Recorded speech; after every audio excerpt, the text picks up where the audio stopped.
All right. Good morning, good morning, good morning. All right, let's see here. Got some Samantha Dragonauty. We've really been enjoying Elvin this week, but I want to switch it up for us. All right. How's everyone doing? Hope you're having a great day. Lots of bubbles to hop into today. Okay, let's see here. Dun, dun, dun, dun. Okay, let's see. 1, 2, 3. Does anybody know the channel? Let me see here. Lower the music a little bit. Does anybody know the channel TYT Sports? Are they associated with TYT? Or is this like the next what is it? Not the next generation. That's TNG, but like is this TYT? Do you guys know who I'm talking about? This right here. Is this associated with TYT? Like it has the logo, right? But it says TYT Sports. And I was like, sports? What? I don't even like sports. But I kind of want to watch this video a little bit. All right, pausing music in 1, 2, 3. Big stop, big stop. Okay. Yeah, I don't know who this is, but I want to check it out. I want to watch this video today. MAGA men find out the truth. Women think they're losers. So I kind of want to check it out. But yeah, I think it is like connected to TYT. Let me see. Let me look at the description. I'm not really getting anything from the description. TYT Sports, one of the most dynamic sports shows on YouTube, is coming to tune in. We cover the latest need to know NBA, NFL, blah blah blah blah blah, and breaking news specifically tailored to young, dialed in, and pop culture savvy sports fans. Does it say that they're associated with TYT? Yeah, weird. Rick Storm seems to be the guy in charge.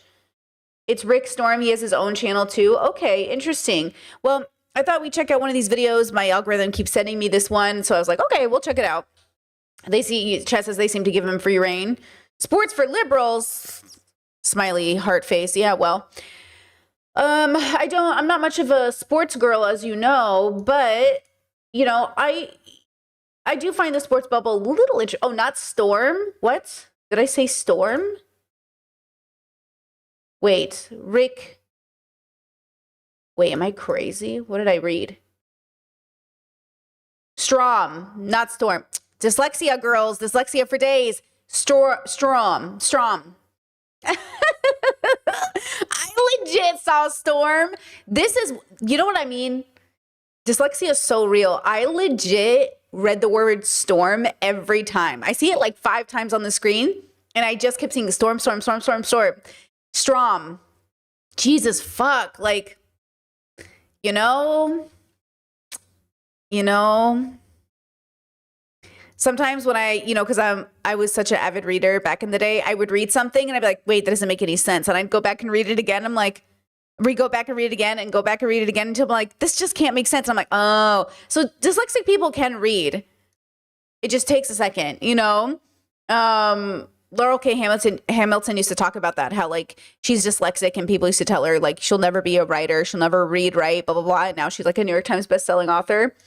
That's how I feel when I read sometimes, where I'm like, wait, that can't make any sense, which is why you do have to make sure you understand like what you're reading, because I'll catch myself be like, that can't make sense. Like that sentence structure doesn't make sense. And I'll go back and I'm like, oh, there it is.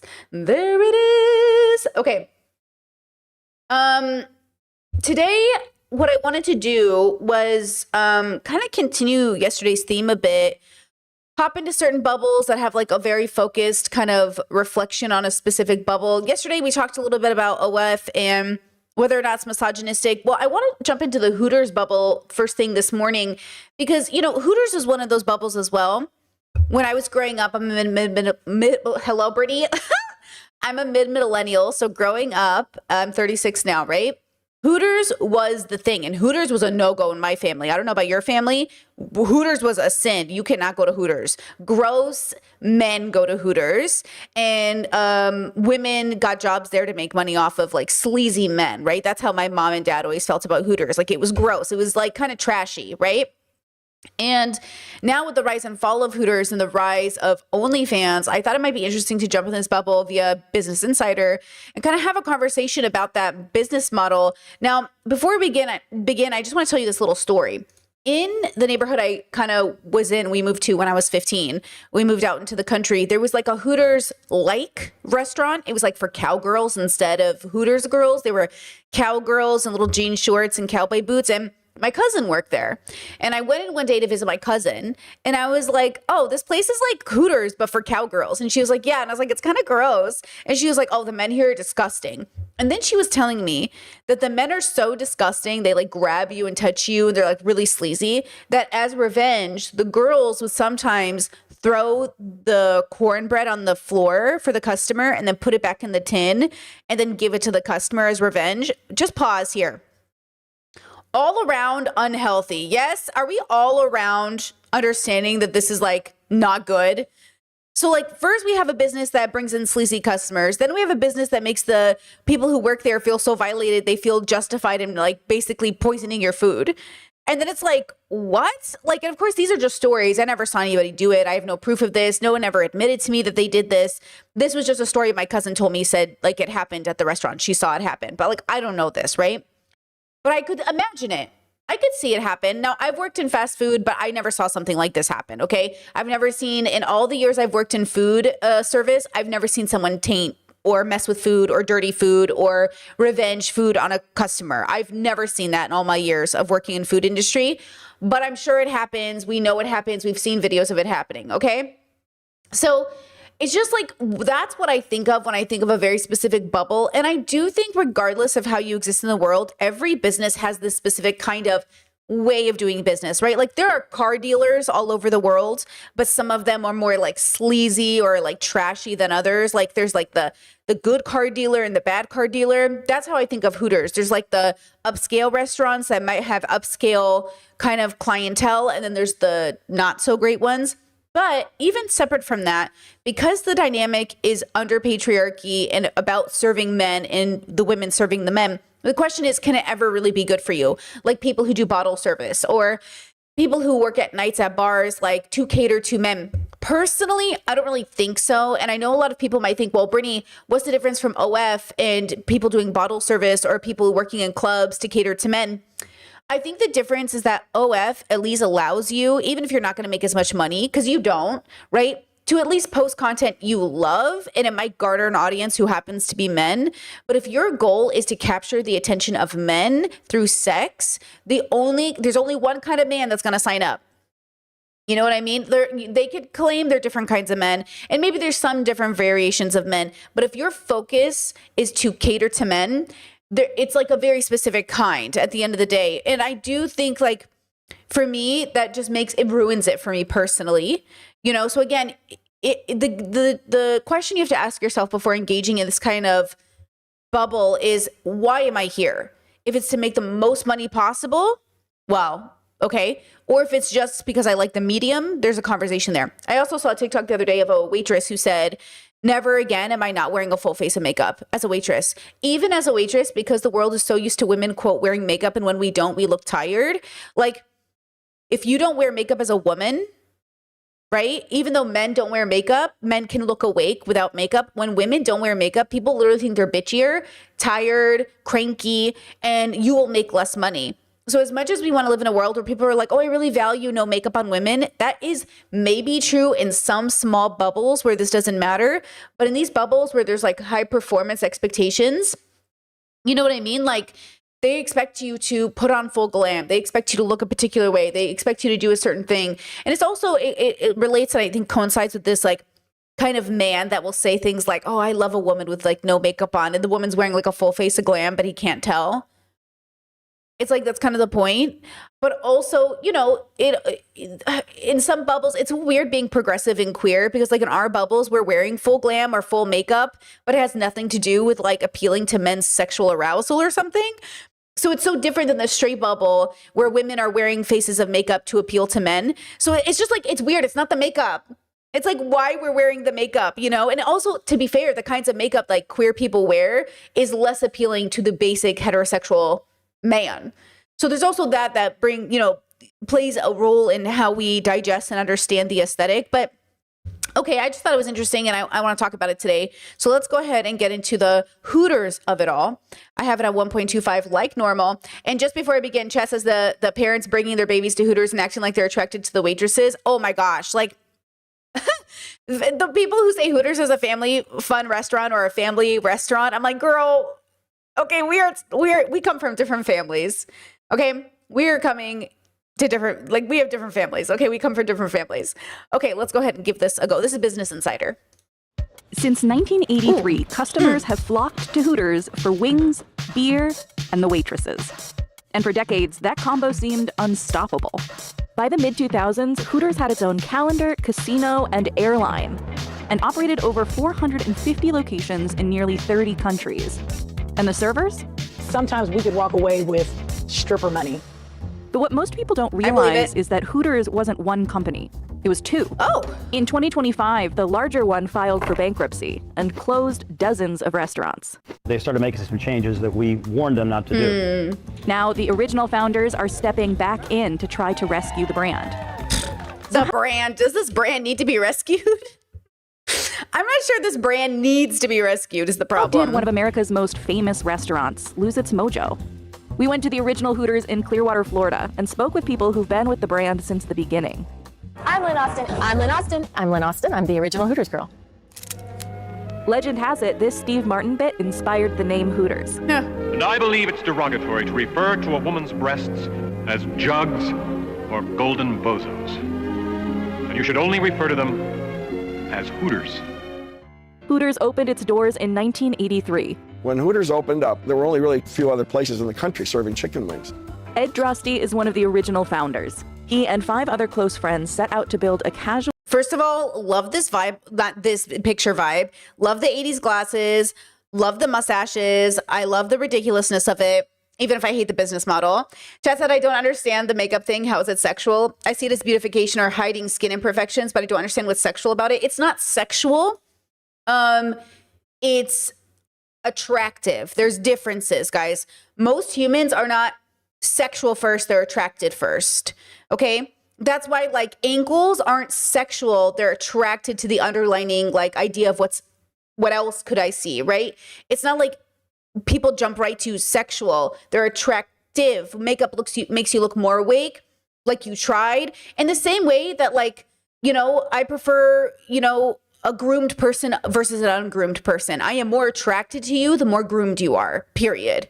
Like, the less groomed you are, the less attracted I am to you, right? So I'm not getting wet because you're groomed. I'm becoming more attracted to you, which for me, sexual feels like boner. I'm not getting a boner because you put on makeup, but I am more attracted to you because you put on makeup.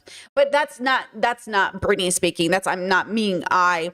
Some people might be, but Brittany is more attracted to people when they've groomed, right? But I'm not like, so that's how I think of the difference here. Family-friendly restaurant that would make you feel like you were at the beach. We said, man, if we could combine that atmosphere and food with the fun and carefree environment all in one deal, we might have something there. Except that at the time, none of them knew how to run a restaurant. Most would claim we still don't.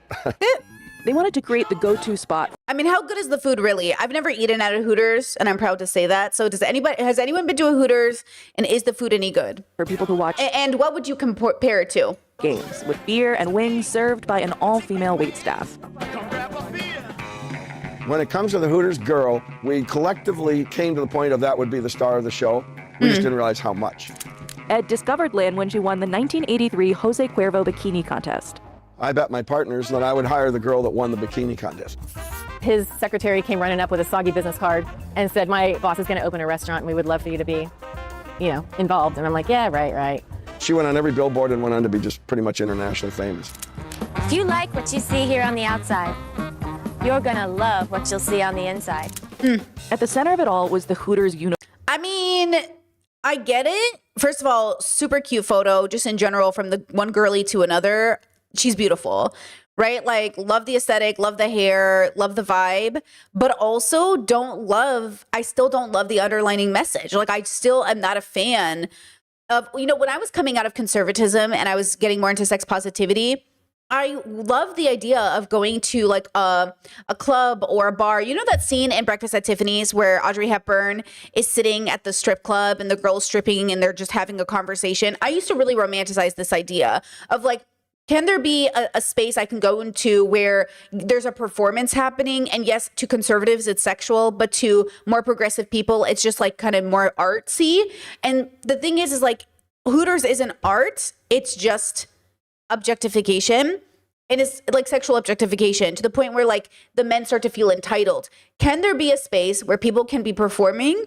It's not objectifying. You do not feel entitled to the performers, but you feel like you're getting dinner in a show. Now, obviously, I've gone to tons of burlesque shows. I've gone to tons of BDSM shows. I've done and explored different bubbles where I do think it's possible to do these things, but you have to have a very, very, very self-aware audience. You have to have an incredibly aligned audience with your values. So to create the atmosphere, because it's a shared experience. Okay. The people in charge have to have the right idea. The people coming in have to have the right idea. And that's how you get the performance to be respected. And you sort of like, you know, encourage a good atmosphere. And when one of those isn't aligned, it can be a lot harder. Uniform, modeled after popular 80s athletic wear. I tell people in the 80s, dolphin shorts were big, running was big. It's sporty, and it connotes what we're trying to create, the beach. So the uniforms, yes, they were revealing, but not to the point where you'd feel strange bringing a kid into the restaurant. That balance was really a big ingredient in their early success. But in the early days, bringing in customers wasn't always sexy. Hold on, let's pay attention to that. So they strategically said it was okay. Let's go back. Create the. I tell people. Though I think it's true that the clothing in and of itself isn't necessarily inappropriate for kids, I do think the underlying model of the business is inappropriate for kids. Like, you don't want kids in a space where the women are posing a certain way, acting a certain way. Because, like, again, it's not that they're wearing bikinis on the beach. It's how you act with those bikinis. It's not even that you're topless. Like, in Croatia, there's topless beaches here. Men in Speedos, kids everywhere, naked kids everywhere. There's naked kids everywhere here. The amount of naked babies I have seen in Croatia is just wild. But also they're babies. And if this environment is safe, then like it should be safe enough for your kids to run around naked. You know what I mean? You shouldn't even be, that's the problem is like we're so fucking, you know, the human beings are so evil that we don't even know how to make a safe space for kids, right? So I don't, though, think it's appropriate to bring kids to a bar where there's a female staff, where the women are the focus, and where the women are, you know, giggling, then I don't like that. Yeah, and it's literally called Hooters. It's like literally called Hooters. Like, I just don't see what this has to do with it being good for kids. Like, I don't like it. So the uniforms, yeah, balance was really a big ingredient in their early success. But in the early days, bringing in customers wasn't always sexy. There's a chicken costume over here that out of desperation, I went out and stood around in traffic to wave people in. I saw a boat sunk that everybody on the causeway was driving by. I swam out and painted Hooters on that. Oh my gosh. The founders also used their biggest asset to amplify the brand, Hooters Girls. Hooters success is complete. Just to have a team where there's Hooters girls, we're already off to a bad start in terms of children and in terms of families. Like, you can't have a business that's like, oh, the girls are coming, and have that not be objectifying. So absolutely not, right? Completely due to marketing. It was off the wall. I mean, it was just everywhere.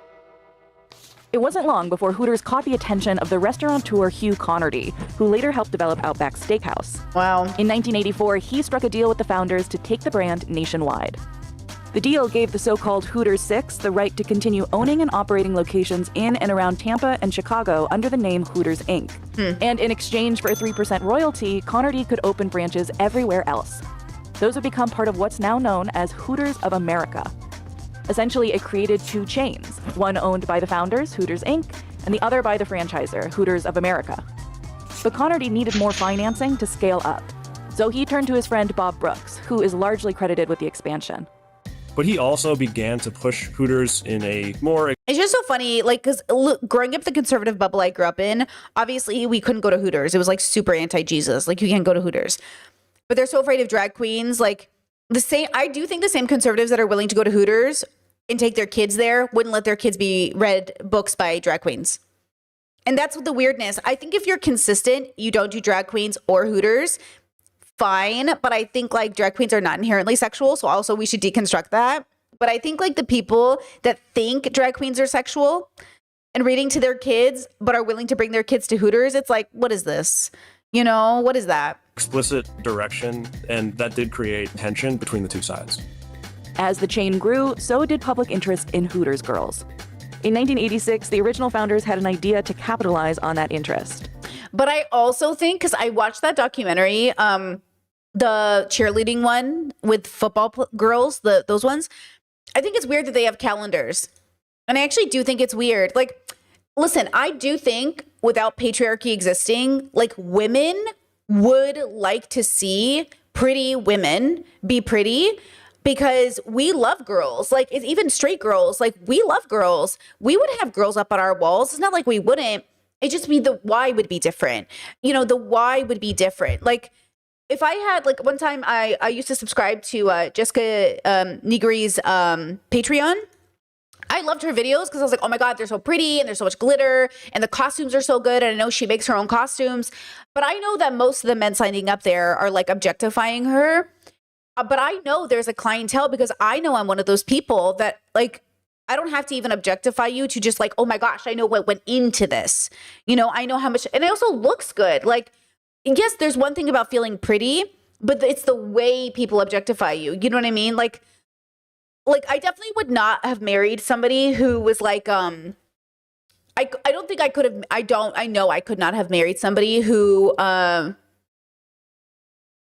was like the kind, like I could marry a man or a woman, honestly, any gender, who was like, has like a calendar in the house that they are just like gooning to or something, or like masturbating to, or like they're getting it for the weird reasons. You know what I mean? I'd be like, why are we having this? Like, why are we buying this?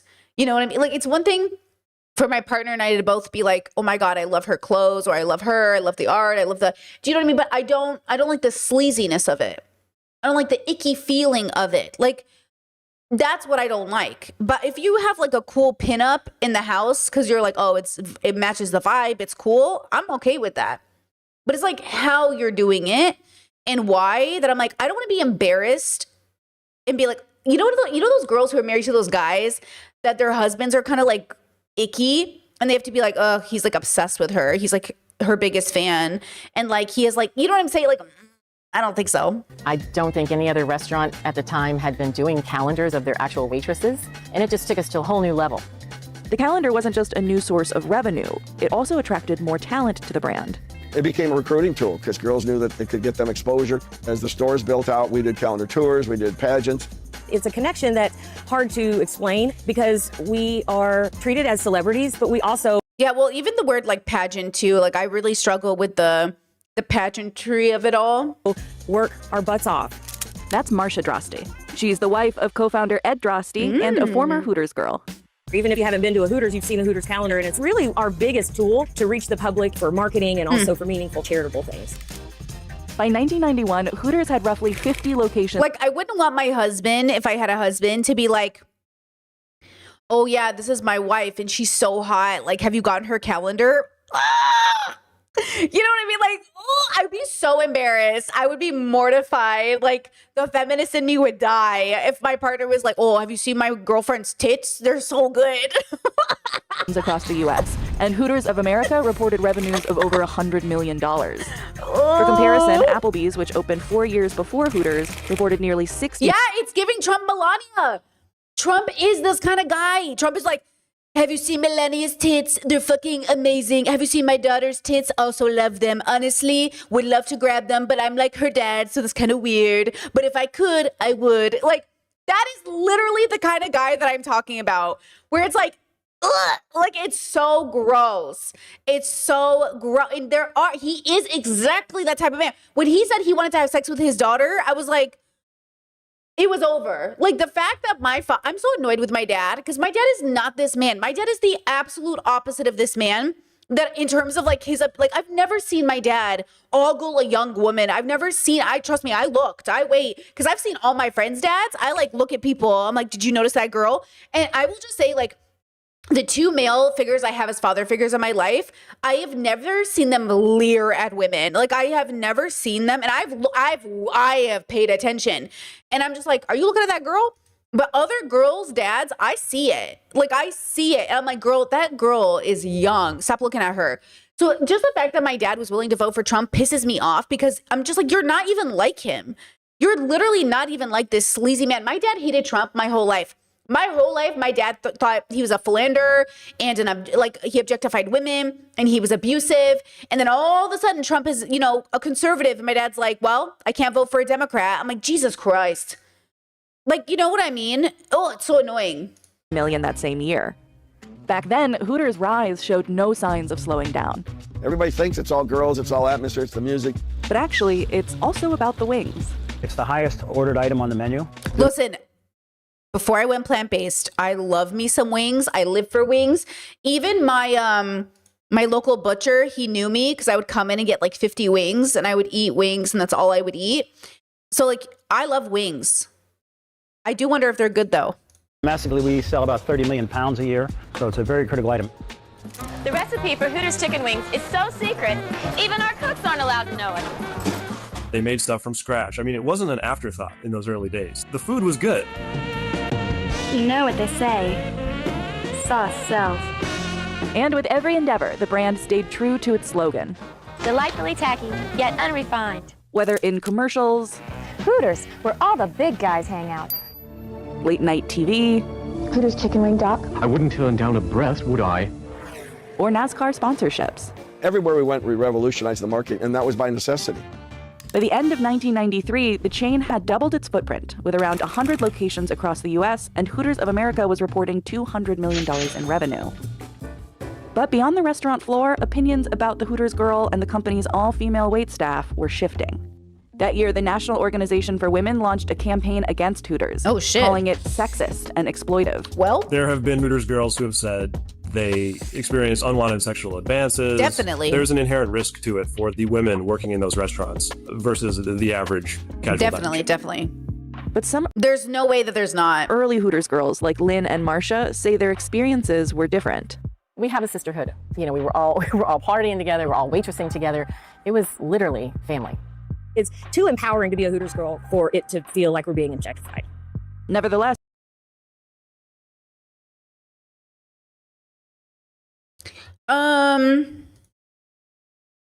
It's too empowering to feel like we're being objectified. Okay, let's relate this to capitalism. There is this idea that if I'm making enough money under capitalism, I'm no longer being exploited by it. But you're almost always exploited under capitalism, even when you're making good money. So there's something to be said about, even though it doesn't feel like exploitation or objectification, doesn't mean that it's not happening. But I believe them that it didn't feel that way for some people, but it doesn't mean it's not happening. Like, look, I do OF and I do it very casually, like super casually, and I really like it. But I've always been, ever since I deconstructed from religion and stuff, I've always been interested in nude art and nude paintings and being naked. And I have changed kind of the content that I've made over the years, and I've experimented and I've learned how to embrace what I want to do. But I think what's important is that when I do feel objectified, it makes me want to stop the work. But I also feel that way about any job I've ever had, where once I start to feel like an object to the business, I want to quit. And there is that feeling that I think we all feel where we don't want to just feel like a cog in the machine. We want to feel like people and valued. So I don't think this is unique to sex work. I think sexual objectification is specific to sex work, maybe, or some variant of it. But objectification in the workplace is a universal feeling a lot of us feel, A company you put 80 hours a week into, a boss who doesn't respect you, a staff that doesn't care about you.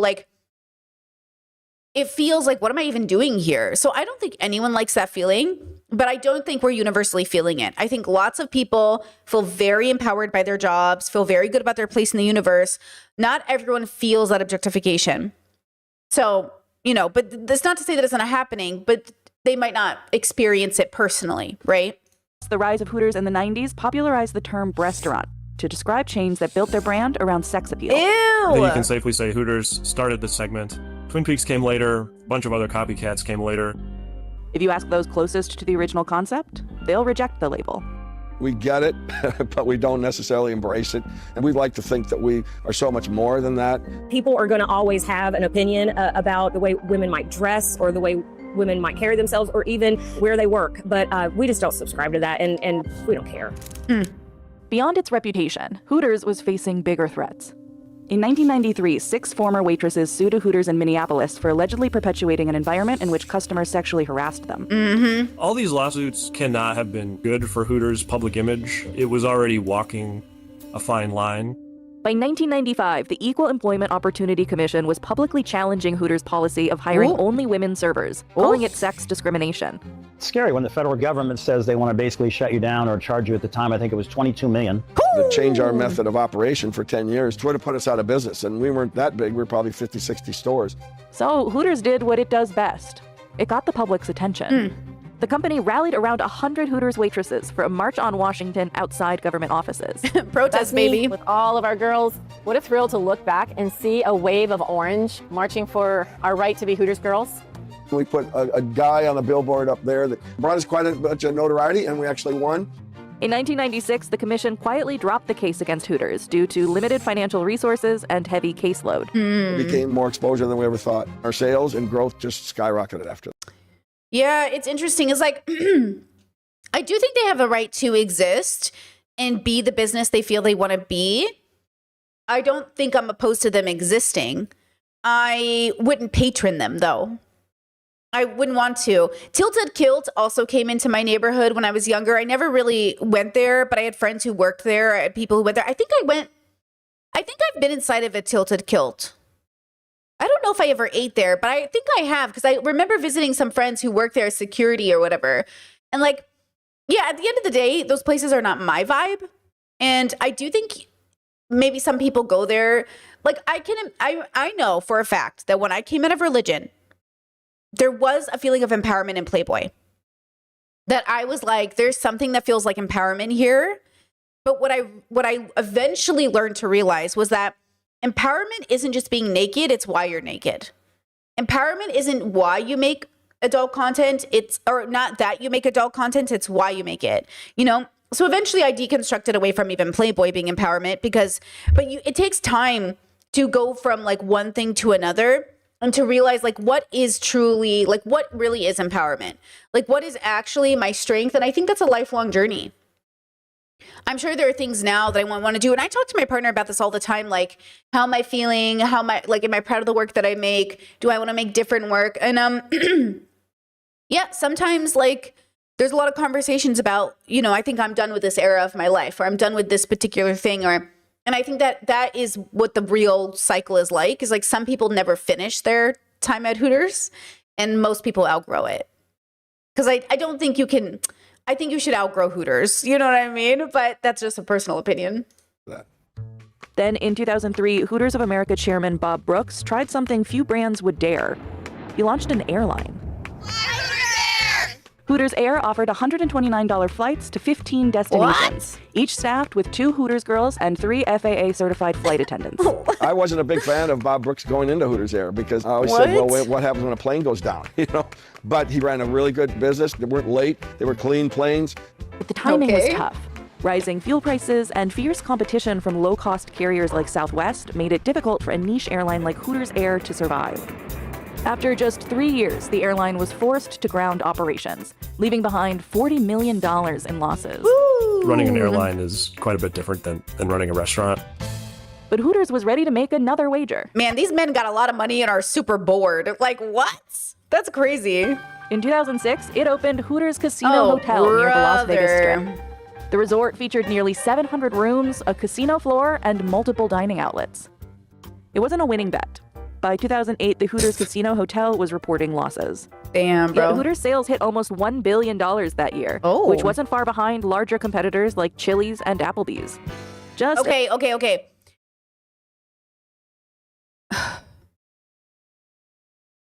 I want to say something. I want to say something, but okay. I want to say something. Well,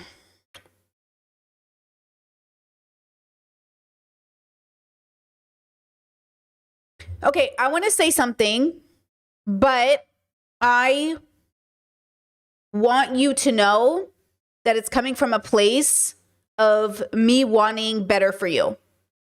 And I think you deserve better. I just think you deserve better than Chili's and Applebee's and Hooters as food. Okay? I just think you deserve better.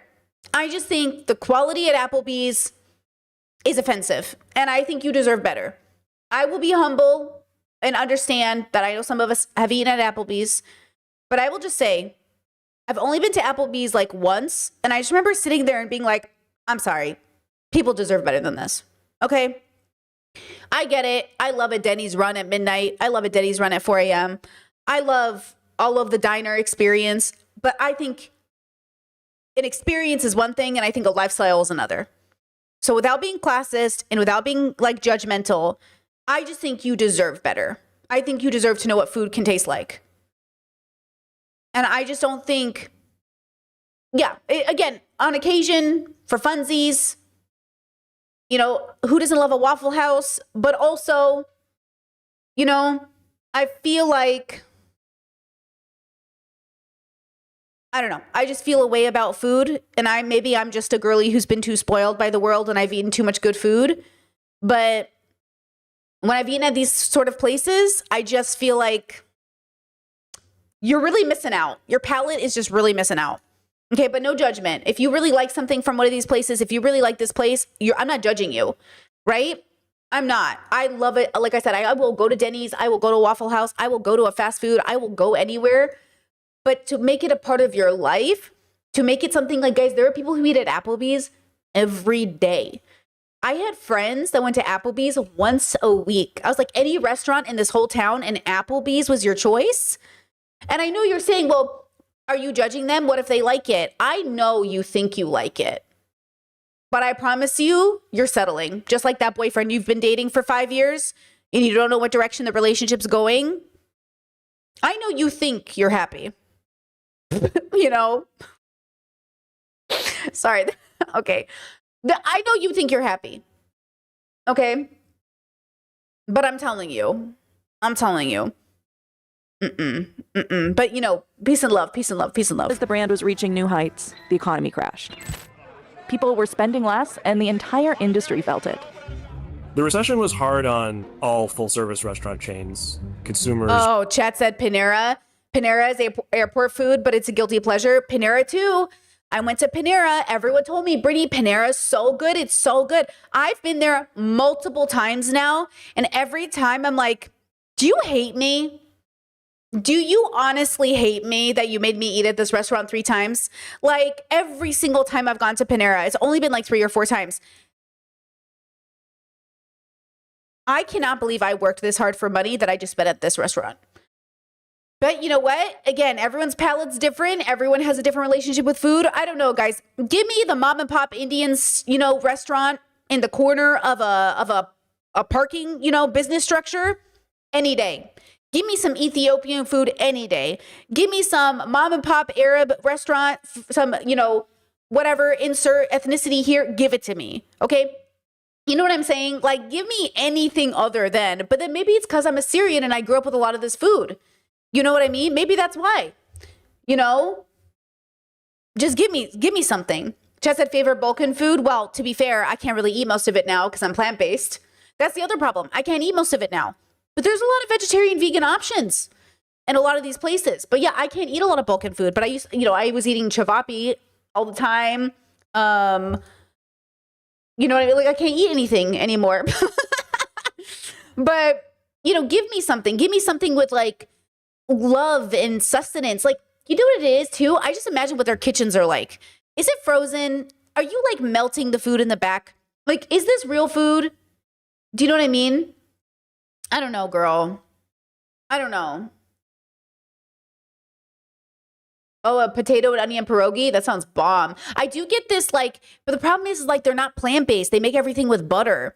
So like everything, all the pastries, I used to get this when I was vegetarian for 30 days or in general, even when I wasn't, I'd get this like pastry with potato, but it's like there's butter and everything.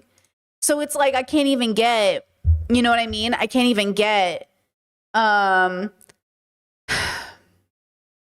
it's hard to get plant-based, but they do have restaurant options. Vegan is very much in right now in Croatia, which is good, right?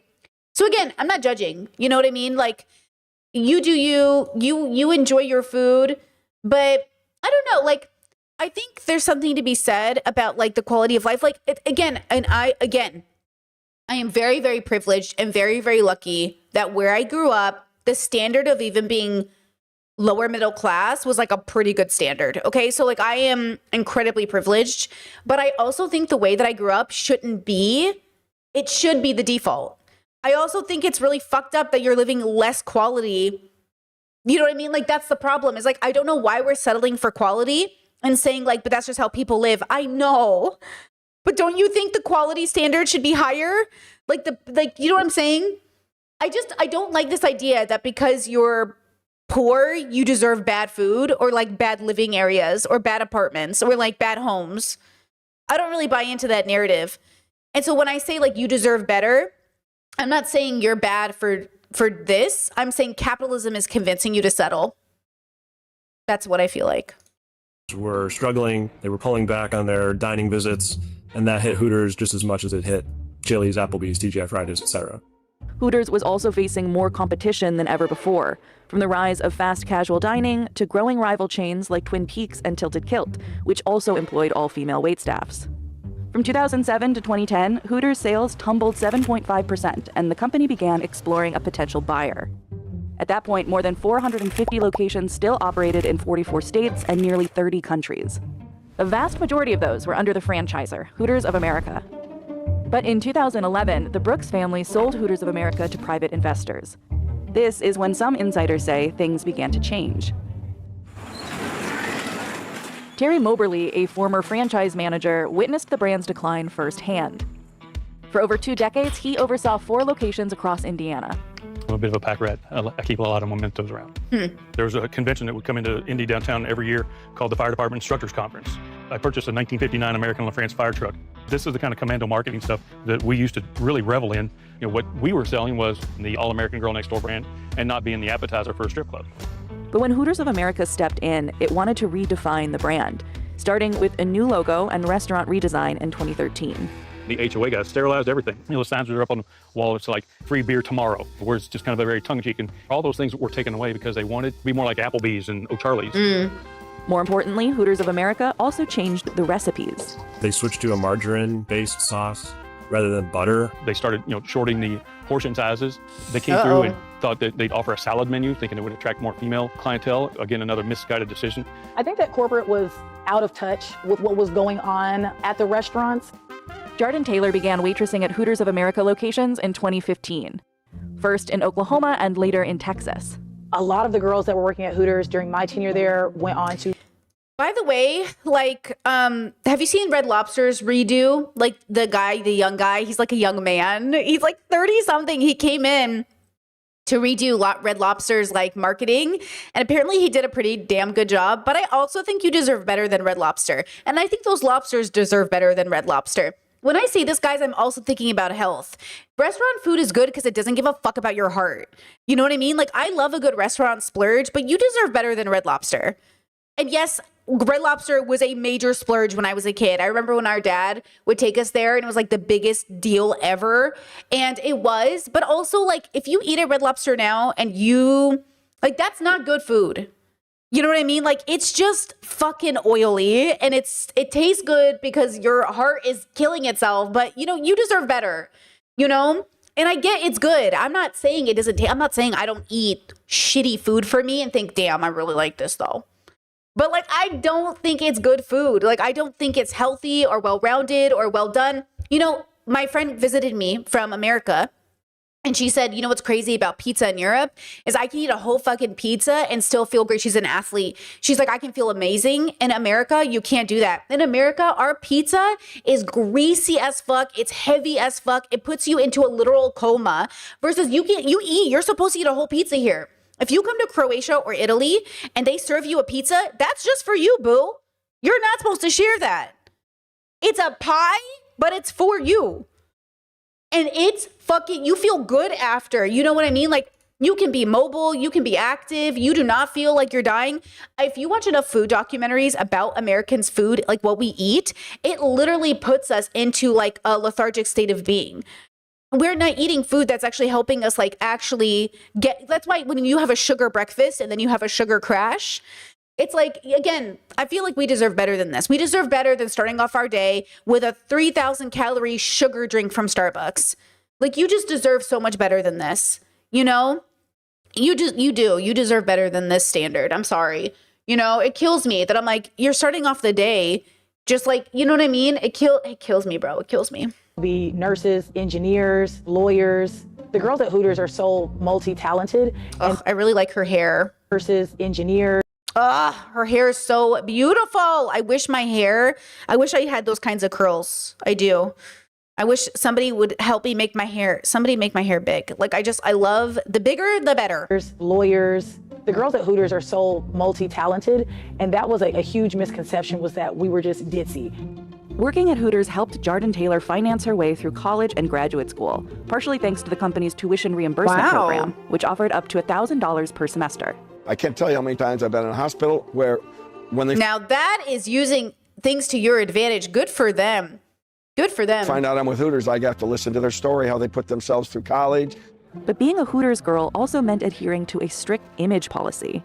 When I started out in 2015, some of the basic rules were there was absolutely no braids, no visible tattoos, no color on nails. You need to maintain the look that you had the day that you were hired. Girls would come with different color hair, and whether you were allowed to work was at the discretion of the manager. That same year, a Maryland Hooters girl was awarded $250,000 after being fired for having blonde highlights. Her manager allegedly told her black people don't have blonde hair. An arbitrator later called the restaurant's image policy discriminatory. I myself pushed back on a lot of rules. So they want the girls to look, quote, natural? Do those white ladies bleach their hair? Do they have natural hair? Because most people are not blonde, y'all. Like, most people are not blonde. Rules, more specifically the hair, I had braids all the time. But sometimes they would push back too, and you would get sent home. Oh my God. In the past few years, there have been a couple of high-profile racial discrimination lawsuits against. Yeah, that's the other thing about Hooters I don't like. You're right, chat. Very conservative culture, uprising, unsurprising. No, Hooters is a conservative restaurant. That's why I think it's ironic that conservatives go to Hooters. But it is. When I think of Hooters, I think of Republicans. I don't think of liberals. I think of Republicans. Hooters that have resulted in settlements of hundreds of thousands of dollars. From 2015 to 2018, annual sales at U.S. locations fell nearly 4%. Facing mounting pressures from declining revenue and shifting consumer tastes, Hooters of America was sold again to two private equity firms in 2019. Just 2 years later, the company took on another $315 million in new debt, using its restaurants and brand assets as collateral. Just as it came time for Hooters to start repaying all of that debt, its costs for food and labor started to rise significantly coming out of the pandemic. Look, in general, restaurant businesses are incredibly difficult to maintain. Most people think the food industry is easy. It's incredibly hard. You know, from everyone I've ever known who's either opened a restaurant or owned businesses, or even the videos I've seen online, like, owning a restaurant is really, really hard. There are so many moving parts to a successful restaurant. And that's why, like, as a business, I could never actually really do it. Like, even though I have a fantasy of like, oh my God, I could make like a vegan restaurant. I told my mother-in-law, I was like, oh my gosh, I'm going to open a vegan restaurant in Croatia. She's like, do it. Believe in yourself. And I was like, stop. Don't encourage me. And I was like, stop. There's so many things that in my head, I was like, I could be good at this. I already have something I'm good at.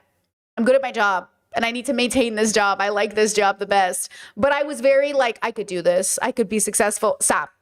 Challenge, right? Inflation took hold, and it was really a perfect storm. It was one Hooters of America couldn't weather. Management began cutting operational costs and raising menu prices. From 2019 to 2021, the price for 10 wings increased by nearly 14%. In a last-ditch attempt to turn the business around, Hooters of America made the most visible change yet.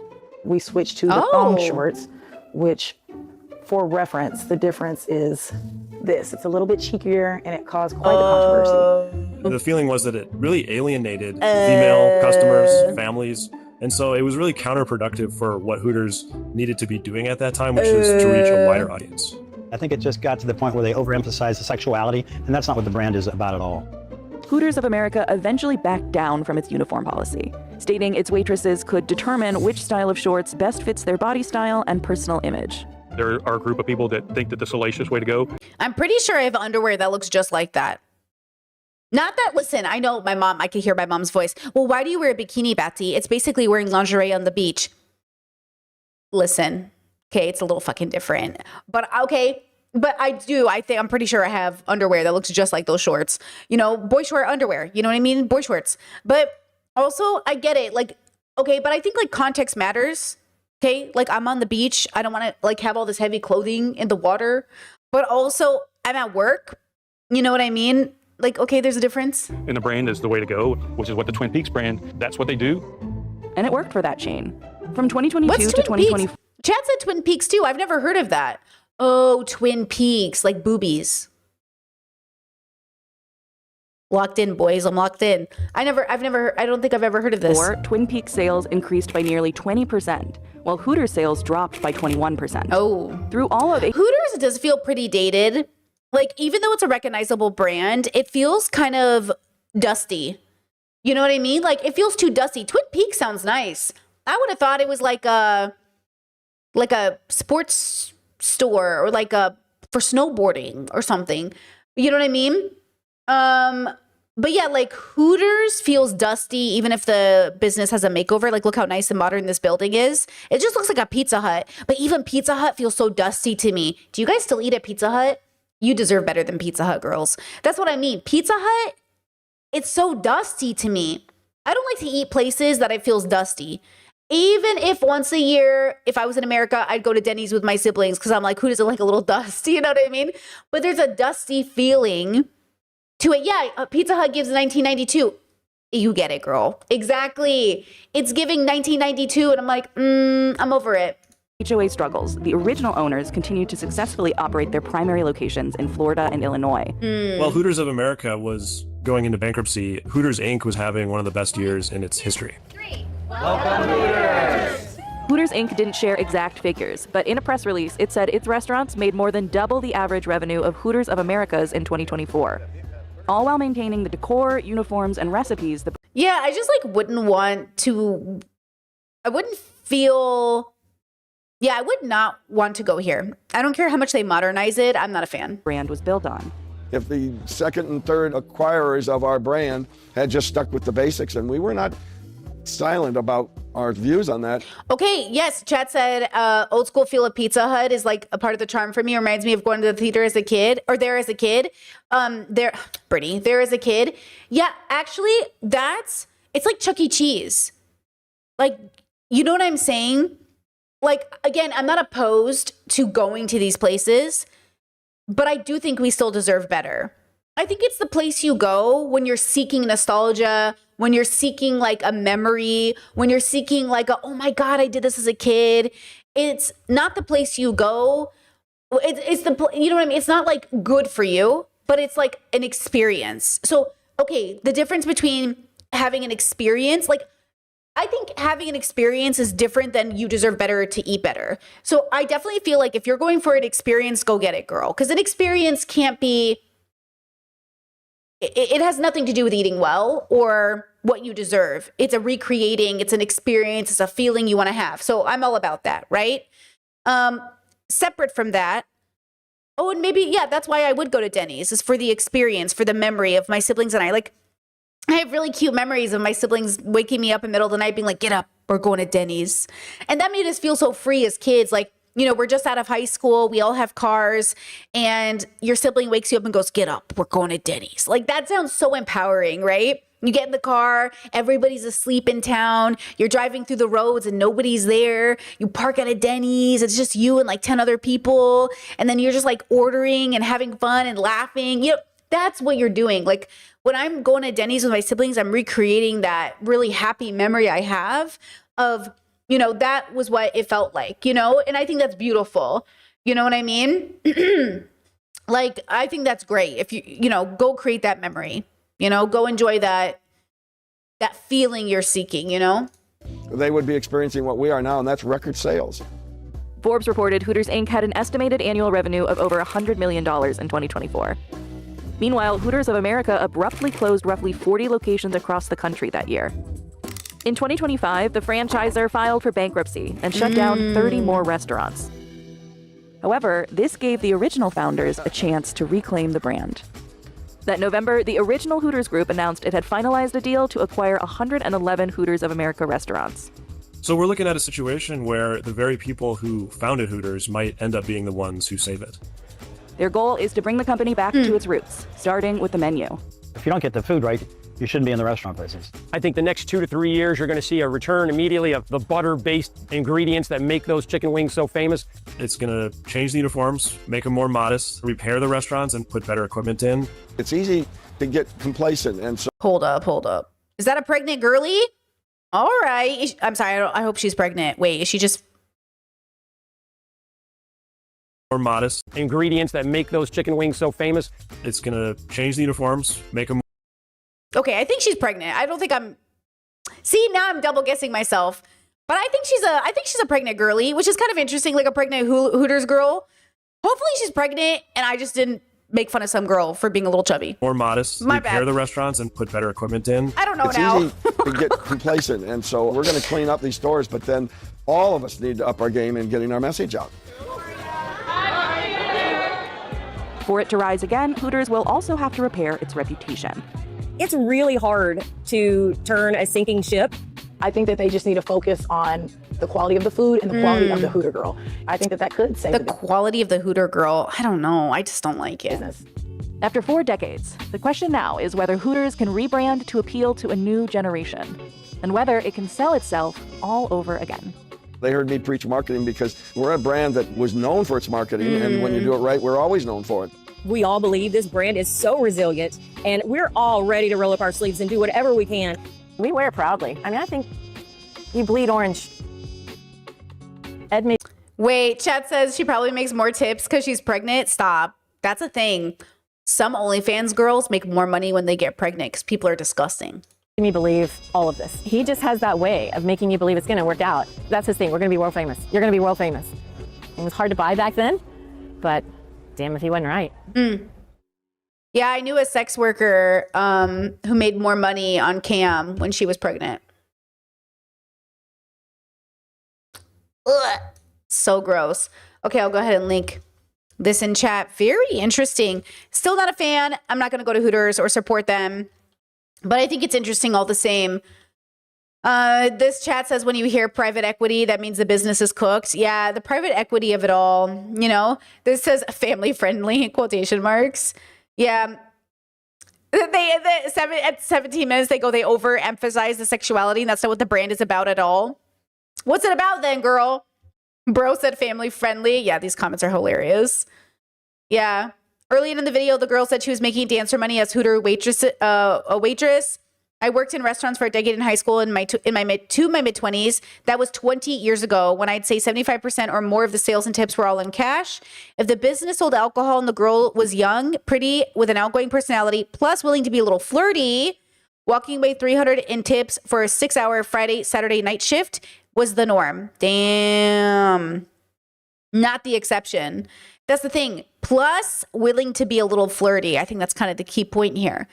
And then this builds an entitlement from the audience, for the customer base, which then leads to an uptick of possible sexual harassment, which is the problem, right? So I don't want, even with OnlyFans or anything else, if you're going into business thinking it's quick money, you're in a trap. It's a trap, okay? There's no such thing as quick money, okay? So it's coming at the expense of something.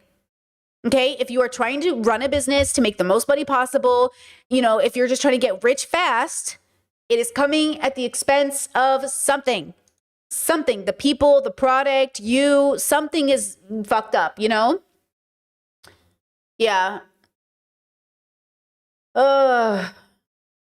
Chat says, oh Lord, I'm too innocent. I thought she would make more tips because people wanted to help her out with the baby. I think it would bring down the vibe of the company if people were feeling bad for the waitresses. Hooters is fun. You have fun here. Nothing sad at Hooters. Like, they don't want you to think like, oh, you're a poor mother who needs help. That would kind of bring down the vibe. But there's something about like pregnancy that gets some guys like so weird. It's like, I think it's like, I could be so wrong, but it feels like almost alien. Like, you know, impregnation fantasies, which I can kind of like wrap my head around the weird like procreation fantasy thing. Like put a baby in me stuff. Like there's some variation of it that my brain understands, but I think it's really weird too. Like it's a desperate call to like your animal brain or something. Like, I mean, we are animals, but I think it's weird. Like I think there's something about it that's like this, like the vulnerability, the offspring of it all, I don't know, it feels icky. Feels icky. Okay. Now, yeah, Chad said, isn't there a rumor that Elon has a pregnancy kink? That's why he has an army of kids. Might be. I'm telling you, something's off with that man, though. You know? Okay. Speaking of men. So I found this channel called TYT Sports, and the host is called Rick Strom. Okay, Rick Strom. And it's called MAGA Men Find Out the Truth. Women Think They're Losers. And I just want to see what this is about. I've never watched this channel before, and I thought it could be interesting. And I think the title is interesting. So let's see. Don Julio, Okay. minute last chance for burning questions. Okay, I'm going to ask you my burning question. Is that okay? Go for it. Who did you vote for? What if I didn't vote? I saw this when it was going viral, and I didn't talk about it. So I'm actually really excited to talk about it now. Well. I honestly, I am not involved in politics. I'm not sitting here saying I voted. I'm not going to sit here and say I voted. I didn't vote. I'm sorry, but that is not a big thing in my life, and Well, that is nothing against you. And No, what you I don't think that's against me at all. But And you know, if that's something you're passionate about or feel a certain way. I'm not passionate about politics. I'm passionate about having rights. Ooh, I love that. I'm not passionate about politics. I'm passionate about rights. That's why I don't like politics, because people who love politics, they don't care about rights. They care about winning. Like, I'm not interested in politics. I'm interested in rights, you know? So I'm a person of color from an immigrant family. Like, I'm a first-gen immigrant, so somebody who is my partner, I would like to have that conversation. I am open to starting that conversation. Your past doesn't define you. I thought we had a good time. I definitely am a little concerned that you didn't vote, though. After hearing that, I was a little I concerned. may have just said that. I was a little concerned. I was like, this was a big one. I voted. You voted. Oh, so he lied. You did vote. Yes, but I don't make that. It's not a part of me. So you lied. I didn't lie. I did say to her, I said, You're a liar. no. I did vote, but I just. I mean, again, this is not a big part of my life. Like, I understand if it's big Oh my for you. God. Man, he is really on the hot seat right now. Like, this is what I'm saying. Look at this man and tell me it's like, you're not getting the ick right now. I'm not, yeah. I get that. Can we ask who you voted for? I mean, I just feel like that's a little personal. That's fair. If you want to keep it to yourself, that's your No, problem. yeah, I am, and but no, it's not a big part of me. I don't feel like wasting my time and energy in something that I can. So you see how he's got the bracelets and the tattoos and the necklaces and the nose ring? He's like one of those guys that in the millennial, like when I was a kid, you would have seen as like a liberal and more open-minded. I mean, he's got a nose piercing. He must be really open-minded. But now it doesn't mean anything. Like the symbolism doesn't exactly mean what you think. Oh, but he does have the Tim Pool beanie, as chat points out. Great observation, chat. So it's like, you know, I look at him now and I'm like, you're a Trump voter, bro. Not can control, so I just don't go there. Date Night Pod is back again, showcasing how hard it has been for so many women to date in this climate. Tell me, what are some of those red flags? They have strong values. I'm Republican. Conservative, yeah. Conservative values, Christian values. Okay. Very important. Okay. Ooh, I love it. My favorite Pop the Balloon episodes, and I know Pop the Balloon is the originator, there's a lot of copycats now. My favorite feeling is when the guy says something and all the women pop the balloon at the same time because they're on the side of progressivism. Obviously, it happens in the reverse where the men will hear the woman say something progressive and they'll all pop their balloon. But it does feel so good. We did have some broken hearts, so let's go right down. My guy, what you're saying here is you want control of a woman, not to be their partner in life. Trust me, there is a lot more here. Dating in Denver update, my date last night. It was an incredible date until the very end when he told me that he voted for Donald Trump in the latest election, but not the first two. I was like, I'm so sorry. That's even worse. You went from Clinton to Biden to Trump? How? I've never heard of anyone doing that. 1, 2. But then we got in like a really heated political debate, and it was like actually kind of hot. He was really smart.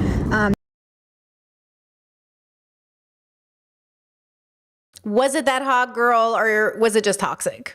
But like saying he was really smart and voted for Donald Trump in the same sentence was just kind of weird. So I told him that he can write me a 2-page essay by Friday afternoon on why I should go on a second date with him despite Or you could just never talk to him again, girl. What? all of those things, then I would consider it. See, the fact that she was even open to considering it, she's toxic as fuck, bro. If you are dating someone and they voted for Trump, what are you doing? I've seen so many posts on my Instagram or on TikTok being going to vote to cancel out my boyfriend's vote, and it's yeah, baby what girl, the fuck? dump him. I don't know if you say this, dump him. What are you doing? What do you mean? You're with a man that voted against your own rights, running it all. Dump him. Baby girl, dump him. Okay, so that is a first date question. What are we talking about? You're in a relationship with a man that loves Trump. That's weird. That's suspicious. No. A straight white dude that likes Trump but is only into liberal women is a lot like being in the closet, because it's like they're gonna ask you about it eventually, and you have to say what we all say, which is yeah, I don't really follow politics, but like there's levels to this, man. You gotta be discreet. You gotta be. What he's basically saying is you gotta lie, and you gotta be so good at lying that it becomes second nature. And the reason why I tell people this, right? It's so. Listen to me when I say I felt so liberated marrying somebody who's so open and opinionated about their political beliefs, and like whose family like mirrors that, because I grew up in a conservative bubble where everyone's very open about their political beliefs. Like if my siblings vote a certain way, they're loud and proud about it. They're obnoxiously loud and proud about it. But same with me and my like partner and my like my mother-in-law and father-in-law, like we're very loud and proud about like, like, and that's the thing, you know, but that's the problem with like, I don't want to be around people that aren't loud and proud about their beliefs. Be loud and proud about it, bro. What do you think? I don't trust you. You know what I mean? So, you know, I want to know what you think. Yeah, it's about values. It's not about politics. It's about values.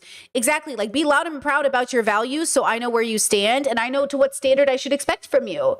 And that's why when you go back on that standard, I can say, so when girls sit there and they go like there is nothing worse to me than when I meet a girly who's a liberal dating a liberal man who says like he's so good and he treats me so well. And I'm like, isn't this like his third marriage? And did he cheat on his last partner?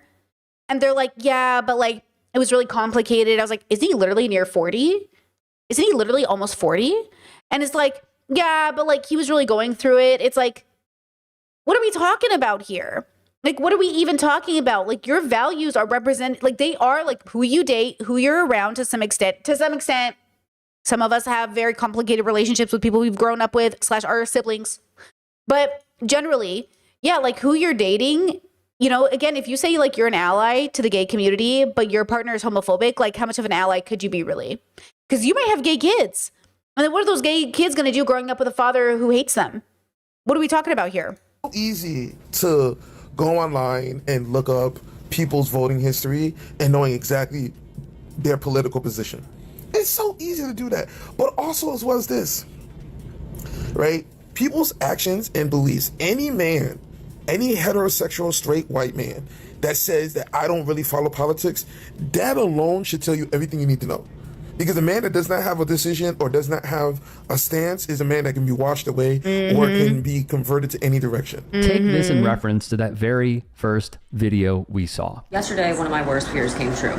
I went on a date with a MAGA. And if you know me or been following me, you know this is this is equivalent to hell. In the past, I've dated all over the political spectrum, but that was the past. In the present day, you know, MAGA, you're a whole different, you're a different entity. Let me be clear. For the record, it was never okay, even in 2016, and I never would have dated somebody in 2016 who voted for Trump. I was so aggressive during that election season. My friends and I were so involved during that election season. There was no way in hell any of us would have tolerated a Trump voter. Okay? Absolutely not. Nice, okay, but what gave it away was when I said, what's going on in the country right now is crazy, right? And he's like, huh? I quickly realized this isn't going to work, so I pulled the whole. My dad was Democratic chairman of Illinois, and I can tell he was holding his MAGA back, you know, because he was like, but Obama deported more people. He was doing the go-to MAGA lines, but Obama deported more people. Why is it different? Because he did it legally. He did it legally. I think he realized that I'm not the one to argue with, you know, because I know my MAGAs just need a girl who is quiet, doesn't. Hold on. MAGA lines, but Obama deported more people. Why is it different? Because he did it legally. He did it legally. I think he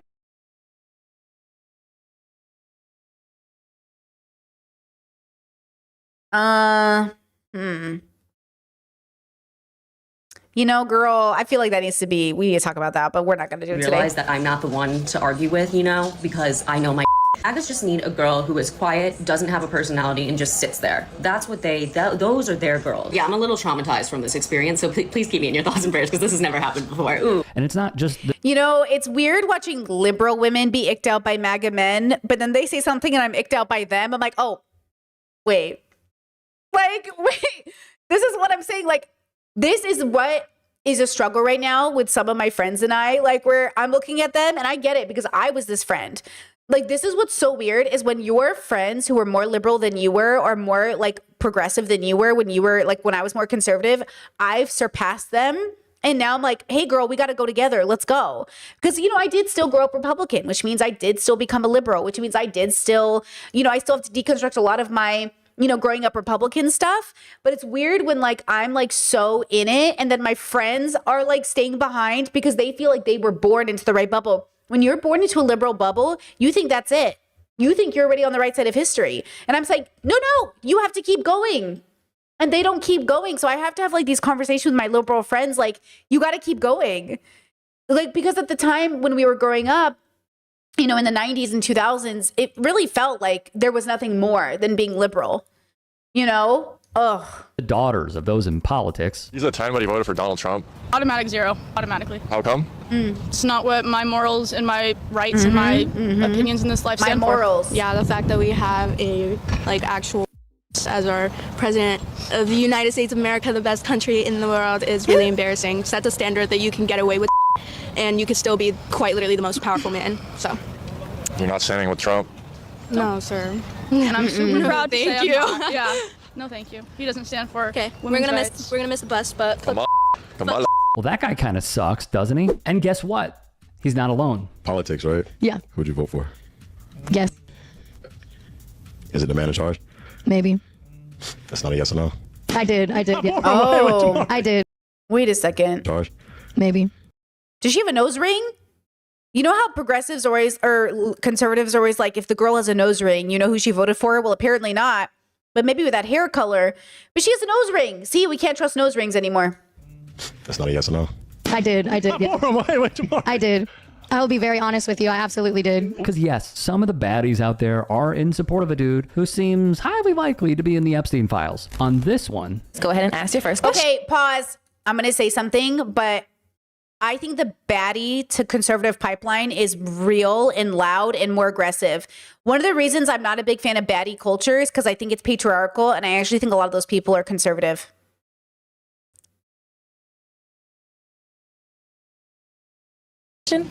Okay, who did you vote for? I voted for Kamala. Thank God. That is a great answer. dude mispronounced Harris's name. That needs further examination, in my opinion. And in case you missed it, Can I ask you who you voted for? That's a tough question. Oh, oof. Look at all of these lovely people. Oof. I'm scared. Is that going to be the out for me? Uh-huh. Yeah, okay. Yeah. Well, that's going to be it. I mean, look at him, bro. We know who he voted for. I mean, look at him. You know what I mean? Nobody I've ever dated in my whole life ever looked like this. Nobody. Not one single person I've ever dated ever in my life has ever looked like this. Like, if a man looks like this, I don't even notice him. He's invisible to me. I don't even notice him, girl. You will not, I have never been caught dead with a man who looks like this. All right, and that's all she wrote. Give it up for Matt, everybody. Thanks for shooting your shot, buddy. Good luck. Great hair. Discord said it depends on which nose ring, LOL. Wow. It really maybe it does, honestly though. Like, you know what the craziest piercing tattoo aesthetic ended up being MAGA was like rockers. Men with big beards and plugs and nose rings ended up voting MAGA. It really does depend on the piercing. by the way, Date Night Pod is a show you should absolutely follow on TikTok and subscribe to on YouTube because they are dropping gems. Chess said, why are so many MAGAs embarrassed to admit they voted for Trump these days? Okay, so actually, can we be real about it? Do you know what it is? I think is that they want to be liked. And they don't want to be rejected for who they voted for. They want to believe that who they voted for shouldn't be enough to be rejected. And they want to believe that, like, they're more than that. You know what I mean? Like, people want to be liked. They want to be found attractive. They want to be the friend you vouch for. You know what I mean? They want to believe that, like, they're good people because, like, people do think they're good people. You know what I mean? So I think they don't want to be rejected. Like, they're on a dating game. They'd like to believe they're a catch. And then it's like they're embarrassed because they are like, you know, they know the crowd they're in as well. They know it's not a MAGA crowd. So then they're like, well, I already know this is going to get me rejected, you know?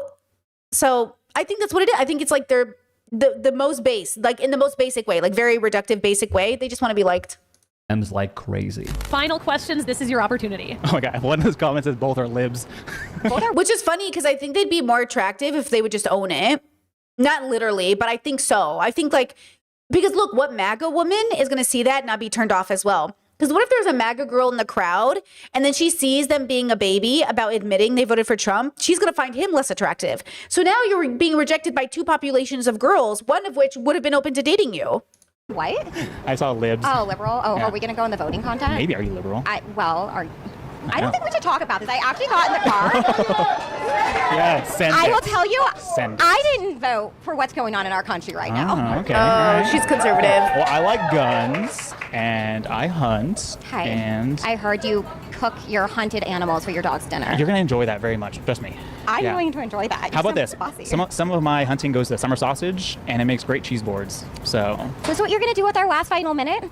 maybe, I Tell don't me know. about what you're doing with your hunting kill? Okay. Okay. That's kind of important. I don't know. Before Eric makes his The flirting is bad, bro. final selection, he's going to walk us through how he thinks each date went. Lisa, you are very powerful.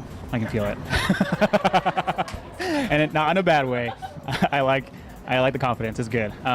So everything about that was very attractive. All right, are you ready? Do you think you have a choice? I think so. I think it's the time, right? Yeah. All right, can we get a little drum roll, crowd? Oh, you said she's not conservative? I thought she was conservative because she said, I did not vote for what's happening in this country right now. Because a lot of conservatives who voted for Trump keep pulling that card. Like, I voted for him, but I didn't vote for this. You know what I mean? This isn't what I voted for. So that's what I thought she was doing. That's why I thought she was conservative. All right, who's your decision? You know, I think we can work through some stuff, but I would love to take Lisa on the second date. All right, guys, give it up for Kenna. Oh, by the way, our runner-up. Well, first of all, Lisa, do you consent to a second date? Do I have a last question that I can ask? Sure. Okay, plot twist. Let's go for it. It's like bonus rounds. Who did you vote for? Okay, let's see. Okay. I voted for the Trump. Okay, so she isn't a Trump voter. That's okay. So okay, you're right. She's not a Trump voter. But I interpreted it wrong. But he voted for Trump. But with that comes a lot of things, like a cabinet that has. A cabinet? I can't. Oh, heart is broken. I enjoyed my evening with you, but I have to stick to my morals and my principles. Amen, girl. Rejection. The crowd has turned into Jerry Springer up in here. This is hilarious. See how politics gets people going, though? It's kind of fun in a sense. Like, it makes you feel like, oh, we're definitely like in it. Hi, Lakara. Welcome to memberships. Dobry dan. I think it's nice, like, that people are so into, like, who do you vote for? Who do you vote for? But the fact that they know it's like contentious is the point, right? It's like, that's, you know, and that's why I think say it with your full chest who you voted for. Fight. All right. Well, Lisa, thank you so much. Listen, everyone's got to stick to what they believe in. Whoa. Now, here's the thing. This guy, he is physically attractive. He's like in pretty good shape. He checks all the things. A lot of women would love to date him, right? But it's the walking around eggshells of him not admitting who he voted for. I just can't imagine any conservative woman's going to find this attractive. Like, I just can't imagine any of the women, not that I know any, who voted for Trump. You know, I don't know any woman outside of my family who voted for Trump. Like, if they would find this attractive. Like, It's too bad too, in a sense, like for his own win. And actually, Chat said it. This is why the male's loneliness epidemic isn't just about like loneliness. I don't know who said it, but that's exactly it. Like, bro, you're lonely because you can't own yourself. Like, you're not like women. There are women who would have picked you had you been confident. And I'm not even saying that's good. I'm just saying, like, see how you got rejected? Like, and again, it's like, yeah, like, how did he think it was going to be attractive for him to be like, oh, well, the cabinet. Like, there's people in the cabinet. You know, what people? Who? You know what I mean? Now, let's be clear. Awful, and I mean awful exchange on Dude's part. There is a breakthrough, however, and it is the mayor-elect of New York City. A new analysis by the Center for Information and Research on Civic Learning and Engagement at the Jonathan M. Tisch College of Civic Life highlights young people's impact on the mayoral race, wrote Robin Smyton for Tufts.edu. Nearly 1 in 5 youth voted in the 2025 New York City mayoral race. High level of youth participation in a municipal election. Yeah, Chet said it's a weakness of character. Your own opinions, your own values, be confident in yourself. Yeah, like nobody likes a weakness of character. 78% of those young voters supported Zoran Mamdani. A nice reminder as well is this. The renewed energy among young voters comes after they briefly warmed to Donald Trump during the 2024 election. According to AP Votecast, voters age 18 to 29 backed Harris over Trump 51% to 47 in 24. Trump made huge headways among young men. In 2024, 53% of men aged 18 to 44 backed him. In New York City, Mamdani achieved the night's strongest showing among young male voters, securing 68% of their support. Christina Greer, an associate political science professor at Fordham, would tell ABC he awakened something in them, as in Mamdani, that goes for the new voters and young voters, where they thought that they had to accept the status quo of politics as usual and things that are coming out of DC and the corruption that we've had. And they realized that they actually don't have to look that way. A tremendous win for a tremendous candidate. The 34-year-old Democratic Socialist would go on to capture 78% of voters under 30 and 66% of those voters 30 to 44, according to ABC News exit polls. Among voters 45 to 64, Cuomo would edge out Mamdani 53 to 47%. Majority of voters 65 and older obviously voted for Andrew Cuomo, which goes to show you having leftist politics is actually really attractive. It is. Caring about other people, thinking about taxing billionaires, being a person who advocates for human rights. I mean, look, I'm just going to rant here for a second. All right. Think about this for just one moment. Okay. Think about this for one moment. All we hear about from the right, and specifically dudes, is that, oh, they're the bros. They're the bros. Nah, we have bros here too. We have dudes who love watching football, love drinking beer, love drinking whiskey, and also think that women are equal. Shocking thought. You know, we are also the kind of dudes that realize that the Chicago Bulls are off to the start that they have. Sorry to get hyper local, but I also think childcare should be free. Yes. Or at least affordable. Well, look, if conservatives are also struggling with childcare and groceries and health insurance, then it's going to be really weird to be across the table from a man who's like, being a stay-at-home mom's like easy, bro. Like, none of the men in my family would ever say that being a stay-at-home mom is easy. Like, I've never heard my dad ever say that. I've never heard my brothers ever say that. Like, I have never, ever heard that, you know? And so, like, imagine you're growing up in a bubble. And I've seen the TikToks of people saying, like, bro, I stayed home with my kids today. It's easy as fuck, bro. Being a stay-at-home parent is easy.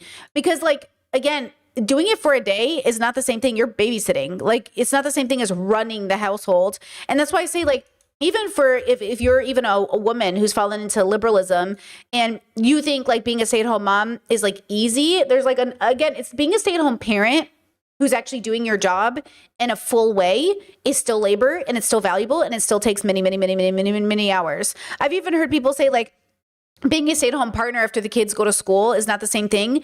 Yes, there is a change, but it's not really that much easier if you're actually involved in the school system, if you're volunteering. Like, my mom volunteered. She was at the school. She was one of the moms or the adults who would like be present, knew the teachers, was there for events. Like, you know what I mean? Like volunteered, at least for the younger boys. You know what I mean? Not me, not my high school experience, but my brother's experience.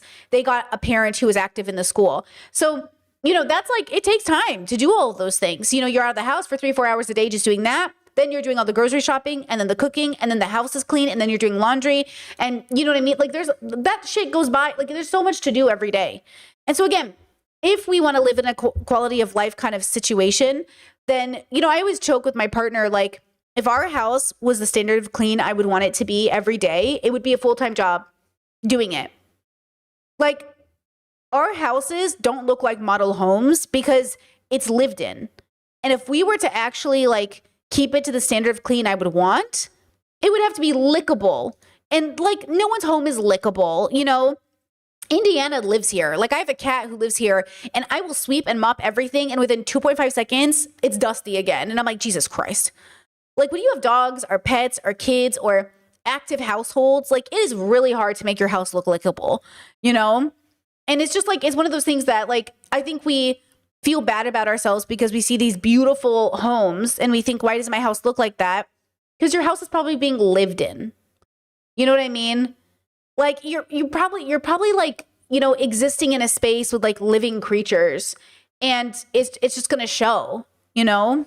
You know, there are some over here that follow the roller coaster that is Arch Manning this season, but we also believe that the G side should stop. You want definitely a really great visual? Look at Jamal Bowman and Haas on the Drop Site News live stream when Zoran Mamdani won. They're talking about out bench pressing each other, man. When I'm scrolling on TikTok and I see all of these dudes who are leftists, because I advocate going to the gym 4 times a week because quite frankly, this job gets me down like crazy. Sure. I would swear to paint a better picture, but it just gets me down. That's the only thing, along with a few others, that is keeping me level-headed. And the right has turned gym culture, rather transformed it into like a Nick Fuentes dream, wet dream rather, when it's really not like that at all. You don't have to be like this crazy MAGA steroid freak to enjoy going to the gym. And I love seeing leftist dudes talking about how the gym does not belong to the right. It doesn't belong to the Joey Swolls. So like as I'm seeing this, I also think, oh,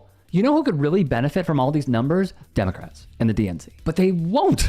And they don't care. They showed you. They actually spent money to defeat Zoran Mamdani and they lost. So I am telling you, and I've been reposting some candidates as well. There is a socialist that is running in Wisconsin. There are a few socialists that are running across the country. One is hoping to unseat Richie Torres. That would be amazing. You want to reach young men, Democrats? Follow this playbook or else, I mean, keep doing what you're doing and losing elections. Hey, I appreciate you watching. Yeah, that's interesting. I've never watched this channel before, but I really liked that video. I'll go ahead and link it in the chat. Yeah, I think there are a lot of people who happen to be men in the world that are genuinely like really well-intentioned and they're sweet people and they have good values and good morals and stuff like that. I do think that they are not struggling to find partnership or women or status in society. I think a lot of them are doing probably pretty fine. I think like until conservatives recognize that the people that are struggling are conservative, there's going to be a disconnect. Like progressive men are not struggling with a loneliness epidemic in the same way. They're struggling with economic, struggle like the rest of us and like grocery prices and maybe, recontextualizing their purpose of even dating in the first place. But I don't think they're really struggling in a real way. And I think a lot of girls are in heterosexual relationships settling for a lot of these liberally men who are liberal enough. Like I can tell you how many of my girlfriends, I just see them, they really haven't deconstructed. And, you can't rush the process, but they're willing to settle for these guys that are just liberal enough. And yet they're just like, man, this isn't what I want though. And I'm like, you gotta recontextualize even the conversation around dating in the first place. Like you have to say, what is my purpose of dating? Because until you realize it, you're not like, it's okay. It's one thing to admit out loud that you're just lonely and you want a warm body next to you that you like and you're comfortable with. Fair. It's another thing to, live in a world where you're trapped in sort of, here's what I see happens. We got liberal to progressive women on a spectrum who are dating liberal to progressive men on a spectrum, who they're settling for, who they're not even dating. Let's say they're like friends with benefits or lovers, but they live in a bubble where they can't openly call them lovers. So they call them boyfriends, or they tell people like, oh, why are you hanging around with this guy so much? Or like, what are you doing with them? You can't just tell regular people they're your lover.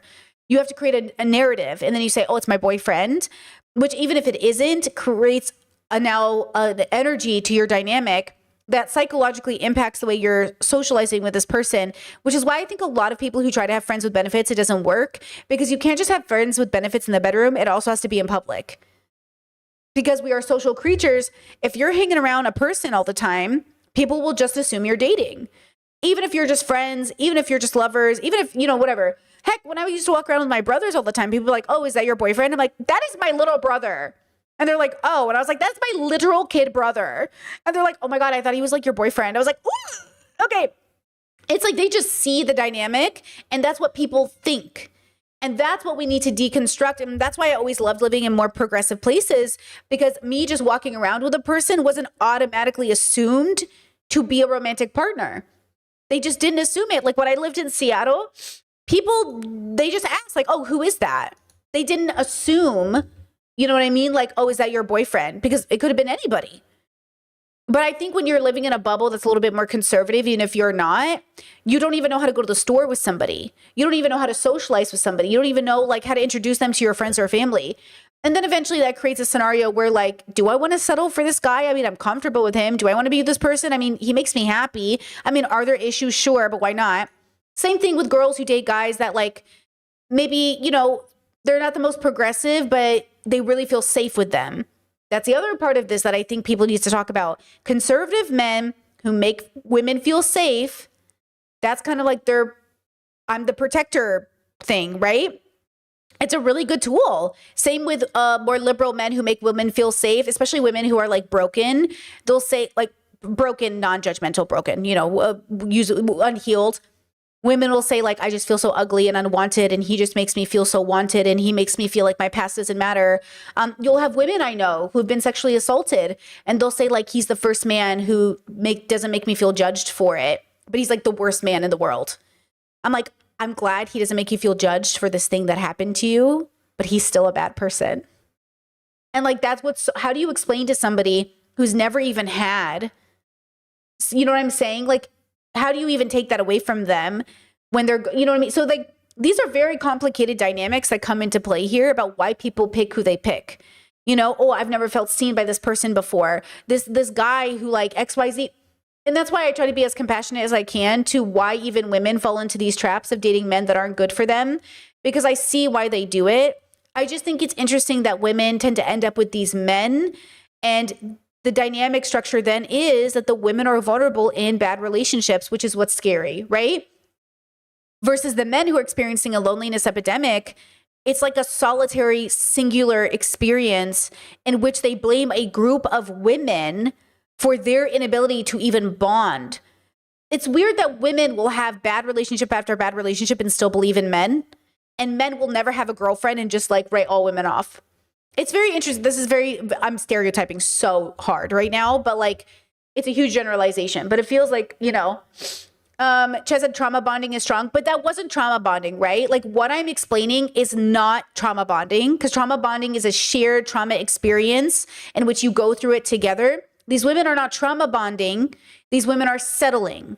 Okay. Like that's the difference. And that's very important because it's not trauma bonding.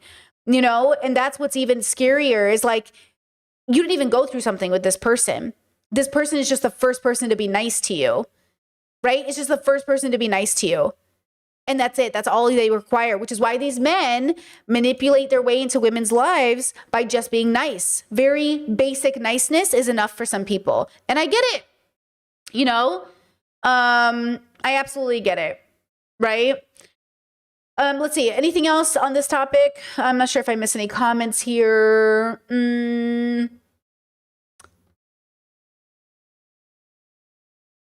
Let's see.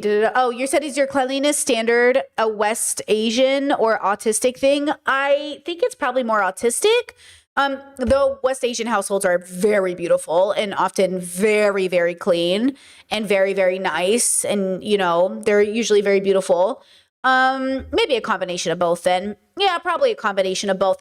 I would say by standard of living and cleanliness. Yeah, because maybe it's both actually, now that I say that out loud, because I'm obviously impacted by that. It has to be. So maybe a little bit of both, but I do get mentally overwhelmed. I know my spoons deplete when I'm in a dirty space.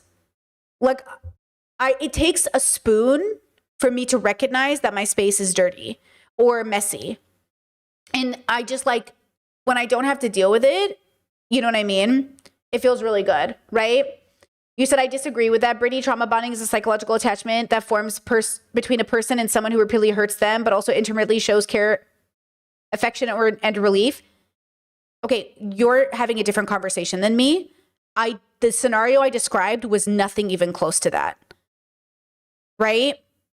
You said the bond is strengthened, not despite the harm, but because of the cycle of abuse and a reward.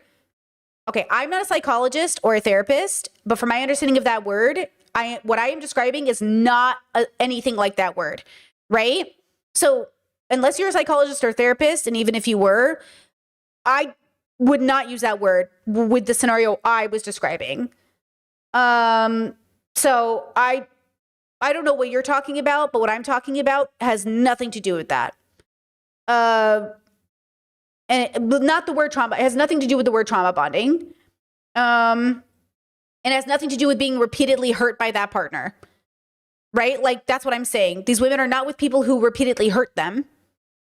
I'm describing women who are dating men who are the first men who are nice to them, even if they're not good men. They're not men who hurt them. They're men who are not good men, which is different. You can date a man who's not a good man who doesn't also technically hurt you, right? So that's what I'm talking about. Like, I'm not talking about women who are in abusive relationships. I'm talking about women who date men that aren't the most moral or good, and they settle for those men who then are the nicest people to them, right?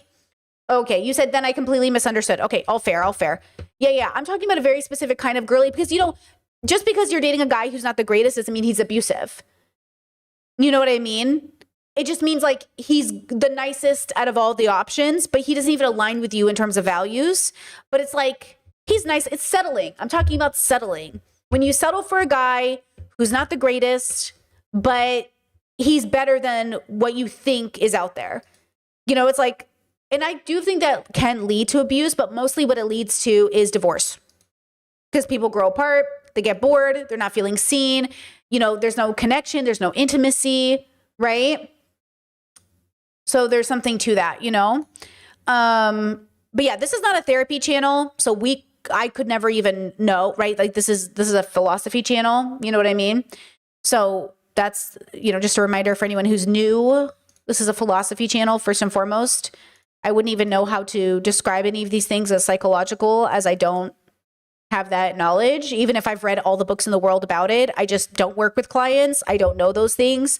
I could have a guess, but I would say like the people that I'm thinking of as I describe this, like there's trauma there, but it's not between the people in the unit. Like the trauma isn't between the people dating. It's what happened before, but that's everybody. That's not, you know what I mean? So, okay, let's go on to this one because I'm very curious about this video because we've been talking a lot about exactly this topic. Do you guys know who that practical mom is? Do you guys watch parent content? Actually, I'm curious. I don't watch a ton of like parent specific content, but sometimes I will dabble to see what parents are going through right now because I want to see what's up with them and how they're doing. And this woman came up on my feed called That Practical Mom, and the cost of convenience and the hidden cost of convenience. And we've been talking a lot about that here, right? Like your relationship with money, and if they make it inconvenient, you're paying extra for it, which isn't always bad, but sometimes is bad, right? Depending on how you have a relationship to it, right? So let's talk about that, okay? Let's see if this is a good video. Today we have access to everything at our fingertips. It allows us to be continuously entertained, endlessly productive, and constantly connected. We have ended up with a culture that equates speed with success. Hold on, pause. You said, no, I don't like seeing parents and kids content. Okay, hold on, pause. You don't mean to say you don't like watching parents exist in public, right? I'm talking about parents who exist in public. You know, parents can make content about being parents without it being about parents and kids. Are we erasing, you know what I mean? You know what that sounds like? It sounds like you're saying like parents shouldn't exist in public. Like I'm talking about people who happen to be parents who are talking about finances. I'm not talking about family vlogs. You know what I mean?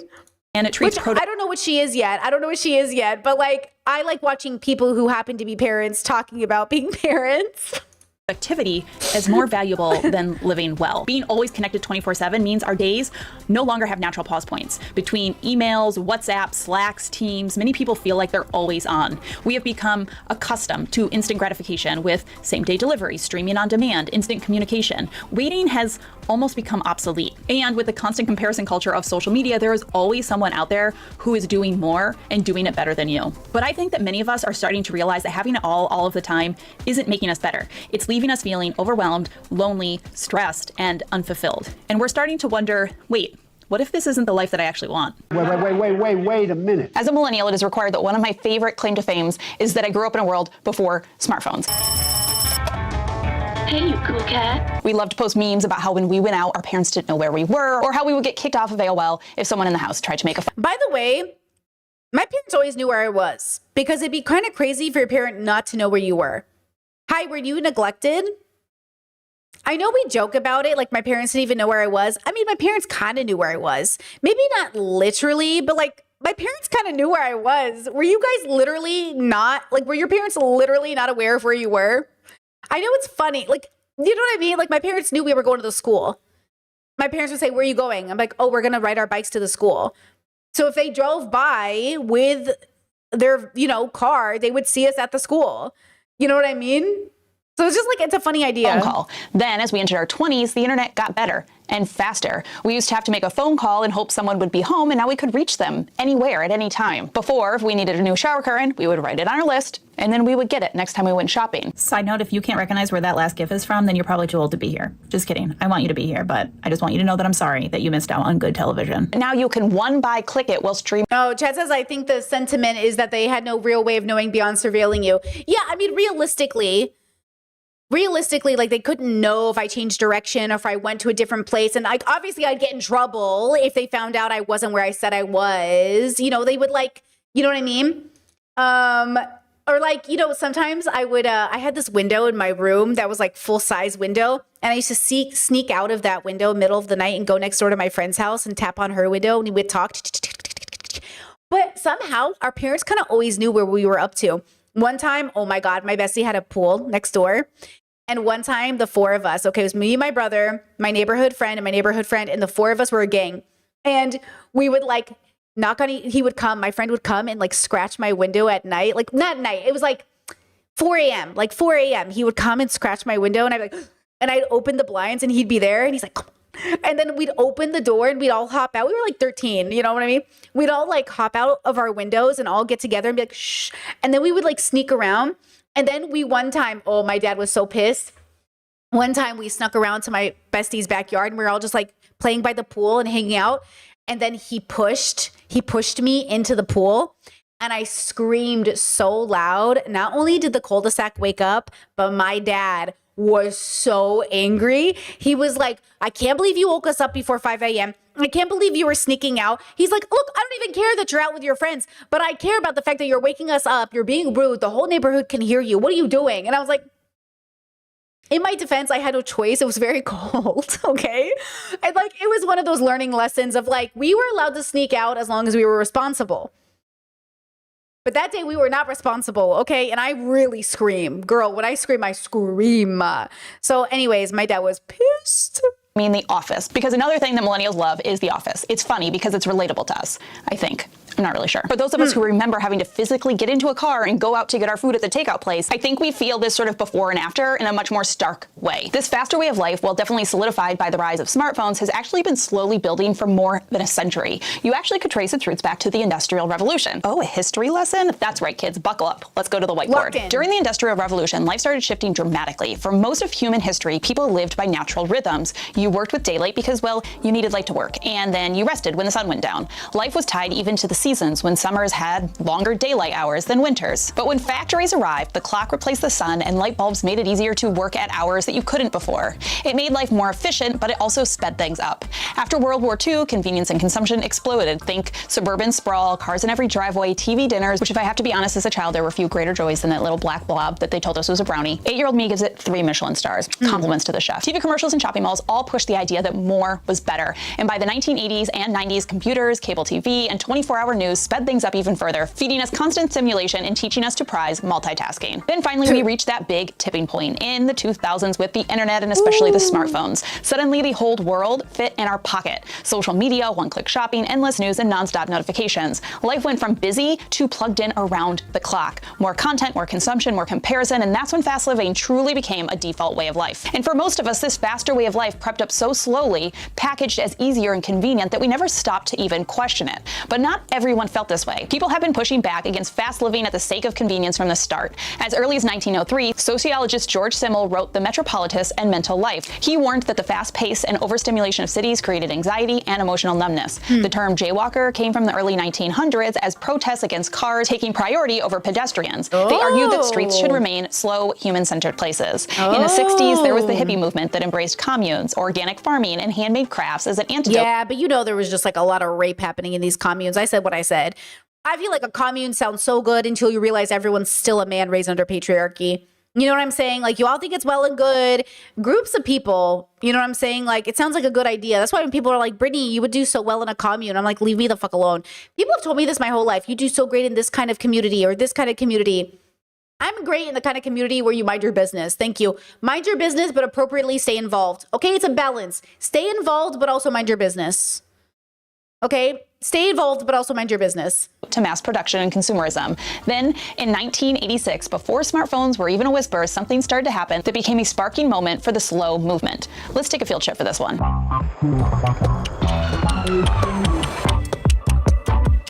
So what happened was McDonald's announced its plans to open a restaurant at the base of the Spanish Steps in Rome. For many Italians, this historic gathering place was no spot for a fast food chain, and it symbolized what was being lost to our new, faster pace. Journalist Carlo Petrini and his friends protested by handing out bowls of pasta, using food to say, we don't want fast, easy meals to replace tradition, ritual, and community. That small act sparked the slow food movement, and while McDonald's did still build their restaurant at the base of the Spanish Steps, that small act snowballed, and by 1989, delegates from 15 countries gathered to write the Slow Food Manifesto. This manifesto pushed back against fast food culture, arguing that by chasing speed and convenience, we were losing tradition, local values, community, and the joy of savoring a meal. Instead, it called for slowing down, protecting regional food, honoring farmers and artisans, and treating meals as more than just fuel. In a way, it wasn't about food. It was about defending a slower, richer way of life against the creep of everything becoming faster, cheaper, and more disposable. But an interesting thing I've come to realize is how we have sped up life due to convenience, allowing it to slowly creep into all aspects of our life. How did I get here? With most of us never really stopping to question if it truly was more convenient. And convenience hasn't just sped up life, but it convinces us that when something is faster, that means it's automatically better, right? Like, obviously, if it saves us time, it must give us more life. It must make us happier and make our lives easier. But if you stop to look closely, it's not what's happening. I've talked about convenience illusion in my videos before, and this is the idea that something is sold as being more convenient, but when you really step back and think about it, is it? Right? Here's an example. Drive-through coffee. It is meant to be faster. It's done for you. You just drive up and drive away with coffee. But instead, you wait in line for 10 minutes. You spend $8 for a coffee. It took more. Wait, that's true. Okay, hold on. My coffee every morning takes about 6 minutes to make. I think that's what I've calculated, because I do have to calculate how long everything takes me, because that's just how my brain works. I think I've gotten my coffee down to like a 6-minute ritual in the morning. And that includes the moment I prep for the coffee. So as I boil the water, because I boil the water on the stove, because I have a pour over, I pour the water. So I boil the water. I set up the pour over. I grab my filter. I put my filter in. I warm my milk as it's in the microwave for a minute. I pull that out. The water is done boiling. I let it finish. I let it settle, you know. Then I put the coffee grounds in. Then I start pouring over. And then the whole thing is about 6 minutes. And I save a lot of money, obviously, drinking coffee at home. It's also delicious. It's really, really good. You Yeah, I never like you know what I hate the most is when I stay at a hotel and I can't drink. I hate their coffee at a hotel unless they have a restaurant in the hotel. I usually have to get in my car and go get coffee. But yeah, I hate that feeling of like a 20-minute drive to a fast food restaurant to go through a thing, blah blah blah. I just love being at home with my coffee stuff, you know.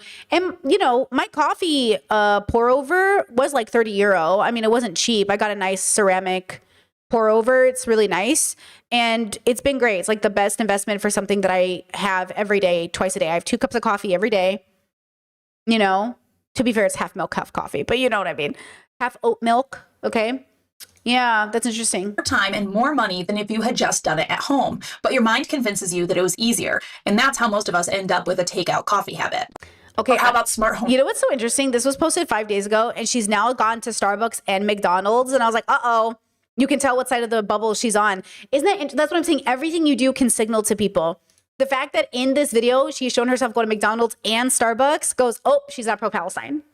She might be pro-Palestine. Okay. It's not to say that I haven't had McDonald's in the last 2 years, but you know, as a content creator, even if you make that exception throughout the year to like, you know, or even like if you find a reason you have to do Amazon or something, it's like, putting it in a video and putting in content and doing it is to say she didn't think about it.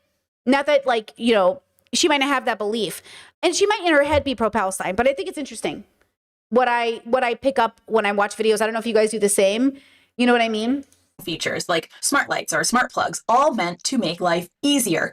But in reality, what do? We spend a few hours getting them all set up, and then every few months we're left like troubleshooting the app or updating some firmware. The products keep randomly getting disconnected from your phone. It was meant to make your life easier, but now you just like have a part-time job in IT. Convenient? Not really. The illusion of convenience. And we've done this in... Also, for 1 million subbies, I'm like shook at her microphone quality. You know, I am literally shocked. Chat said, do you buy beans or pre-ground? I buy pre-ground right now. I used to buy my own beans and grind them myself, and I want to go back to that, but I don't want to pay for a grinder right now. You know, can you use a bullet to grind coffee beans? I used to have a grinder and I used to do raw coffee beans, but I don't do that anymore because I don't want to buy another appliance. Maybe eventually I will, but I just don't want one right now. I mean, heck, maybe one day I'd love an espresso machine. Who knows? But then espresso's like less than €2, sometimes less than €1 here in Croatia. So then it's like I might as well just walk down the road to a coffee shop and get some fucking espresso. It's not like I drink espresso daily. You know what I mean? Endless places in our lives if we step back and think about it. We saved... Chet said, I'm surprised you guys are next to Italy and don't have a mocha pot. So I looked into it. I've never tried a mocha pot, and we did, like, my partner doesn't drink coffee, but I do. So it was up to me what I wanted, and I decided against it because I wasn't sure about it. And the only mocha pots I saw were quite expensive. And I just went with something that I knew and that I liked. I like a French press. I like a pour over. I'm sure I'll like a mocha pot, but I just felt very insecure about trying it. You know what I mean? Yeah. 15 minutes with one-click shopping, only to spend 45 minutes managing returns. We've gained the ability to live track our kids' school buses, but we have lost 30 minutes trying to get logged in on the godforsaken app. We gained infinite streaming options, but lost an entire evening just trying to pick out something to watch because there's too many options. Convenience promises to lighten our load, but instead... Oh, can I just say something? I tried to watch this new Netflix show in the background while I was getting ready for stream yesterday, and it was a... what was it called? It's that new, Hilary Duff's like a side character in it. It's about a girl in her 40s who's trying to pretend she's 26, which obviously she cannot pass. I don't know what the fuck they were thinking. Like, no offense. Like, I'm not trying to say she's ugly, but girl, you do not look 26, okay? Second of all, neither does Hilary Duff, who's playing a 26-year-old in the show. Doesn't make any sense. Oh, younger. Okay, the first episode is full of anti-Indian racism. I couldn't believe it. I was like... There was like 3 or 4 jokes. And I was like, this is racist. I was like, I'm so confused how this was made in 2025. It feels like a 2016 show. It feels like a 2010 show. But it was such a weird, I couldn't get through it. I was like, even as a shit background show, I can't get past it. Even if they explain it later in the series, like, oh, she was out of touch. It was supposed to show how it's out of touch. It was like anti-Indian racism over and over again. I was like, this is crazy. Oh, Chet said, I think it was made like in 2026. Oh, was it? Why is it number 3 now? Wait, there's no way. Why is it posted now? No, 2025, 2024. Wait, am I wrong? Wait. No, it says it's recent. No, it says it just came out. Wait, is this, I guess there is based off a novel? Oh, no, it did start in 2020. Wait, is this a different show? Hold on. I think you're right. That it's both, maybe? Wait, what? Is it still going all now? Hold up. So the Younger series is an American drama television show. This is the AI response, says all 7 seasons of the show, which originally aired from 2015 to 2021, have recently been added to the platform. Oh, so it did start off in 2015. Wait, that makes so much sense. You're right. Okay, well, the anti-Indian racism is intolerable. I couldn't get through it. It was so bad. Oh, okay. I think, yeah, it looks like it. Oh.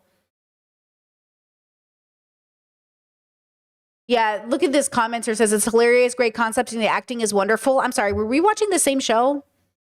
Were we watching the same fucking show? Yeah, I did not like it. Thank you, chat, for telling me that. That makes a lot more sense that it's kind of older. Ugh, it's bad, bro. It's bad. It's not good.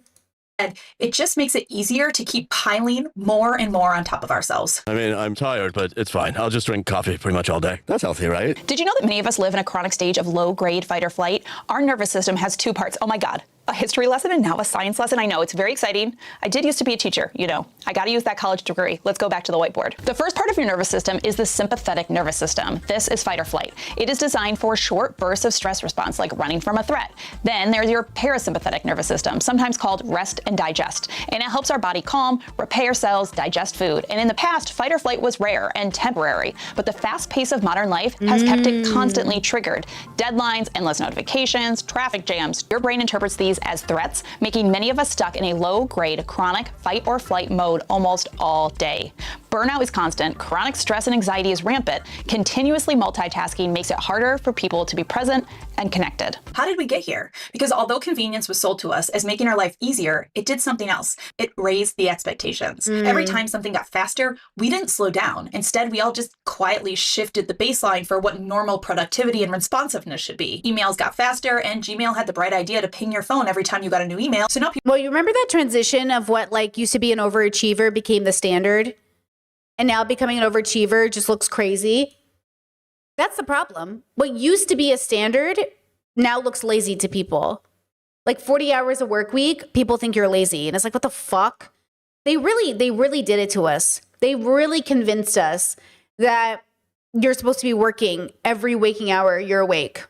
Every waking hour you're awake. You get what I'm saying. people expect instant replies. Delivery got faster, and so now it's become the normal to get whatever you want the next day. Communication got easier, so now we're reachable all the time. Information got immediate, so now we're... Oh my God, guys, do you remember that guy? You remember that? He was a black dad with the plugs in his ears, and we were like, oh, he's kind of like, and he was talking about being a provider, and he had like a cute family, and the red pill guys were making fun of him. Okay, did you see? I had this update. I can't log into my TikTok. I don't know why, if anyone else is having this problem. I just like desktop TikTok won't let me log in to show you, but my phone is letting me. I don't know, I'm confused. Listen, I saw an update from him. He's like on the phone. He's like making a video about how he's burnt out. He's going to move to the Philippines or Thailand or something with his wife. He's burnt out. He's like, the internet was right. This life is a mess. I'm a mess. I'm tired. I'm going to give up everything and move. And I'm like,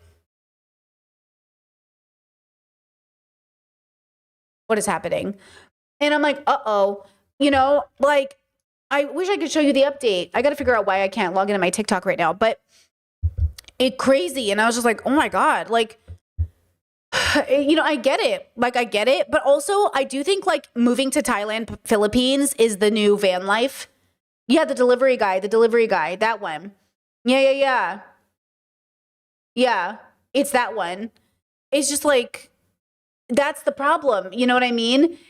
It's like when you get burnt out and you're overwhelmed, you just think like, oh, I'm going to go to the place where it's cheapest. But like that doesn't help local economies. Taking your American life and taking it over there is not the same. Like thinking I'm going to go like that standard will change too. Guys, if every American moved to a place that was cheaper for them and worked overseas, the place would just meet that requirement. You can't go to a place that's established and not understand that if enough of you come over, the local economy will just kick out locals and now the population will be replaced. You know what I mean? Like, it's going to meet the demand. If you guys come in and they know how much you're making, they're just going to raise rents up again. You can't escape, to the new place. That's why we have to like bring down the cost of living and like or bring up salaries to meet that standard of living, right? It's like people keep thinking they can just run away to the next place that will like make it make sense. You can't. We're expected to be updated and informed 24/7. Instead of giving us time, convenience filled that time with more. Psychologically, humans naturally spend any time they have. It's something called the efficiency trap. The efficiency trap is the idea that the easier and faster something becomes, the more we end up doing, which cancels out the very benefit the efficiency promised. It traces back to something called the Jevons paradox, which showed that when coal became more efficient to use, people would just use more of it, not less. Then there's the Parkinson's law, which confirmed that work naturally expands to fill whatever time we free up. And today, cognitive science shows the same pattern. When tasks get easier, we take on more of them. Expectations speed up and downtime continues to disappear. So convenience isn't neutral. It actually accelerates at our own pace of life instead of helping us slow our life down. On top of that, companies have realized that faster living benefits them. More consumption, more engagement, more productivity, and thus faster living just keeps getting faster. So it is not surprising, of course, to see the pendulum start to swing back. Following on the coattails of the previous movements we talked about, more and more people are pushing against the culture of faster and bigger and more. Yeah, chat said moving to a cheap, in quotations, country to continue living your high standard of living is affecting the local population. I believe that's a colonial mindset. Yeah, I think that's the problem is like moving, like going to places with this idea, like if it's a trend and it keeps up, then it's just going to ruin the local economy for people who live here, right? Chat said, do you mean privileged migration? Well, I don't know. Is that a term? I just mean like, even in Croatia, we see it, or in other places we see it. Like people are moving, especially Americans will move. And I know I'm an American living in Croatia, but like I think my case is a little different. Obviously, I married a Croatian. I'm not like, I didn't come to Croatia as like I'm attached to the country. You know what I mean? But like, yeah, Chad said, I'm Spanish. I'm from Barcelona, and this is most massified in this. It's the most massified city in the world. Okay, that's what Spain right now. They're really struggling with tourism. Like people are struggling. They're asking tourists to stop coming because it's killing. Okay, I'll give you one of the issues with Croatia that I understand from what I understand. So in Croatia, we don't rent. Like most people own first. When you are a renter, you don't rent in like apartment buildings the way you would in America. You know, when you go to America and you walk into an apartment complex and there's a front office and the front office shows you the apartments and you apply. That's not here. That's not what happens here. What happens here, from my understanding, is private owners rent their place to you, right? The landlords here will get people in on a temporary contract, kick them out for the summer or have them move out in the summer, hike the prices in the summer for tourists, and then at the winter, bring people back in. It's not sustainable living for locals. But because of the tourism, because people are coming with higher salaries from the UK, from America, there's like a cash grab from the locals that they feel like they have no choice but to aim for because there's money to be had. That's why Airbnb is looking to be blocked from a lot of these places, because Airbnb is like crushing the economy. So it's not to say that, you know what I mean? It's not to say that you can't find a good place. Like we're really lucky. Our landlord's really great. We really like our place. Like we're very happy, but and we're on a contract basis. Like there's a lot of paperwork involved. We're not worried about getting kicked out in the summer. But I'm saying like just the fact that even happens, like just the fact that people are thinking I can make a price hike in the summer is a part of that tourism problem that's happening, right? Discord said, wait, how does renting in the USA work? It's not private owners. If it's not private owners, if it's not like somebody who owns a place and they're renting, there's apartment complexes.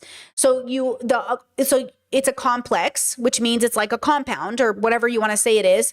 And they have buildings and all the buildings have apartments and assigned numbers. And you go to the front office and you put in an application for this rental, for this apartment in this complex. You say I live in so-and-so apartment complex. And then they rent you out one of the many units. So somebody owns the whole complex or a business owns the whole complex and you rent one of their units. But, it's not like the apartments are bought by somebody and own that thing. So so in Croatia, when I say I live in an apartment, I own it. I live in a home somebody has. It's not the same as an American apartment. You know what I mean? Like, let me see if I can show you like, hold on, let me see. American apartments, like apartments in Croatia are people's homes, you know? I wonder if I could show you. Let me see if I can find one. How much do you pay for rent in New York? $17.50. Could I have a tour of your apartment? It's a micro studio. Is that okay? Yeah, I would. Okay, these are like, I'm trying to find like, oh, here. Okay, hold on. If you're new here, my name's Taylor. I've been living out of a couple suitcases. Wait.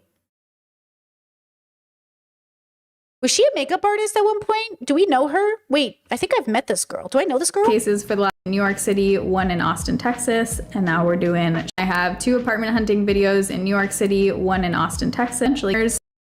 I feel like I know this girl. Broker to show me around, Michael Scavo. You guys have probably seen.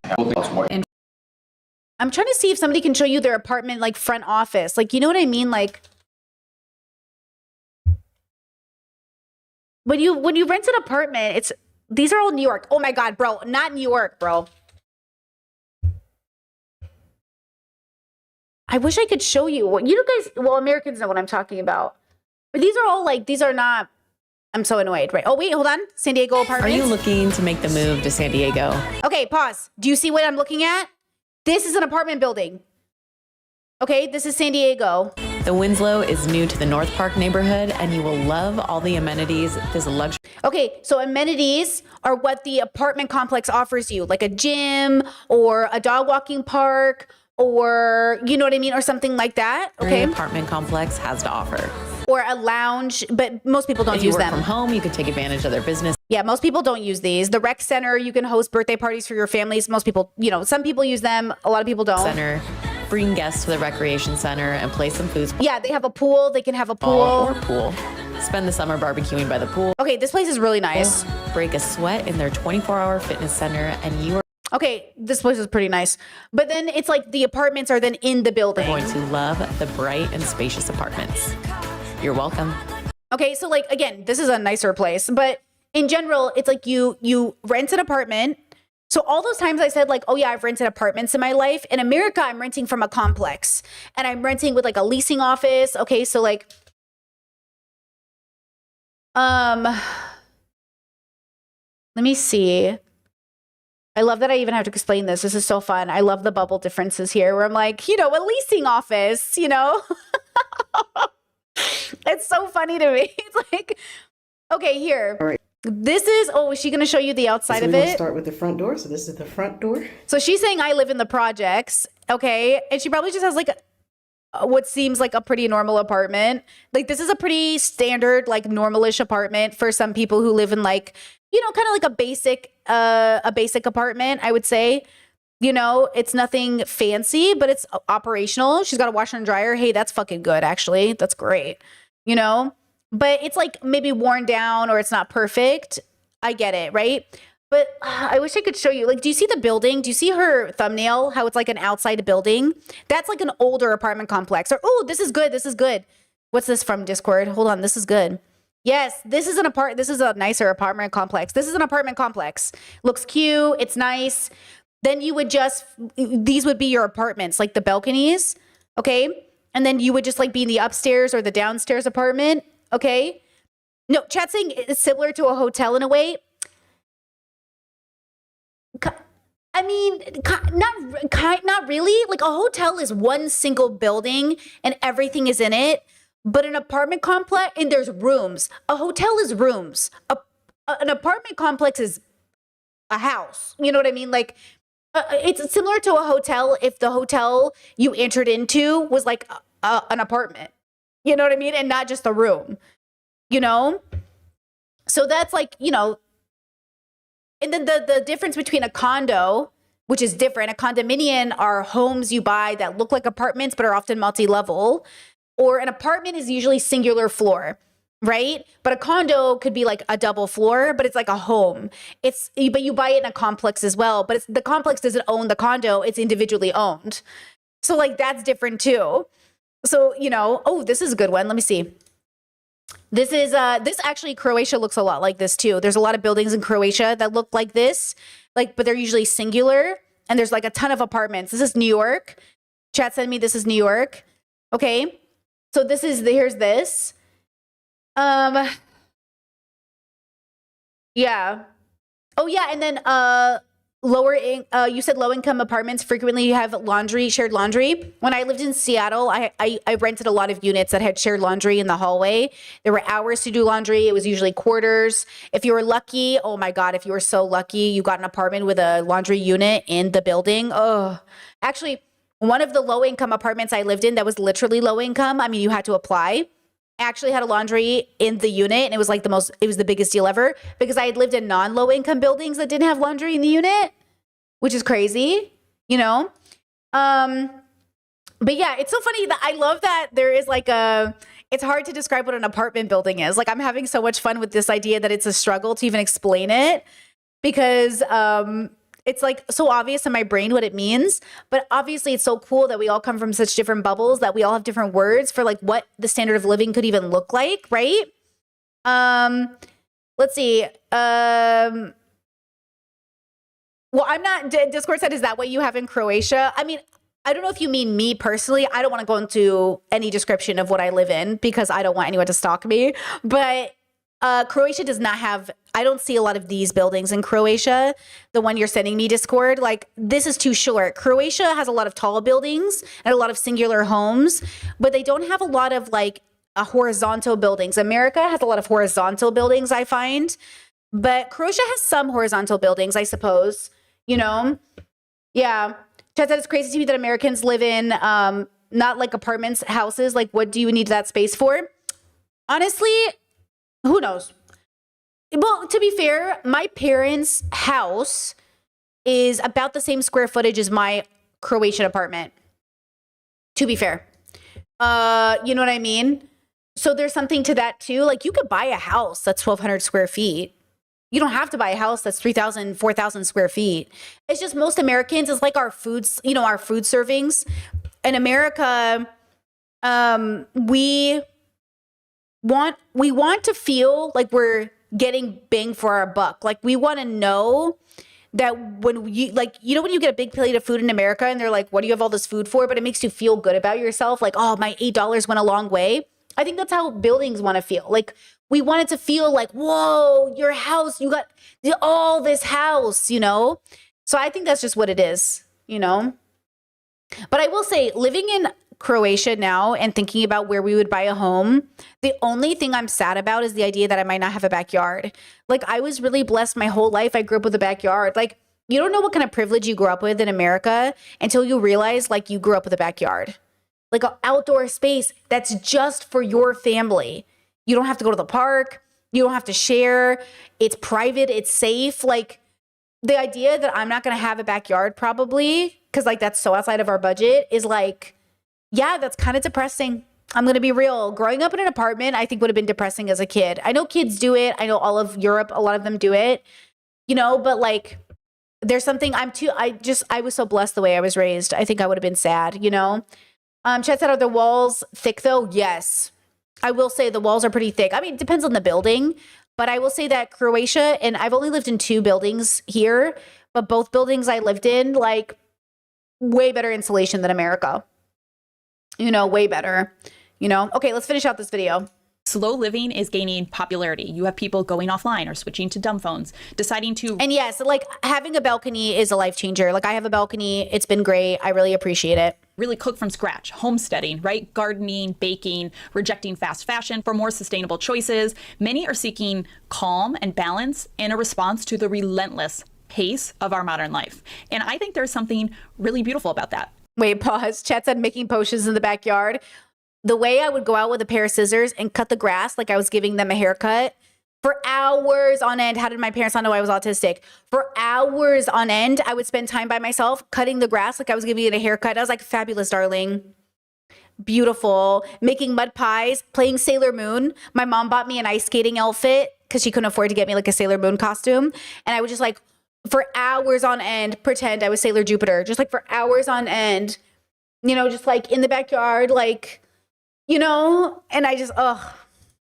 It's about focusing on simple things, right? Like romanticizing your household chores or enjoying your morning cup of coffee, taking a walk without multitasking. Slow living, I think, doesn't need to mean that you're becoming a homesteader who lives off the grid and rejects tech altogether. While the internet, or becomes a conservative stay-at-home mom, I have found, likes to make everything look like it has to be all or nothing. I think that you can still benefit from the slow living movement while still owning a computer and even living in an apartment in the city. At its core, slow living is simply about living with more purpose and care, and that can look 1,000 different ways. It can be sending a handwritten card, walking instead of driving, having a screen-free meal, or just choosing presence in your everyday moment. At the end of the day, it means being intentional, because Chad said apartment kids had public playgrounds and parks, arguably more fun than backyards. I would say it's not a competition and every kid is different, but my parents would never have let me go to those places alone, right?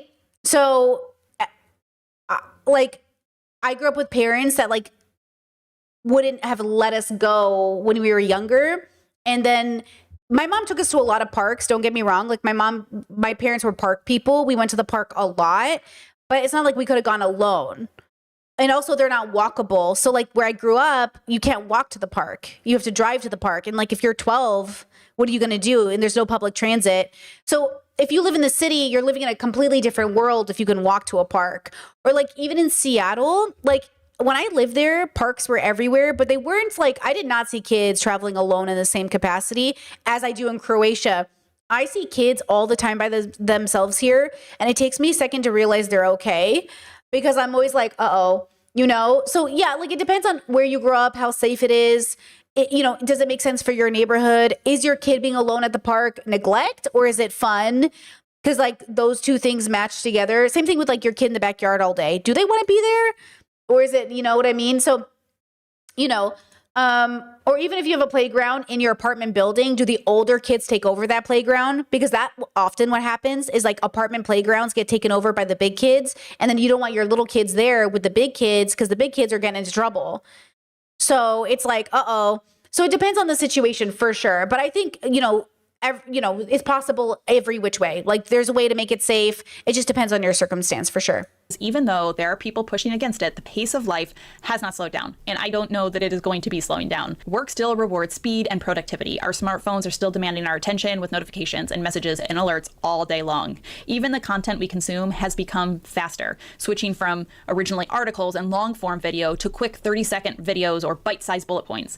And of course, the elephant in the room is AI looming over us, changing our lives at a speed that we have literally never experienced in all of humankind, which is a can of worms that I'm not sure that we can begin to cover in this video because I am not emotionally or physically or mentally prepared to do so. And I think that's why slow living matters so much in this day and age. In a world that keeps speeding up and telling us to speed up, it can seem a little dramatic almost to say like, okay, enough is enough, right? It's like a little small form of resistance to say no. But as you resist, even in little small ways, I think that you'll notice a decrease in stress, a stronger feeling of being present, and more meaningful connections. And when you slow down, it gives your body a chance for that parasympathetic system to kick in. Do you remember the science lesson we have? I hope that you were listening. I hope you were taking notes because it is going to be on the test. Things will happen like a decrease in your cortisol, that's your stress hormone. Your heart rate will lower. Your brain will shift out of constant alertness to focus and calm. Even your digestion and sleep improves when you give that parasympathetic nervous system a chance to tap in. And this can be done with tons of little small tweaks, little changes to your life to take yourself out of that chronic low-grade state of fight or flight. I've made a lot of changes to my life over the last year or so to slow down. I found myself more and more pushing back against the narrative telling me that I need more, that bigger is better and faster is better. And sure, as a mom of 4 children, my life is still pretty busy and chaotic. And a lot of that is completely out of my control. Like the fact that my children think this is aesthetic or that their inside voice is the same decibel as a fire engine siren. But here are some things that I have done to help myself slow down and to take advantage of the slow living movement. 1, prioritizing time outdoors. I try to be outside as much as possible, especially with my family, especially with my children. Ideally, totally tech-free, just being outdoors. I also wonder how much of it is like a little autistic, because I was talking, my family, my parents are very, they hate having neighbors. And that's because they've been spoiled for the last 20 years living in a 5-acre property. And they don't have the neighbors they have, they're all friends with, but the neighbors all have their own space. And they do know the whole neighborhood because it's one street. But like, it's nice. Like my dad can play guitar and music at any time of the night and never bother the neighbors. Like the neighbors can all have parties like well into the night and most people like aren't being bothered. Like my sibling was just telling me like they live in an apartment complex and they can't even have friends over past 9 p.m. because the neighbors complain and they're like, I feel trapped. I feel like I can't live my life. And it's like, yeah, like for some of us, because the insulation is so badly built in American apartments, it feels like when am I going to be free? I'm spending $2,000 a month on this 1-bedroom apartment and I can't even have my adult friends over. I can't even have sex in the middle of the night without being too loud. It's like, there's some part of that feels like it can feel like a trap. And that's why I say like, know the style of existence you want to live. Because like, if like, I'm willing to like, of course, be grateful for about anything I can get, but also I don't want to settle for an apartment the same way I would settle for a relationship. Like, I don't want to just buy a house because it's the only thing I can afford. Like, my partner and I have said this, we'll stay like renters as long as we have to stay renters in order to find the house that like makes sense for our family and like what we imagine we want from it. Because again, like, what's the point of buying a place that I feel suffocated by or don't feel good in just to say I own a place? Like, it just doesn't make sense. But I can see the pressure of wanting to do that just to say you bought something. But like, look at the neighborhood. Like you guys, I don't know if you know this, but like before you buy a house, you should go to that neighborhood at nighttime. You should look at it in the day. You should see what it's like on weekends. You should see what it's like, you know, multiple days a week. You can't just see the house and say, I love it. What's the neighbors like? What's the neighborhood like? You know what I mean? Because like you can visit a place on a Monday and it's beautiful and quiet. And then on a Saturday, you realize like, uh-oh, this is a louder neighborhood than I signed up for, or vice versa. You're the loud neighbor and you live in a quiet neighborhood, right? So, you know, when we have these conversations, it does go back to your livelihood and your life and how you lived. I am a product of the way that I was raised. I'm a product of my parents. And I always wondered why my parents hated city living until I kind of realized like, oh, I kind of don't like it either, but I'll settle for it. Like, that's the thing is like, I can manage city living and make it work for me. But I would just spend most of my time inside. I'm just not that girly. Like, I just don't, you know what I mean? Like, I'm not a person who like is excited to like ride a bicycle through town. Like, girl, that is not who I am. You know, I'm not that girl. But if I owned a backyard, I would be in it more. But I'm not really like, you know what I mean? Like, it's not comparison. You're not better or I'm not worse. It's just about saying, play to your strengths. You know, who are you really and what do you love? Some people love city living. Some people just like think it's so great and I think that's beautiful. But like, yeah, I don't know if it's like just the air of life I'm in as well. Like I don't know. But when I lived in Seattle, in my head, I used to love it, but then I got tired of it very quickly. And I always said to myself, I wonder why I got tired of it. And that's the thing too. If you're going to get tired of it, is it for you? What's the thing you're not going to get tired of? What's the vibe you're not going to get tired of? Because you can't, you know, be moving every 2 weeks if you have a house. So where are you going to buy a house and where does it make sense? And also like what limitations are you facing as well, right? Like your job or something like that, you know? 2, minimizing my workload. As a content creator, it is really easy for me to get caught up in doing it all, but I've stepped back from short form content to focus on long form videos like this one that I'm posting on YouTube. It pushes against the idea that more is better, and it lets me work deeper on a single project instead of flitting from one thing to the other. The next change is cutting tech time. This has probably been the biggest shift for me. I shared in a recent video that I quit social media, but I've actually gone further and I have switched to a dumb phone. I no longer have a smartphone, and that is crazy to me, but I love that for you. I cannot decide, like, even calling it a dumb phone makes no sense to me.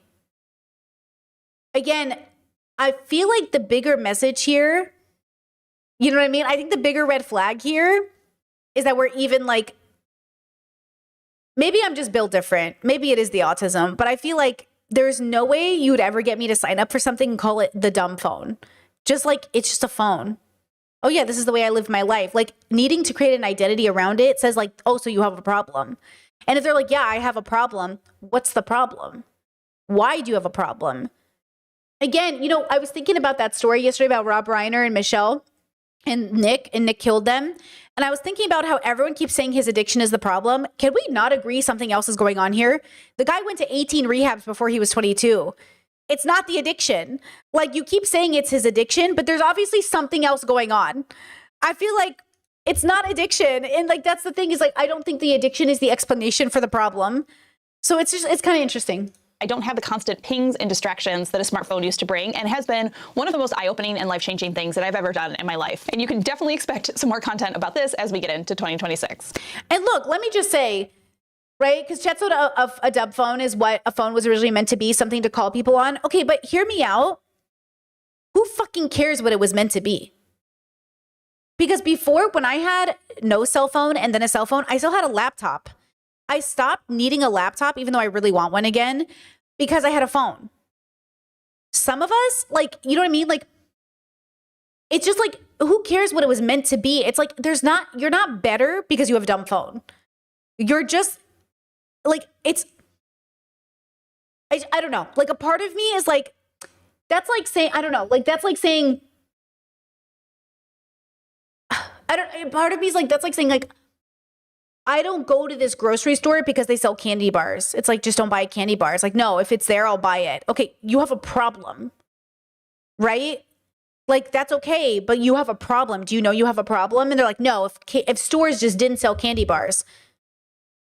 It's like the people that are anti-porn. Like, porn shouldn't exist. People have problems because of porn. You know, plenty of people can walk into a store with porn and not have a problem. So, like, the question is, why do you have a problem? Oh, it's the porn. It's not the porn. Oh, it's the phone. It's not the phone. It's like, it's your relationship to the thing. So, yeah, and then calling it, yeah, Chet says calling it a dumb phone feels redundant. It's just a phone. Yeah, oh, I agree with you. No. I'm sorry, I misunderstood. I agree with you. Calling it, yeah, it's just a phone. But anything is just a phone. You know what I mean? I used to get those. I used to have a hamburger phone. Like, I used to have a funny phone. My dad used to have the big cell phones. And then he had, like, the new ones, you know? It's like, I just feel like some people are, you know, I don't want to be a boomer about this and be like, kids shouldn't have technology. Kids shouldn't have TV. Kids shouldn't have this. It's like, they can have anything. They just need balance. Like, don't give your kids screen time for the first 2 years. It's bad for their eyesight. Don't give them sugar for the first 12 months. It's bad for them. But parents do it all the time, right? It's like, start there. If you do good things in the beginning, we'll have better relationships, but we don't have good relationships with things. So I don't know. Chad said it's just a language. When the word phone assumed is just a phone, we call them smartphones to show the difference. Other phones assume smartphone, they just call them dumb to make the distinction. I guess. 3, own in less. This has been an ongoing process that I've navigated in parenthood that I've been sharing with you guys. And by the way, a new study just came out and said nobody's having an addiction. It's actually just a habit building problem. Like, yeah, you're building bad habits. Like, it might not even be a real addiction, but it's still a bad habit. Like, you know, having to watch porn no matter what, and like, if you don't, your ritual's ruined. It's like, can we talk about this, please? Or like, needing to do things a certain way. It's like, can we talk about it? Like, oh, I didn't get my phone time today. My day is ruined. Can we talk about that, please? Like, what does that mean? What does that look like? Like, there's a reason people call certain things a disability, because it's disabling, right? The question is like, what is the relationship we're having with this? You know what I mean? It's just like, I don't know, like, again, I feel like everyone's always trying to go for the superficial thing instead of the real problem. And I am always going to be annoyed with that. Go through it. But every year I've gotten better and better. Having less to manage makes life simpler, calmer, and slower. 4, connecting locally. Online connection can be really great, and it can connect you with people that you didn't connect with before, but it is not the same as face-to-face. So I've joined local organizations, volunteered at events that I would usually shy away from. I've invited people over to my home casually, and even just made more small talk when I'm out and about in my community. Here's another really quick example. The Wednesday before Thanksgiving, I was due to be home with all of my kids, like I assume most parents were, because it was a common day to have off of school. I sent a text out to some local parents in our neighborhood just saying, hey, let's do a playground hangout around 10 a.m. on Wednesday if you're home with the kids like me. And a small group of people met up at the playground and our kids played, and it was really nice. This was nothing extraordinary, but one of the moms who I hadn't met before thanked me for organizing it. And she mentioned how in her neighborhood, like, no one is ever outside. And this is... Okay, pause. For some people, okay.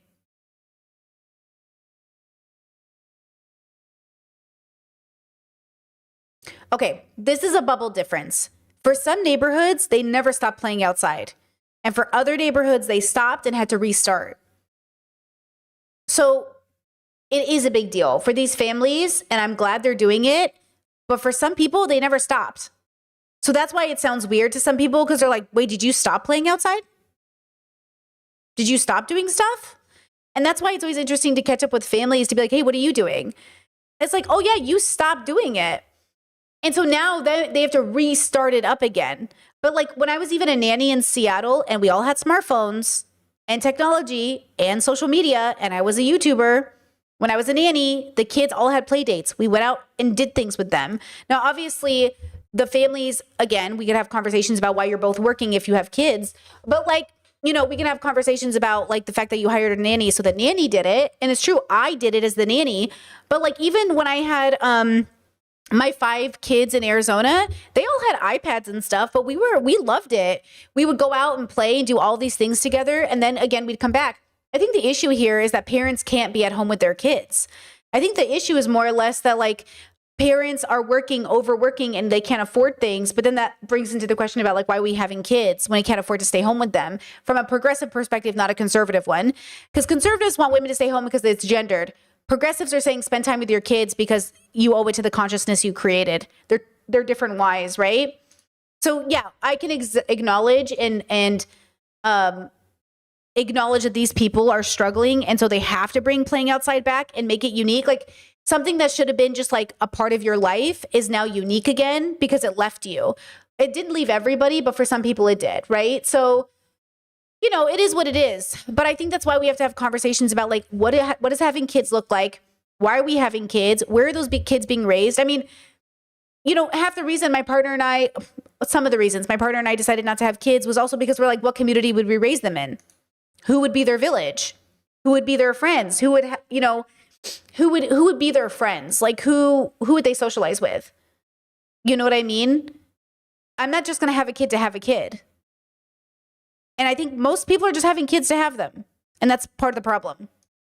A story that I feel like I keep hearing a lot. People say nobody's ever sitting out on their front porches anymore, or similar sentiments to this. Where is everyone? Are we just inside on our screens? But the point was, it was just a simple gesture of reaching out to my community to focus more of my energy here, where my feet and my roots are, my local community, people that are physically around me. Now, there are endless ways to slow down. These are just some of the ways that I've done it. Doesn't mean this is the only way to do it. I would love if maybe you jump down in the comments and you mention a way that you have incorporated slow living into your life in one way or another, and then we can sort of create this comment feed of amazing ideas for others on ways that you can incorporate slow living into your life, because I found they really compound, right? Like the more I embrace slow living, the more I embrace more of it. Like if I do a little thing that's more slow living, then I find myself doing more and more and more. And again, I think it's falling on us as the consumers, but the economy is heavily impacting this, right? Like in my neighborhoods growing up, I would remember distinctly like seeing people's parents come home at the same time every day. Like there was a ritual to our cul-de-sac when I was like under 15. I would notice like so-and-so's back from, like I would know people's schedules because we were on schedules. So-and-so got home for dinner. Oh, it's dinner time. You knew when families were eating. You knew when families were home from work.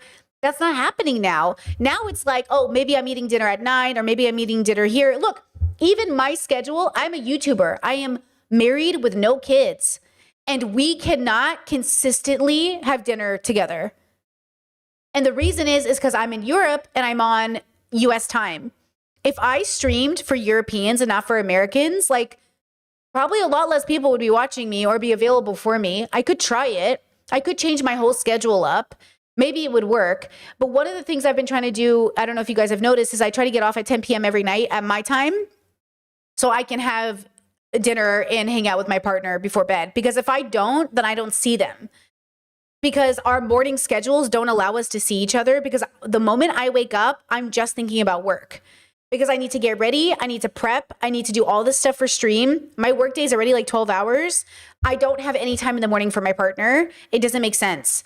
And then at night, the only time I have for my partner. So then imagine I have kids, and now imagine I want to be involved in my kids' school week and now imagine I'm trying to do extra stuff with my kids or my neighborhood. Like, where does the time go?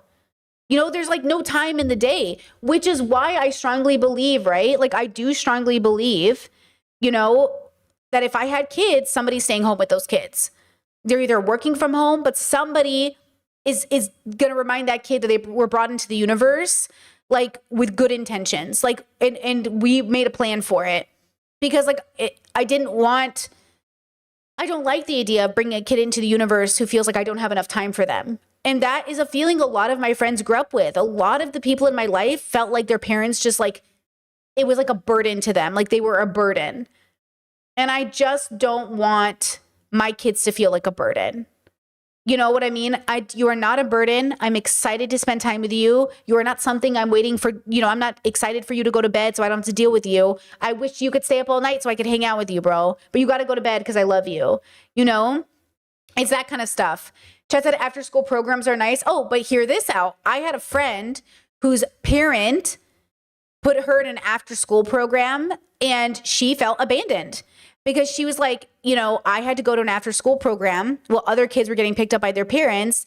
And my parent, I was with other kids. Yeah, I was with other people. But like, I had to go to an after school program. Like, she hated that because she was like, it felt like weird that my mom couldn't come get me or my dad couldn't come get me. And then she was an extracurricular kind of kid. So then when she would get home, she'd have to do homework all the time, or she'd go do like some sort of like extracurricular thing or something. And so she was like, it would just kind of suck. Like, it doesn't matter because, again, you're never going to be perfect. Like, it's not going to be perfect for any family. Some kid somewhere in that's why, okay, then parents go, oh, well, if you're never going to be happy, why should I have kids? Don't have them. Don't have them. That's the problem. Unless you are fully prepared for your kid to not be happy with something you did, you can't have kids. Okay? Because again, there's this idea that I'm going to do parenting perfect and my kid will always be happy with what I did. You might have a kid who's like, I'm not excited about the way you decided to do that. I've had kids who had to spend time with grandma and grandpa and they hated that. They're like, oh yeah, I felt abandoned by my parents because my grandparents raised me. You cannot guarantee the kid you're going to have. For other kids, they're like, oh, I love that my grandma and grandpa raised me. For another kid, it's going to feel like abandonment. You don't get to decide which kid you have. And so like, you have to understand that like this dream of like providing for your kids. Oh, we have a multi-family home and they grow up around their cousins and uncles and aunties. Okay. But like, are you there? Like, again, it sounds nice. Like, oh, this is the fix. I'm telling you right now, there's no way to fix any of it. Because you can't guarantee the kid you're going to have. You only have to be ready to hear your kid out and say like, what is working for you? What isn't working for you? So again, even this dream of like, oh, this is why like people need to bring the grandma and grandpas back in or aunties and uncles. Yeah. What good is that though? If at the end of the day, look, my nieces and nephews are never going to pick me over their parents. And look, as a kid, I love my aunties and uncles and grandparents. They are nothing like my parents. You're never going to live up to my parents, right? Like, it's never going to replace the time I have with my parents. But for some people, it's not like that, and that's okay. But for some of us, it feels like, so again, I'm not trying to be a Debbie Downer, girls. I'm just trying to say, don't put that much pressure on yourself, but also you have to be okay with the fact that your kids are individual people and they're going to have opinions. And that's just what it is. Okay, wait, let's finish this video. Are we done? Of them. And so I thought it'd be fun to have a feed of a ton of great little ideas that are totally digestible that people can just try. All right, my friends, but that does it for this video. As always, okay. Yeah, this was interesting. I mean, I appreciate the advice she was giving to families. I think it's like, it's good that people are bringing it back. It's weird to me that people have had to bring it back, but I get it. And also, I do recognize in myself that depending on who I lived around, I would be more, again, motivated to do things. So again, it's about being honest with yourself. So Brittany, am not interested on, like, I'm not the girly who actually likes to hike, but if my friends are like, come hiking with us, I'll go. Right? And that's very important. Like, when you go on dating apps and everyone says they like hiking, okay, do you like hiking? Or are you just willing to go if other people are going? Like, is this something you actually like to do? Because that's what happens in dating, where someone's like, hey, I thought you liked like doing sports and going to the gym. But that's just what they said on their dating profile. Like, what do you actually like? Like, what do you actually like to do? So again, if I lived near my sister, she'd be over every week, And honestly, I would make time for it. So then I thought to myself the other day, I wonder if there is a disadvantage to the fact that I don't have more people asking for my time, in a sense, in person. Over the internet is never going to feel the same to me. Pause. Okay. But if my sister lived near me, somehow, some way, I would magically have space for her in my week. Guaranteed. Okay. If my besties lived near me, guaranteed, I would somehow magically have time for them in the week. If my siblings lived near me, I would find time in the week. I would make it up. I would make a new day on the calendar. But maybe that's the point. And maybe that's the sentiment is like, why am I so willing to do that for those people? But other people, I'm like, mm-mm. A big part of it is like inner circle magic. Another part of it is just that like, there would be, you know what it is? I would almost like hustle harder. Like one of the ways that I can see myself getting trapped in like comfortability is that sometimes when you're too comfortable, it's harder to get out of bed. So sometimes being uncomfortable makes you more active and available. And so I've wondered if I've gotten too comfortable sometimes because I'm like, could I get more done if I was a little more uncomfortable? And so now I'm going to test it out. I'm going to see if this works. I'm going to try to be a little bit more uncomfortable in the future and see if that helps me.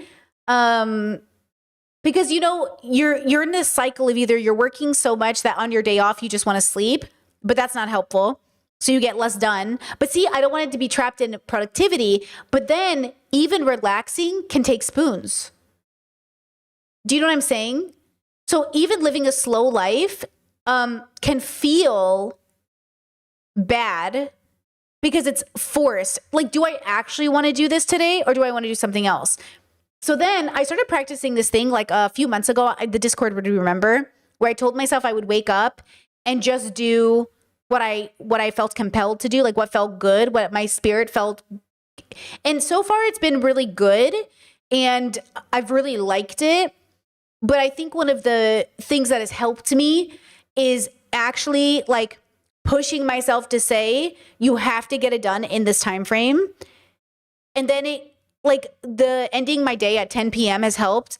So like yesterday I ended my day a little later. It was like 11. I ended my workday at 11 p.m. And then I shut off my computer and then I was like completely available for my partner. And like, you know, we were making dinner together and I was like working out while he was finishing up his dinner. And then we watched, you know, some anime and we hung out and that was really nice. And then we had a slow descend into bedtime and that was good. But I think the dilemma at hand is like, we don't guarantee how we feel the next day, but working for yourself also puts you in this weird position where there's no one telling you to get it done. So then you just have to get it done. So it's like weird. I wonder sometimes like, could I get it done faster or would I burn out faster? So I'm going to try it. So what I'm going to do for the next, like, I don't know, forever long until I figure it out, I'm going to pretend I have a boss and see if that makes me feel better or not. Because I hear from my friends who have bosses and they're like, dude, I still think about work outside of work though. And I'm like, so what is it? Like, what is the thing that really changed? And I think a big part of it was that our bosses could call us after hours. Like, yes, it's one thing to think about work after hours. Like my dad always did that, but he ran a business. But I think that is the significant change. Like back in the day where your boss is messaging you, right? Like that's the part that I think is hard because like I do think about work all of the time. Like guys, let me just make it clear to people. There are no social media apps. There are no TV shows. There is no media I can consume that doesn't make me think about work. Everything I watch, everything I consume, everything I read, work. Do you know what I'm saying? Discord said when you're a professional, you often bring home work too. Yeah, even my friends who are teachers, they bring work home with them. They're always grading papers on the weekends, reviewing kids' essays. Like every teacher I know takes work home with them. So it's like, I think this is like, it doesn't almost matter what you do. I think what matters is like what works for your brain in the moment, you know?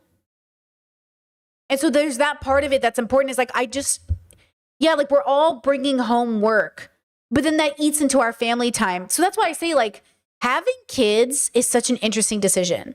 No judgment, but it really is an interesting decision because I'm sitting here like, how are you doing it? But then I do get a little annoyed that parents want gold stars for having kids that nobody asked them to have. But then the truth is like they were asked to have them. Their parents asked them, the schools asked them, the governments asked them, society asked them, their partners asked them. So then I'm like empathetic because I was like, well, you know, people want kids. But then I'm thinking, well, I fucking wanted kids too, you know. But then I was like, but the truth is like by the time I decided not to have them, I didn't want them anymore. So the truth is, I don't feel like I missed out on anything because when I decided not to have kids, I already didn't want them anymore, even though I wanted them forever, right? So there's like this weird, you know, and then we look at each other and we're like, well, that's just the life you chose. The answer, I'm not convinced, is like a dumb phone or slow living. I'm convinced the struggle is philosophical. And it's an attachment to this idea that if I just switch up my schedule enough, it will fix everything. When the fact of the matter is, it's not the fact that you work. It is our relationship with the fact that we exist. I am fully convinced of this. I know it sounds stupid, but it sounds so stupid when you're trying to pay for baby formula and your insurance is $1,000 a month. But I really think that's what it is. You know what I mean? Like, I think it doesn't matter how much I experiment. What I'm really doing is adapting for the situation and doing the best I can. And it's always the answer. Like, every time I switch up, I'm not switching up because the last thing didn't work. I'm switching up because it's no longer working and I have to go to the new thing. But the thing that remains is attaining like a balance. It's not like a work-life balance, because I do really believe your work should be a part of your life. I don't think it's always available for people. I think a lot of people, their work is not their real life, which is so fine. But I do think in many ways, I try to look at my work as a part of my life. And what I'm balancing is all the different facets of my life. I'm trying to incorporate all of those lives into my, you know, and I think that's helping me personally. I don't know if it's helpful to everybody, but I'm really happy with my job. I'm really happy to be, like, I'm so grateful every day that this is my job. And I only hope to ever show up and work as hard as I do to keep it up, because, you know, it does require maintenance. It does require you showing up to work as any other job does. But I also know that it's a part of my life. Like, it's so meaningful to my life. I feel so fulfilled by this job. And I just know that I can't turn it off, not because it's work, but because it's my life. And it's so significant, so important to me. You know, so like, it feels weird to say like, oh, shut off work and don't think about it. But like, work isn't this thing I hate. It's this thing I love. So it's like asking me to shut it off is like asking me to take a part of myself away from myself. So it feels weird. It feels counterintuitive to working all your life for this dream job. And then people are telling you to, like, you know what I mean? So instead, I think what I'm focused on is making sure that I get to experience all the parts of my life I love in balance, versus thinking of parts of my life I don't like and I have to do. I'm grateful to do every part of my life, including hanging out with my friends, including working, including hanging out with my partner, including cleaning. What a privilege to afford cleaning products. What a privilege to afford, you know, my hair mask and my leave-in conditioners, and my nail polish and my lotions, and like, what a privilege it is to exfoliate. What a privilege, you know, what a beautiful life, you know, type thing. But I understand the feeling of it, you know, turning into something that feels like another thing you have to do. I do understand that feeling, you know? All right. Let's go ahead and take a little bit of a break, and we'll come back. We'll watch the all white community video. Yeah. All right. Be right back. Be right back.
Dun, dun, dun, dun, dun, dun, dun.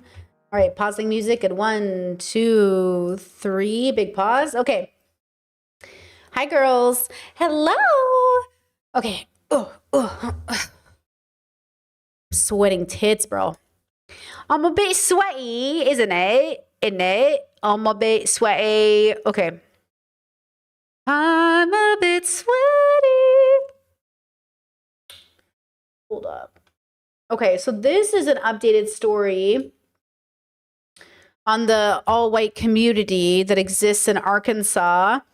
It is from Channel 5, so just disclaimer.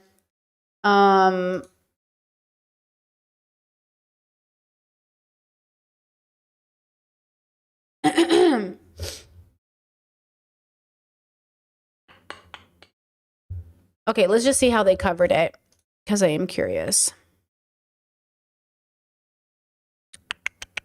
And I would never watch this stuff without you, because...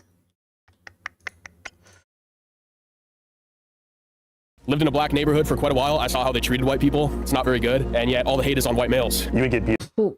Strong start, boys. Strong start. up if you said something racial to a black person. You saw that happen? Yes. They said something like, man, the hood ain't the hood anymore, as in like they were unhappy with my response. Almost exclusively white communities exist all around the United States off of paper merely because of socioeconomics, and that if you are wealthy enough, everyone who becomes wealthy enough will buy into a more or less white-only gated community. But I would not be able to afford that outside of, working my entire life to build up a bunch of businesses, but I would like to have kids. I want my kids to be taught that their ancestors did great things, not that they were the villains of history. Correct, and Arkansas is nice. As far as I know, the laws are you just need to let them know that you're going to be homeschooling, and then after that, there's no testing that you need to do, or they don't really check up on you. The first community that really went after us was the r/Jewish subreddit. I had CPS come out here because they had complained to CPS trying to get my kids taken away. The health department has come out here. They just blanket made complaints to everyone. I mean, I do have Mein Kampf, but I think that's just historically relevant. Who wrote that one? Mein Kampf? Yeah. Hitler. Oh, shit. He's sort of the central villain of the 20th century. So if you don't understand what he thought, then you're, again, missing a big piece of history. Did he make mistakes? I believe so. What do you think the biggest mistake was? Invading the Sudetenland. None of the other stuff. The other stuff? Well, it depends on what you mean. Just like the Holocaust and everything. Holocaust? I don't know about all that. Everybody thinks Genghis Khan is cool and he killed more people than Hitler. The question is, how... Do we think he's cool? Do we think he's cool? I'm pretty sure we think he's a rapist. Do we think he's cool? Who's everybody? Hold on, wait a second. Fast that will take for Hitler to be as cool as Genghis Khan. I don't know. Total brown Gorper victory. What's your favorite thing to cook? I like making tacos. It's fun. Despite Girl, not you making tacos. the fact that we do have, taco nights sometimes, we also have traditional European food nights. I really love breaded chicken, like fried chicken. I like pizza, I like typical stuff. Look, I was a big Dr. Dre guy for my teenage years when I was working out and everything like that. But then I was I don't think it is as soothing to my soul. My stream pooped out. My stream was like, absolutely not. Tacos and Dr. Dre? I don't think so. Am I back? Oh, God. Wingardium Leviosa my stream, didn't I? Is it back? Oh, fuck. Am I here? Am I here? Or has YouTube deleted me? I'm here? Okay, my bad. The stream was just I'm out. The stream was I can't handle these white men. To my soul. Okay. And that goes back to just anthropological data that we have about the difference between rhythm and harmony. What about you? I don't listen to rap music. I listen to gospel music. Okay, who's your favorite gospel artist? Probably Skillet. You say Skrilla? Skillet. Skrillex? Did you say Skrillex? What do they sing about? It's like a rock Christian band. Okay, cool. Hardcore, we love Jesus. Can Greeks live here? They're European. How about Central Asian Caucasians? They're not European. Oh. But the Caucasus Mountains, Caucasian ancestral birthplace. That's me, baby! Technically in Central Asia. Is it? Mm-hmm. Some Italian Americans in Staten Island. I mean, it's West Asian, but same thing. Okay. Not white. Oh, they say I'm not white, I'm Italian. Yeah, and that has a lot to do with the historical uses of the term white. For legal reasons, I believe Italians and Irish were actually always considered white. What? Can Oh. you show us around anything? Sure, of course. You're watching Channel 5 News, broadcasting live from the Mojave mainframe. And today, we have a special report. Ladies and gentlemen, the USA is in a state of emergency, and that emergency is related to rapid community decline. In 2019, more than... Yeah, wait, they called it gospel. Wait, why did she call it gospel? You're right. Wait, why did she call it gospel? Wait, oh, guys, pause. What was it called? What was that Christian store in the mall called? CW? CTW? CW? Do you guys know what I'm saying? I always love shopping at Hot Topic, and my mom was like, please go to the Christian store and shop there. And I did, okay? I was a Flyleaf fan. I ate that shit up, Flyleaf. What? CW? CTW? What was the name of that Christian store at the mall? Is anyone my age and remembers? Oh my gosh. The Christians just, they don't know how to make it cool. I don't know what to tell you. Flyleaf was the closest you ever got to being cool. Okay? That's it. 60% of Americans thought that in-person community involvement was very important. Today, that It number was is like beneath 3 27%. letters. Okay, you guys are like, you have a lot of Christian examples, but it was like 3 letters or something like that. Not Lifeway, not Throwbacks. Oh God, I can't believe it. I'm going to Google.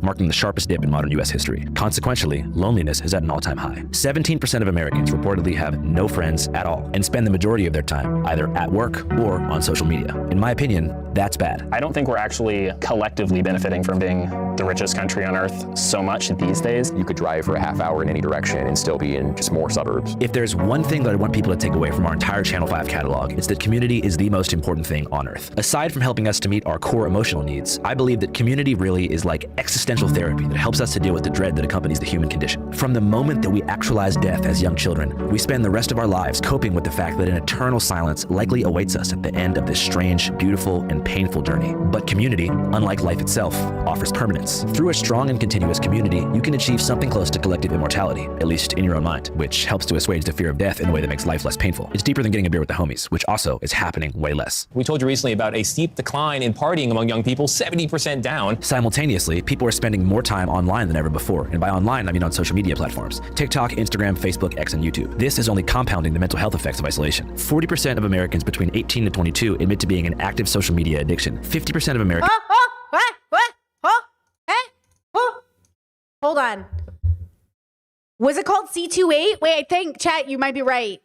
It was, right? C28? Was this it? Wait. I think this was it. Because I remember a C. There was a C in it. Hold on. This had to have been it. This looks right.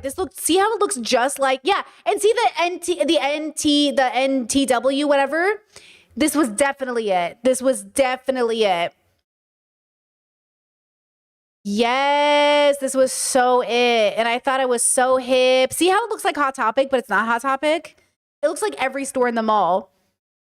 Yes, thank you, chat. Yes, this is it. This is so funny. Yes, girl.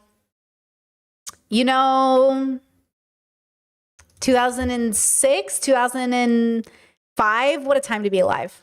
Americans say that social media has had a negative effect on their personal relationships. 60% say it's impacted their self-esteem for the worse due to comparison. 80% admit to being deceived by social media content on a regular basis. And the average screen time for an 18-year-old American in 2025 is 8 hours and 39 minutes per day. Now, let's pivot. Okay, pause. I don't know how we're calculating that anymore because I've been trying to do it on my phone. It says I spend 4.5 hours a day on my phone on social media, but that doesn't make any sense. And then I realized it's not counting my computer time. Like right now, this is screen time, yes? It doesn't matter that I do it for a job. Like when my dad worked, he had radio on 24/7. Like this is what I'm trying to say. When you guys, okay, pause. When you guys say screen time, what do you mean? Because when I say screen time, I just mean like a podcast playing in the background. Like i.e. the radio. It doesn't mean I'm looking at my phone. We know as YouTubers, most people don't look at their videos when they watch us. Like, you know what I mean? So like, my dad listened to the radio his whole life. Lots of businesses have the radio on in their companies all the time. Is that screen time? Or what does screen time mean to people? Chat said active scrolling. Okay. Yeah, there's no way I'm active scrolling a day even for 4 hours. I couldn't do anything. I wouldn't get anything done. Right? So what does that mean? So like when these people say 8.5 hours of screen time, who? When? I don't know anybody in my life who does that. I can't even think of one kid I know who does that. How is that possible? When I know somebody who does this, like sure, my brothers, when they work a full-time job, also come home and play games, but they're also working a full-time job, so who fucking cares? You know? So like who is it? Like what kids is it even? I just don't know any family that lets their kid literally do that. So then I'm like, okay, it must be somebody, but then maybe I'm the exception. I have to accept that maybe my whole life has been the exception.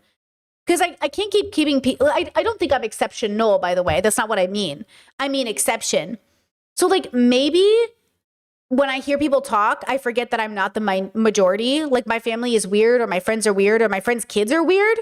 Because even when I nannied, they weren't doing that. Even when like I nannied kids who had Nintendos and all this electricity or electronics, they weren't doing that. So maybe that's the problem with the language I always have when I'm like, who are you talking about? Because I don't even know who this is. You know? Yeah. I don't know.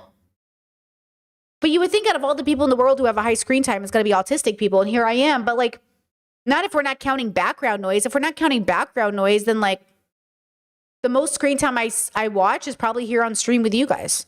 Right? So I don't know. And talk about the content that dominates social media platforms. As we mentioned in our previous video about Baltimore, bad news makes more money and travels faster than good news. And social media. Oh my God, you want to know the greatest point of this? I was watching a video, and the title of the video, all this guy's videos get at least 1 to 4 million views a video. But then I noticed one of his videos has less than 1 million. And I was like, what's wrong with this video? And the title is, I visited America's, or was it America? I visited like the happiest town on earth or something like that, or the happiest town in America. And I realized, I think it's because it was a positive title, because even my brain clicked on it less actively than other titles versus like I ate like a world champion for 36 hours. I'm like, click, you know, but if the video is like, and it was a cute video, but that video had less than 1 million views. And I was like, oh, I wonder if it was because it was so positive, you know? Platforms are rival companies. Yeah, chat, great question. Do we count listening to music as screen time? That's what I'm trying to figure out. Is music screen time? I hope not. But that's why I don't count podcasts as screen time, because it's like listening to talk radio. I listen to talk radio my whole life. That's not screen time. That's just like having something on in the background while you're working. Who measure success through engagement, which means keeping your eyes glued to the screen for as long as possible. Statistically, this is best done by deploying content that markets Christ. And also, thank you, chat. Boomers have a cable TV in 24/7, whether they're watching it or not. I know boomers who have TVs on in every bedroom of their house. So when they go from one room to another, they still have TVs on. I don't know why boomers are judging about people's screen time. You know what I mean? Fear, or disaster. So the users who dominate these platforms and eventually become parasocial leaders are experts in doing just that. Scaring people. Scaring the hell out of them. Usually by shaping a distorted version of the outside world that keeps their followers both inside and engaged into a feedback loop that carefully mimics community. We've all been exposed to the same sources of information online as well. We're like part of the same online subculture. I primarily use X. My algorithm is mostly right-wing political content. Nick Fuentes gets fed to me. Okay, like the video said, eyes glued on the screen can be screen time. Yeah. Well, in that case, I think we're all doing pretty good, though. You know, yeah, chat said is reading the news or books or messaging friends or video calling people you can't see in real life screen time. Great question. Is that screen time? If I talk to my siblings for 3 hours on a video call, is that screen time? Or is that just like talking to my friends? You know what I mean? Like, oh, talk to your friends more. Okay, on the computer. What if I'm talking to my friend on Discord? Does that count? You know what I mean? I just don't get it. Like, if screen time is bad, but that's how I read my books, then what are we talking about? If screen time is bad, but that's how I talk to my friends, what are we talking about? You know? I didn't start out nearly as identitarian as I am now. Even my own comment section, in many ways, persuaded me that this stuff is more important than I was giving credit to. Chad said is playing video game screen time? Definitely. Like, I think playing video games is screen time. Watching TV is screen time. I mean, working on the computer is screen time. Okay, hold on. I don't know now. Now I'm confused. Fuck, now I'm tired. Okay, hold on. Yeah, or, chat says maybe they mean slop time. Okay, that's what I'm thinking. Do they mean time you spent on screens, but it's slop and it's not good for you? But what if you're watching 20 hours of movies a day? That's not good for you. So then it's just the excess. It's just like the amount you're watching. It's not the thing. why are they demonizing screen or phones? Oh, it's that damn phone. Why? Do you know what I mean? But it's important to remember that regardless of politics, all people fundamentally want the same thing in life and are just grown babies looking for somebody to play with. We do games, traditional, like the Highland games. Those are traditional Scottish games. Even before I lived here, I would come and visit and bring my poker set, and we would just do like very low stakes, like $5, $10 buy-in. It's just a fun night with the blokes, grand old time. And then sword fighting is one of the things I really like to do. It's with that lens that I want you to watch today's documentary, which revolves around a whites-only Christian settlement in rural Arkansas called Return to the Land. Yeah, my name's Eric Orwell. I'm the president of the Return to the Land Private Membership Association. We call it The Settlement. This is our first intentional community for people It's here. literally called The Settlement. European heritage, planting many others around the country. Yeah, we have 3 acres, RV, and the solar system and everything. So this is a homesteading project, pretty much. Yeah. Have you been able to harvest your own food? Yeah, we've gotten a lot of tomatoes, peppers, melons. What are the main tenets of the community? Well, we believe in traditional European values, traditional nuclear families, monogamy. We're not looking for the weird whatever trans things are going on now. We're not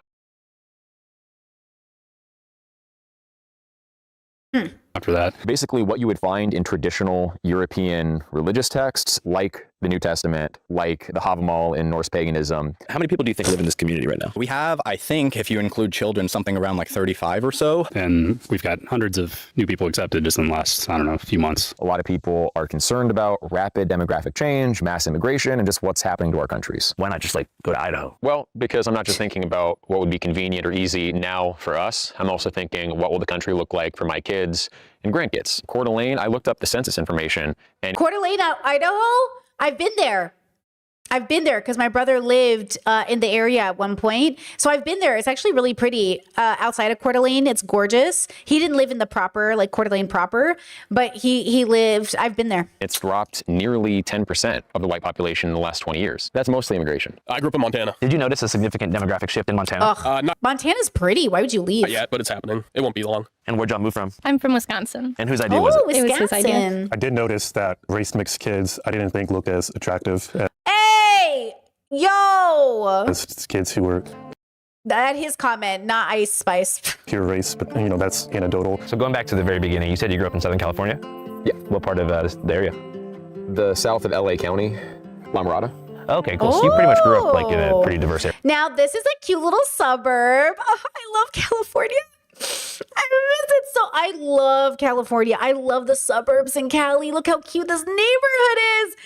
It's just a cute little fucking, look how cute. It has little cars and little grass lawns and it's such a beautiful little cute place. Oh yeah, my elementary school was primarily Mexican. I remember we had some kind of cultural day and they asked where your ancestors came from and they were writing it on the board and it was like Mexico, Mexico, Mexico, Mexico, England. Wait, was he talking about kids? Oh, he said kids aren't as attractive. You know what? It's very normalized to be like, oh, your babies are going to be so cute. They're going to be mixed. Or, oh, your babies are going to be so cute. They're going to be lady killers. Maybe that's what he meant. That's what I thought he meant maybe. Because you know how people say that? Like, oh, you can make the prettiest babies. I think that's maybe what he meant. Mexico, Mexico, Mexico. I mean, I have no other identity I can go back to. I'm a quarter or more Norwegian, and then I'm German, and I'm English. So I can't say that I'm English. I can't say I'm German. I can't say I'm Norwegian alone. I'm not. Chad said, I can't imagine thinking suburbs are cute. I love suburbs. I love a suburb. I just think I grew up my whole life in suburbs. I love the suburbs. I just think they're so great. Like, obviously, I love the country too, and maybe I'll visit the city. I just love a suburb. I do. I'm such a suburb kid, bro. I think they're so great. They're safe. You can walk around. You can skateboard. You go to your local stores. Like, yeah, you have to have a car or you have to have a bike to get places for sure. But like, they're fucking, they're chill. They're like a great mixture of kind of slow living, but also you have amenities. But yeah, you don't have like the city amenities, which sucks. And you don't have the country living exactly. But yeah, like I love a suburb. I just feel like suburbs have always felt so safe to me. And so like, I don't know, easy, but yeah, you can feel like, oh, I would, sometimes you can miss some stuff about it, like majority, any of those things. So the only identity that I have, ethnocultural identity, is as a white American. And I think that's most white Americans, actually. Oh, most white Americans? I have ethnocultural identity is as a white American. And I think that's most white Americans, actually. It seems like the idea of white people or whiteness that we know today that's referenced by the media or by the Associated Press is a relatively new construction. Like talking to my grandparents who grew up in Philadelphia, you had different sections of town that belonged to different, very tight-knit European communities. You had the Irish neighborhoods, German neighborhoods, Italian, Polish, Greek, and then with the mass influx of African Americans from the South during the Great Migrations, those Yeah, I don't know what suburb means in your guys' bubbles. I can see some people are saying suburbs equals racism to me. White people tried so hard to keep the blacks out of them. And then some people are saying that they grew up in the suburbs of Los Angeles and they loved it. Or I don't know what suburbs mean to you guys. When I think of suburbs, I just think of like the way the neighborhood works, like the way it's laid out. Not because like there are obviously like Mexican suburbs and more black suburbs and stuff like that. But like when I think of a suburb, I just think of like the layout of the town. But I hear you. Like I hear that there's obviously white flight's a thing and like suburbs can be very white isolating. But I'm thinking more of the structure of the neighborhood is what I think of when I think of suburbs. I don't know if that makes sense, right? Chad said Paris suburbs are the area where they parked poor people and working class people. Yeah, noted. Yeah. Oh, it's also called residential neighborhoods. Yeah, like like in Croatia, you can live in the suburb or not, but I love the suburb. So that I meant more like the structure of the neighborhood. That's what I think of as a suburb. Like the picture it showed, right? Discord said he saw the kids getting more and more mixed and the mixed kids were uglier. It was a racist comment. He wasn't just saying babies are ugly. Oh, he's saying mixed kids are uglier. Oh, shit. Of course he did. Of course. We're watching a racist man talk. Look at us be so innocent. Thank you, Discord. lines kind of dissolved and they became a more loose unit of pan-European whites who fled the cities, and that's part of the reason that Philadelphia became so overwhelmingly black. And so now I don't know my ancestral Irish culture because it dissolved as a result of the political situation of the time. A lot of traditions have been lost throughout the process of white assimilation. Yeah, and that's true. That's definitely part of it. I don't think Mexican heritage has those same issues. And I'm also from the West Coast, so I don't know if that's different. I don't know if because I see comments saying East Coast suburbs feel different. West Coast suburbs, very community focused. Like in the West Coast suburb I grew up in, like we'd all come together as a neighborhood to like do block parties or barbecues or hangouts, or if one family got a bouncy house, other families came in, and that's how the kids knew each other. Like we'd have bike parades. You could hop a couple blocks over and parents would know each other. I'm trying to think of what else. Like when I think of suburbs, I just think of like I just kind of think of like ideally raising your kid somewhere where like everything's relatively safe, the schools are pretty good, the neighbors know each other, and people come over and eat at your mom's house. That's what I think of when I think of suburbs. Latinos, though, it's interesting. They come from a bunch of different indigenous backgrounds, plus the Spanish influence. Yeah. And they have no problem like seeing their commonality, and they kind of embrace it. Like La Raza, it means the race. Pura la raza latina. And they're very pro this kind of unified Latino thing. Hey guys, what's up? I'm at the Waffle House. Not too far away from the RTTL settlement. Very different vibe, but I'm happy to be here. Anyways, we were just talking about Mexico and Spanish stuff, so I figured now's a good time to tell you that Channel 5 actually has a second Spanish language channel with Red for America. We get it. Screen Red. He's Mr. Beastifying his work. Appreciate it. Once again, that's Canal 5. I'm trying to expand our coverage across the world. I guess he speaks country Spanish. by country, society by society. So maybe there'll be Channel 5 Africa or Channel 5 Russia in the future. But for now, we've got Canal 5 Latino. Russia, slow down there, white boy. After grappling with the lack of ancestral connection during his formative years in LA County, Eric decided to attend a performing arts school in upstate New York. During his schooling, he became infatuated with the works of classical European composers, who gave him a sense of tradition that he finally felt connected to. I went to school at Eastman for French horn performance, so I'm a big fan of Bruckner and Brahms and Strauss and Mozart and Beethoven, all that stuff. After college, Eric's admiration for the Mozarts of the world morphed into a total obsession with Greek philosophy and ancient European history. Those old European cultures. Today, Europe stuff is still his primary fixation and passion. I personally have a lot of respect for the Dutch. The Mycenaean Greeks were this big force at the end of the Bronze Age. The religious traditions of pagan Europe had valuable things to teach us. All European people are descended from three ancestral groups: the Western hunter-gatherers, the steppe herders, and then from the Neolithic farmers who came from Anatolia around 9000 BC, initially into Greece, and then spreading everywhere else. As a Neoplatonist, I kind of agree with Iamblichus. I like Atlantis research. That's another hobby. You think Atlantis was a real place? 100%. And they were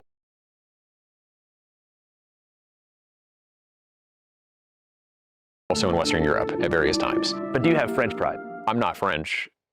These interests ultimately led Eric into a career in philosophical content creation, beginning with his first videos over 13 years ago. The term philosophy was first coined by Pythagoras. What we might call pleasure and pain, I think more neutrally and generally could be termed positive and negative subjective value. We can talk about that level of egotism as being a kind in its own right. Gradually, from 2016 on, these videos became more politicized, focusing a bit less on Plato and metaphysics and more on a shadowy global elite who uses mind control on the unawoken masses. We can sacrifice, racial purity at a national level if we get cultural. Chat, okay, first Discord said, is this man autistic? And then my YouTube chat said, he's such a nerd. I think, okay, white philosophy is a pipeline into Nazism. And I know this because I'm such a philosophy girly myself, that you have to really catch yourself when you're listening to white men talk. Because the romanticization of westernized philosophy makes you really believe that these white men were the first discoverers of knowledge. So we give a lot of credit. This is why I say nothing is new. Nothing is new. So this idea, right? This idea that men created something, or he was the first one who did XYZ, relax. There are people all over the world doing stuff, okay?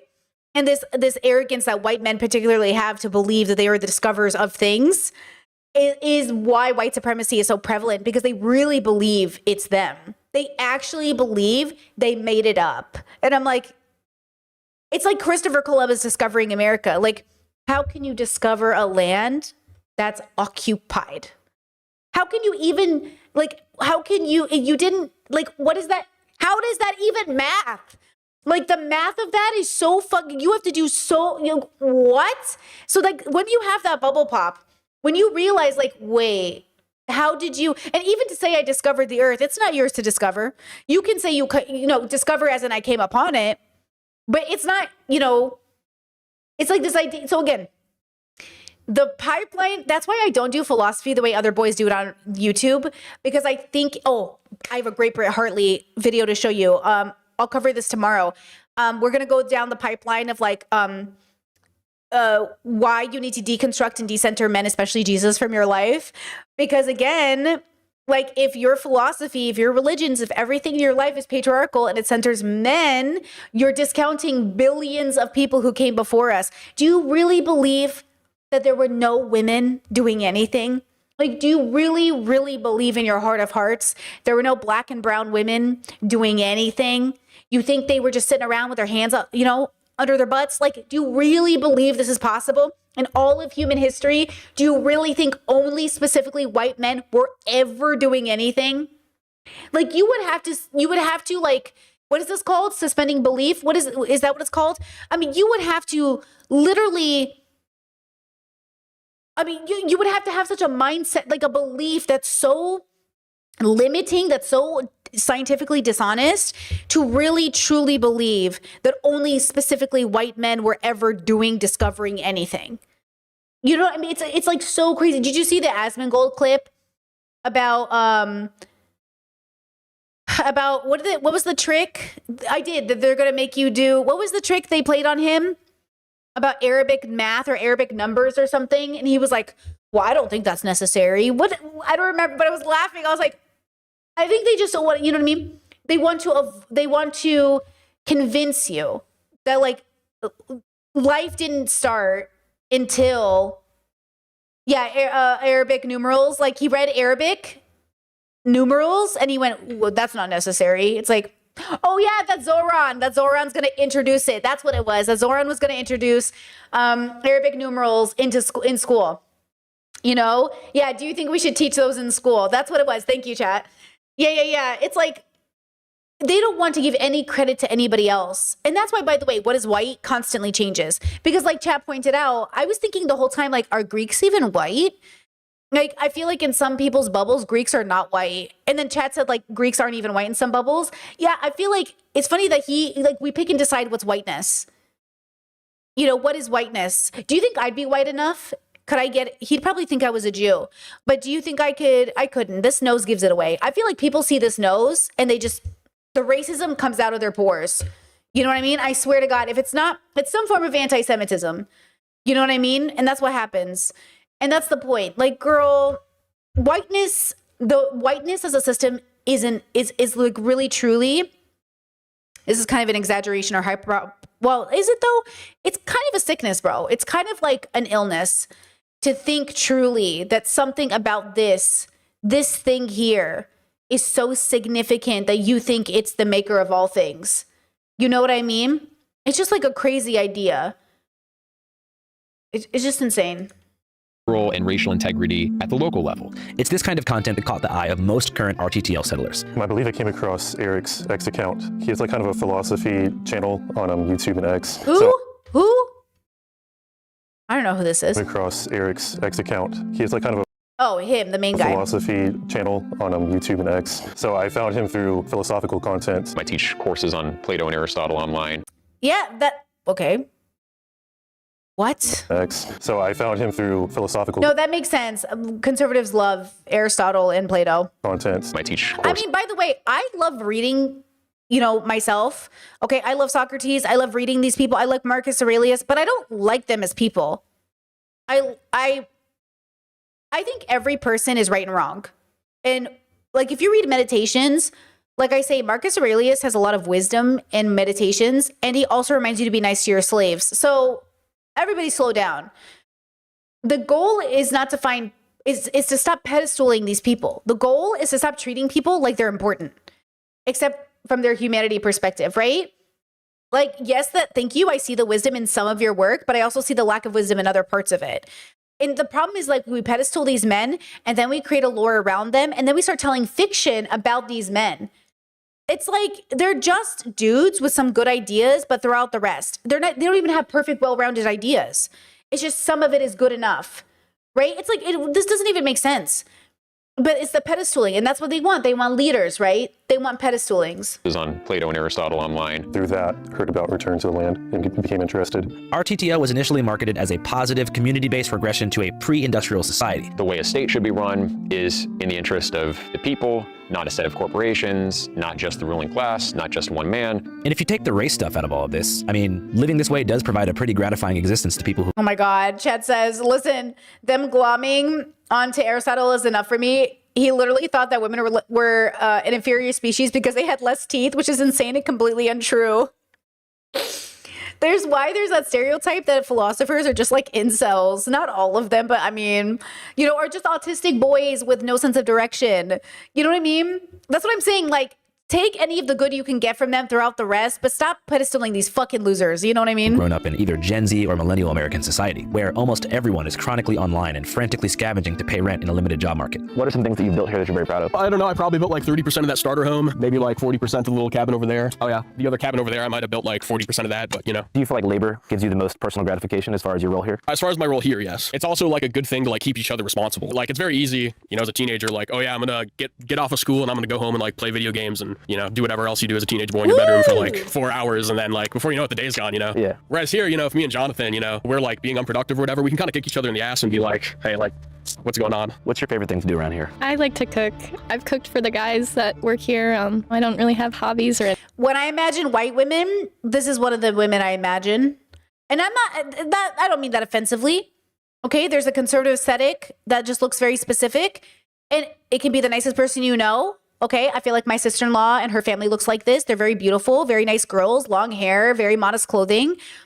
But it's the beliefs that they hold. There's a pipeline. And like I always tell my brother, because he's very organic-y, he has a farm, I was like, just don't go down the pipeline of being these people. But see, he can't go down that pipeline. Well, I shouldn't say that. He less likely is going to go down that pipeline because he's like very proudly Assyrian. He feels like it would be stupid for him to go down this pipeline. And he's had opportunities from people around him who have like said misogynistic things, and he like puts them in their place right away. And it's not to say that he can't deconstruct more. He always could. But the fact is that like when you are white and you are not attached to a culture, and this is why sometimes we do attach ourselves to our skin colors or our heritage or our ethnicities, because we have a desire to have community. I have a podcast about this I want to make about like home.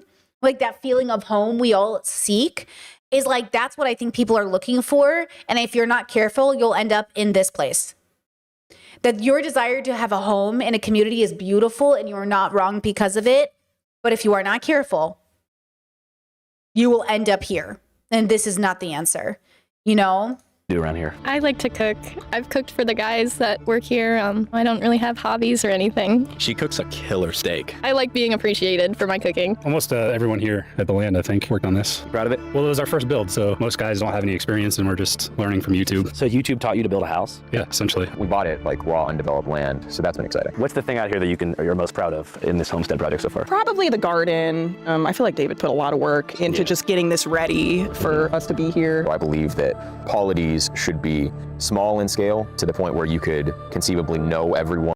Yeah, Chet said Aristotle and Thomas Aquinas were central to the misogyny of the medieval period. They didn't see women as humans. That's why the Catholics love them, bro.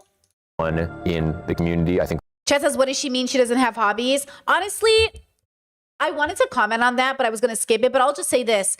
Most people don't have hobbies. And there's a group of people that think having hobbies is like a distraction from the focus of like what goes into land. Okay, so just FYI, guys, the fact that you want to go back, these group people want to go back to a time where like everything's done from scratch is, yes, going to take away time from your hobbies. That's why we make things better, so we have time for our hobbies. But then people in the modern world, we're still stuck where there's still no time for our hobbies because we have to work 3 jobs to pay our rent. Right? So that's the thing that I want people to pay attention to. When someone says they have no hobbies, I don't know what that means. Right? I don't know exactly what that means. Right? Jess says, would you say the Assyrian Catholic bubble you were raised in is more or less misogynistic than the white Irish Catholics? Well, I grew up in the Roman Catholic bubble. We didn't actually go to Assyrian churches. I went a couple times as a kid because my cousins went, but I didn't go to Assyrian church. I went to a regular ass Catholic church, Roman Catholic church, not Eastern, just Roman Catholic. And I don't know what Irish Catholics are like, but all Catholics everywhere are misogynistic because they are patriarchal. I did not see any significant difference in my family than any other family in the Catholic bubble. Patriarchy is patriarchy, but I don't know. But yeah, I don't know. Like this idea of not having hobbies is so interesting to me because like now it's like, what is a hobby? I would argue like maybe her hobby was cooking and she made it into an obligation to the family. But also, do the men cook? Because like the men in my family love to cook. Like everybody cooks in my family, men, women. It's not a gendered thing. You know, everybody cooks. So, you know, what does that mean? I would ask her more questions about like, oh, what do you mean? What do you mean don't you have hobbies? Like, what is a hobby to you? What does that mean to you? There should be a diverse set of communities for people to choose from, like the Greek city-states. You know, if you didn't like how Corinth was governed, well, you could move to Athens. Building from the intellectual framework that Eric has created, race seems to almost arise as an unnecessary flashpoint for a group of people in a virtually all-white area who are primarily concerned with their homesteading project. Yet still, it's brought up constantly. And yes, of course, because of their bubble they're in, it does look like a red flag that she said she had no hobbies, of course. But the question is, do the men have hobbies? Because the men also said they play music and stuff like that. But if they're fucking around too much, their friends get them back in order. So then I would ask them, like, what is a hobby? Does she play music? To be that guy, but like I've had a lot of black friends. Okay, top 5 black people. Tommy Sotomayor, Louis Farrakhan, let me think. The Hodge twins, and Jesse Lee Peterson. Black Lives Matter is a far-left, liberal, radical, agitative organization founded by a bunch of black lesbians and homosexuals and Mr. Peterson, I suggest you give... Okay, like one of my best friends ever used to be Puerto Rican. He was a lot of fun. Used to be Puerto Rican? Is he no longer Puerto Rican? Of like, you know, you have these big ethnic blocks that are like boulders, right? And you can build a bridge across and like meet in the middle and be friends with someone from another ethnic group, of course, right? But it's very unstable. It doesn't last. What happened with your Puerto Rican friend? Oh, nothing. He just moved away. He moved back to Puerto Rico. We sad? I was a little bit sad, yeah. Damn, that sucks, man. Hey guys, what's up? Communities like the one here in the Ozarks are real-life manifestations of online echo chambers. When people start relying on Facebook groups, message boards, and fringe YouTube channels for information, the digital feedback loop eventually spills into the real world. Beliefs get reinforced. Yeah, Chet said he just named a bunch of self-hating black people. Well, okay, that's the thing. That's why when people ask you like, hey, well, who do you follow? What kind of, like, which black people do you listen to? And if you name all the ones with internalized racism issues, it's like, uh-oh. If you follow a bunch of women, but it's all certain kinds of women, it's like, uh-oh. You know what I mean? Uh-oh. You know, it's like, okay, that's why you ask people, who do you listen to? What's your YouTube feed like? You know, what do you like to do? Like, or not what you like to do. Who do you like to listen to?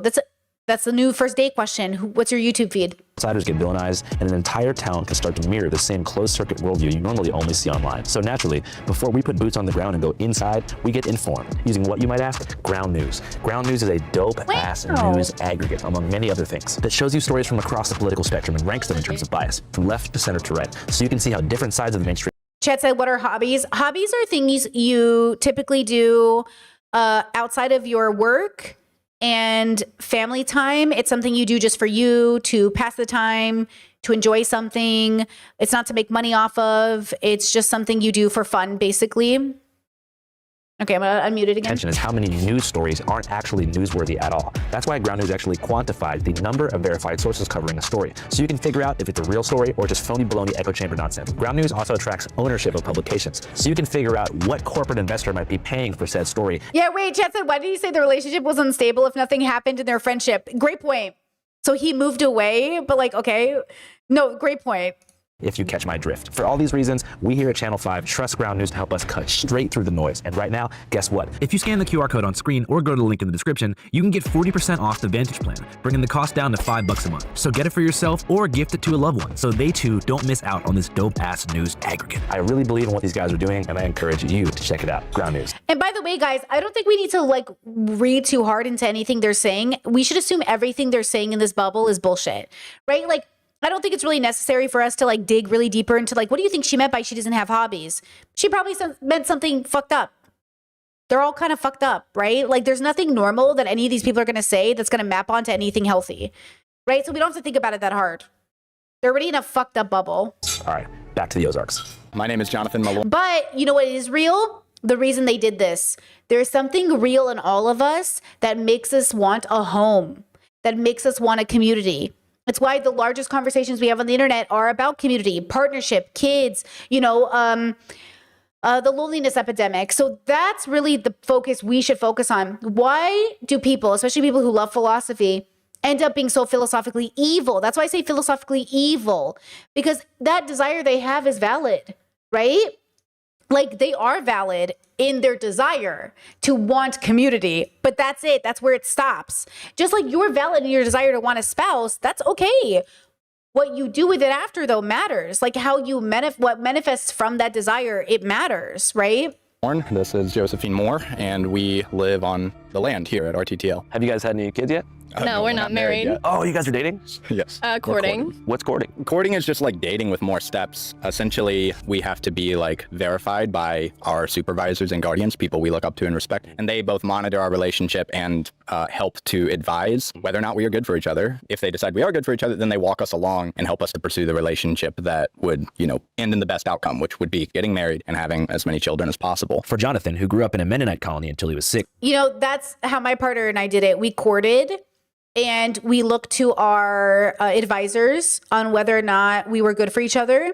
And if they said no, we weren't going to get married. The advisors being me and my partner. So we said yes. So approved. Exiting standard society and courting his future wife in isolation is the only viable option for long-term success in today's dating culture. What is right with the dating culture? Every woman on the internet is more or less advertising herself as sexually accessible. And so if that's what you want to do as a bloke and throw your soul away for a quick goon, yeah, it's great.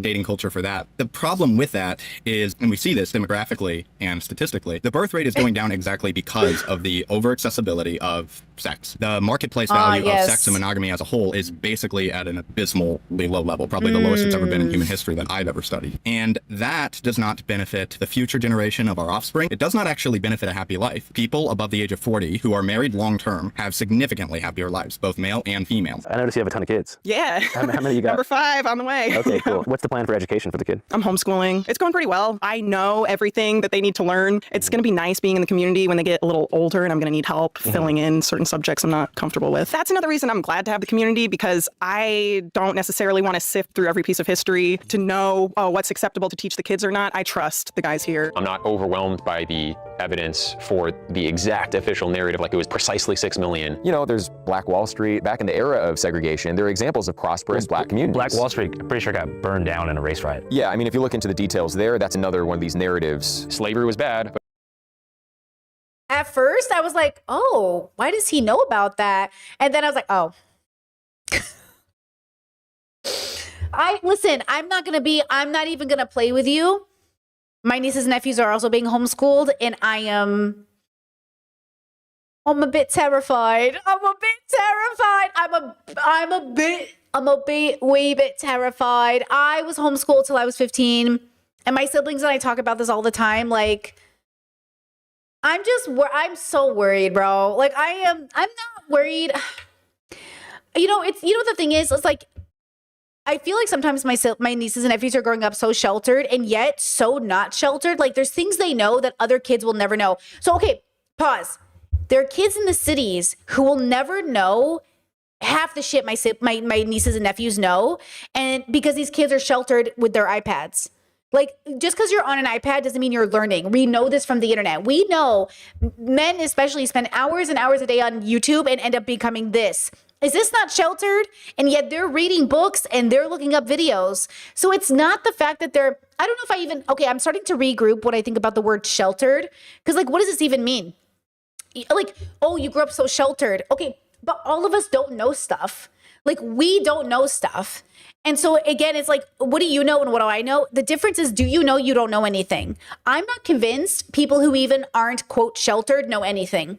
Because when I talk about, like, to people who are well-educated, who are well-traveled, they still don't know anything. And I'm like, we don't know anything. So no judgment. I just don't think humans know as much as we think we do. So instead of saying, like, oh, you grew up sheltered, I think I just want to say, like, what information did you grow up with? Because the rest of the world didn't grow up that way. Like, other parts of the world grew up in different ways. What do you know? What do I know? Right? Like, if your kid is growing up, like, my brother who lives with my brother was telling me a story, and I wasn't there, so maybe it didn't go down this way. But he says the kids made him laugh the other day because the kids know, like, how to hunt and do all this stuff, and they know about, like, what vegetables in the garden they can eat, like what things are poisonous and what things aren't poisonous. Like, they know all these things of how to survive in the snow and how to survive in different, like, things, but they didn't know what a crosswalk was. I was like, what? He goes, yeah. They go, hey, what's a crosswalk? Like, what is that thing? And my brother was like, it's a crosswalk. And I'm like, oh yeah, like, why would they know what that is? Like, if they're never in the city and they never go walking in public and their parents never think to take them to cross the street, why would they know what that is? Like, you learn what a crosswalk is because you go to school and you maybe have to walk across the street for something, but then why would you know what that is? And then I started to think about, like, it's weird because, like, kids who grow up in the city, they dream about living on a farm where they can they can forage for mushrooms. And my nieces and nephews will know that, but they won't know what these things are, right? No. Chad says that's a really isolated existence, but it's not. That's what I'm saying. They go out with friends' houses. They drive to church. They do jujitsu. They have classes. I'm saying what is perceived as shelter to one family isn't necessarily for another. That's like going to indigenous cultures around the world and saying, like, you're too isolated, you need to leave. Like, are people isolated, or are people, like, living a completely different way of life? And, like, when does it become bad, right?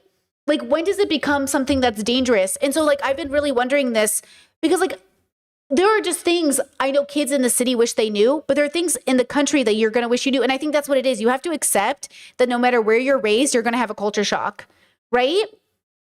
Like, you're going to have a culture shock. You said crossing the street is one of the first things your parents should teach you, no? Well, they do cross streets. I've crossed the streets with them, right? Like, I've crossed the streets with my nieces and nephews, but that doesn't mean they know what a crosswalk is. Do you know what I'm saying? Like, I've crossed streets with them. But I didn't sit there and say, this is a crosswalk. I didn't give them the lesson. Do you know what I'm saying? I didn't teach them it's a crosswalk. I just crossed the streets with them. You know what I'm saying? So you have to literally tell your children what it is. Does that make sense? Like, I've crossed the streets with my nieces and nephews plenty. It's like, oh yeah, like, when you, like, adults forget that the kids don't know and they're not going to learn just from observing. You have to teach kids, this is a sponge. This is paper towel.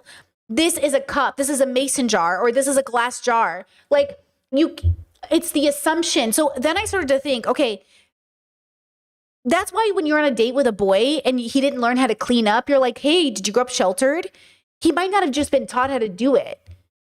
So then I'm like, okay, wait, you know, Chad says you probably didn't teach them because you assumed the parents did already. Partially, for sure. I think the other part of it, though, is like, why did I assume they would teach that to them? Yeah, Chat said it's so wild how much kids don't know. They're literally just out here. That's what I'm saying. They're literally just out here. You know? That's what's crazy. I'm like, oh, like these people are unique. They're like purposely isolating their kids and teaching them bullshit, but then they're on YouTube. So can their kids go on YouTube? At least they're not completely isolated from technology. Their kids are probably going to grow up with YouTube and they're probably going to find YouTube stuff. So you know what's funny? Can I just hold let's hold everybody's hand. We just watched a video of a mom who said she transferred over to a dumb phone. Is that considered sheltering? Is she sheltered? Oh, you don't use an iPhone? You don't use a smartphone? Oh, you're not on the internet? Oh, you don't know what TikTok is? At what point are you sheltered and at what point are you liberated? Are you more involved in the world if you're on TikTok? Should you be on TikTok? I'm asking us to ask ourselves the questions of when we start judging how parents raise their kids. Like, yes, I am concerned that my nieces and nephews are homeschooled because I'm concerned they're going to struggle the way I struggled when I got to adulthood and I realized like, oh, you are not prepared for higher education. But I'm not concerned with them everyday socializing. They're great kids. They're very talented. My nephew reads more books than adults do. My nephew, who's 9, has read more books than most adults I know. Like hard books, like adult books. Do you know what I'm saying?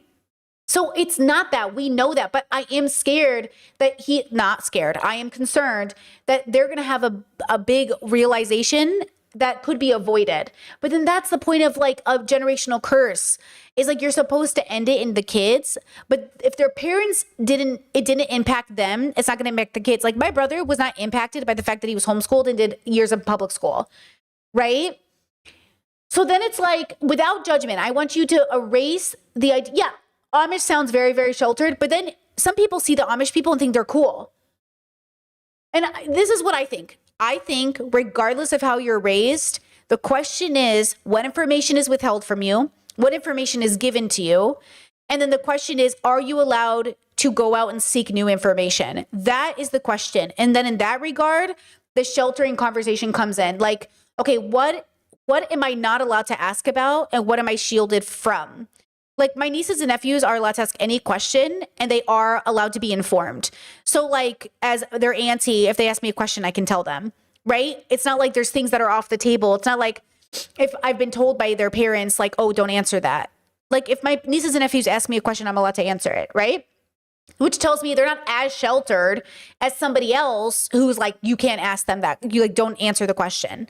But my brother has a philosophy that if the kids can ask, they're allowed to know the answer. Or if like, maybe he won't volunteer it, right? Like the question is like, you know, how sheltered really are they? But then there's the difference between how you're raised. So then my concern about their homeschooling is that they're not learning the topics. Like how is my sister-in-law and my brother going to teach the kids geometry? How are they going to teach them biology? Do you know what I'm saying? Like what I'm thinking of is like, you don't have the technical knowledge to teach these kids. That's what I'm concerned about. I'm concerned that like, how are you even going to teach them these topics? You don't know anything about that. Right? Yeah. Chad said most people don't have enough knowledge to teach about science. That's what I'm saying. Like most people can't do this. So then how are you going to do it? And then my concern comes more practical. Like, well, you know, how are you going to teach the kids these questions? And I don't know yet. So in my homeschooling, when I was homeschooled, we would go to other people's houses to learn. And some of those people had degrees, but most of them didn't. And then eventually I went to high school. But even in my high school years, like my European partner thinks it's funny that I got away with a math credit by taking computer science. He's like, pause. You took computer science and that counted as a math credit? I'm like, yeah. And he's like, you should have taken geometry or pre-cal. And I was like, okay, slow down there, bro. I'm not a math whiz. Like versus in other schools, you couldn't get away with it. But I did. I got to get away with it. I took computer science as my math. And that's, you know what I mean? I did algebra 1 and I had a huge struggle through that, let me tell you. But then I did computer science and I was like, thank God.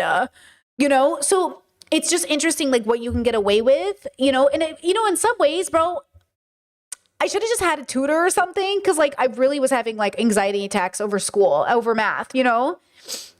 But like, yeah, like I did algebra 1 as a sophomore because that's when I came into public school. And as a homeschooler, I hadn't done algebra yet, you know? So I took Algebra 1 as a 15-year-old when I got into my sophomore year of high school because I had just come from homeschooling. But I was behind. In English, I was behind, but I caught up pretty quickly. It didn't take too long for me to catch up in English. It took like a semester, but I was behind when I first got in there because honestly, the problem is like every kid is different, but I don't like school. I don't know if I've made that pretty obvious. I fucking hate school. I love learning. I hate school. I literally hate school, but I love learning. And I see that at my nieces and nephews, and I see in which way, like, they're going to have to be very self-taught or / go to a teacher that really sees them. But I hate everything about school. I hate the structure of school. I hate the dynamics of school. I hate the socializing of school. I hate the homework. I hate everything about school, but I love to learn. And so the teachers who saw that in me really played to that strength, you know? And they really taught me, like they really gave me a way to like enjoy the class because I liked going to class. I didn't like school. Does that make sense? I'm so autistic, but you know what I mean? Like versus, again, I think the problem is like, whether you're in public school or homeschooled, I think it's really about the quality of the help you're getting. And most of us do our best just to get through school so we can get over with it. Like we can get it over with. You know what I mean? Yeah, Discord says we did Algebra 1 around 13 years old. I know some middle schoolers that did algebra, but in my school, in my public high school, it was usually freshman year. But some middle schoolers do it, yeah. And then a lot of people do homeschool their kids because they are autistic or queer or being bullied or the only black kid in the school. And it's like, I'd rather homeschool my kid than let them go to public school and get bullied. So again, I'm not really anti-homeschooling, but I do think you should give a standard of care to your kids that they deserve in the same way I feel about public school. I just don't think the world can do it yet. I don't think the world has truly created that standard, but I don't think a majority of homeschool parents are creating it either. And I think they're arrogant to think they are. And I think that's the problem. I think my parents were arrogant to think they were giving us the standard of education we deserved. They were not. You know what I mean? And it's hard for us to say public school is going to be better because, to be honest, like that wasn't my experience and that isn't most people's experience, but that's kind of the problem, guys. If neither homeschool nor public school is giving our kids a standard of education, then it's an us problem. Like we as adults are not giving the kids what they deserve. Right? You know what I mean? The problem isn't the medium. The problem is us. And I think that's the problem. Teachers are burnt out. Parents are just like, I have so many family members that are teachers. And like, it's really hard to give kids that care, you know? It's just like, yeah, I don't know. I feel like learning is so exciting and it's so fun and everybody wants to learn. Look at these boys going to YouTube to learn stuff. Nobody doesn't want to learn. We just need to learn in ways that make sense for us, you know, and class sizes are too big, chat. Yes, class sizes are too big. We don't have the funding and Republicans are certainly not helping with this process. But I don't think human beings don't want to learn. Hell, bro, you ever seen a guy really care about a video game? He's about to learn everything about this game. We love learning. You know what I mean? It's not, the learning isn't the problem. You know, I don't know. I just try really hard not to discount the worries that homeschool parents have while also saying like the standard of education isn't good enough. Because especially with school shootings on the rise, I don't want to put my kid in a public high school. I'm so sorry that I don't want my kid going to fucking school with school shootings. But also if my kid was homeschooled, like I wouldn't be able to give them that standard of education. So what do? You know, I think it's really reasonable that parents, even liberal or progressive parents, might start becoming concerned about public schools. But the point isn't to abandon them. The point is to improve them, you know? Anyways. But also everyone else practiced slavery too. North America was very sparsely populated when we got here. It's important to note that interwoven into these tropes about community building and heritage celebration is a much more intense core and one that embraces controversial and outdated race science. Black college-educated people still tend to be more violent criminal than white high school dropouts. Really? What? Yeah, the average IQ in some parts of sub-Saharan Africa is under 75, which is considered mentally disabled. East Asians have measurably a higher average IQ than Europeans, and they're less criminal and they're more prosperous. So you're saying Asians are smarter than us? Yes. What are we counting as crimes? You know what I mean? That's the question, right? Right? What are you counting as crimes? You know? That's the question. Average. Yeah. Like every Japanese person I've met or like Korean seems really smart, but I've met some Chinese people where it's like, really? I feel like they're fudging the numbers on that one, to be honest. As far as most experts are concerned, all of these IQ numbers are fudged. Here's a bit more about that from somebody who knows his shit, because I feel like it's worth it. These tests were made for the purpose of figuring out who's going to do well in school. It doesn't predict terribly well to many kinds of real-world successes. There's so much it doesn't tell you. It doesn't tell you about emotional intelligence, creative intelligence, common sense, wisdom. There's so much more to a person than just their IQ. I would say the major problem has been what's sometimes called scientific racism, but it's not really scientific. It's using the guise of science to advance racist views, because you sometimes get racial differences in different kinds of test scores, including IQ, that don't take into account where those differences may come from. Guys, just so you know, right? Everything that's going to come out of these people's mouth is going to be trash and racist. They're making a white community. You know?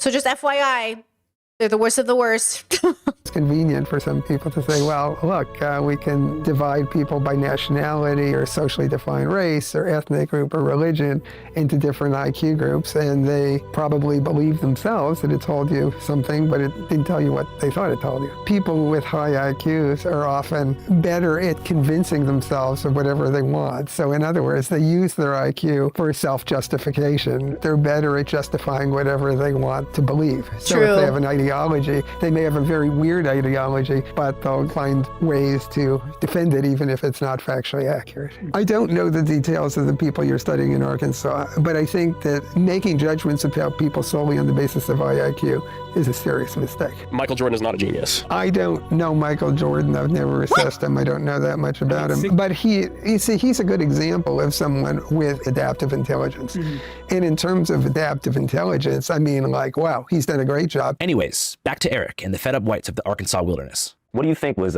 modern white America's Treaty of Versailles moment? I guess like the Civil Rights Act. You know, there's a basis for equal rights under the law, and that was kind of the nominal intention of the civil rights movement, but it went way beyond that and has ended up restricting people's freedom. One counter argument that I would make to that is that, you know, in the 1940s and 50s, World War II ends, all the returning veterans come home. The GI Bill allows returning veterans to get low-cost mortgages on new homes. This is when Levittowns were being built and suburbs were being constructed at a very rapid rate. Cul-de-sacs were sprouting up, and the American dream was hatched. You know, white picket fence, nuclear family. Now, the Homeowners Loan Corporation, which basically decided who could live where, had racially restrictive covenants. Oh, we talked about that. You guys brought that up earlier about suburbs and the racism stuff. You brought that up earlier. It said only white people can live in this area. Minorities can't live. They can only live in certain redline zones. Civil Rights Act comes in '64 after redlining had already began, after deindustrialization made the urban cores of places like Philadelphia, Chicago, and Detroit barren, and there was a mass transfer of wealth into surrounding suburbia. So what do you think about the notion that by the time the Civil Rights Act was passed, they already had the short end of the stick?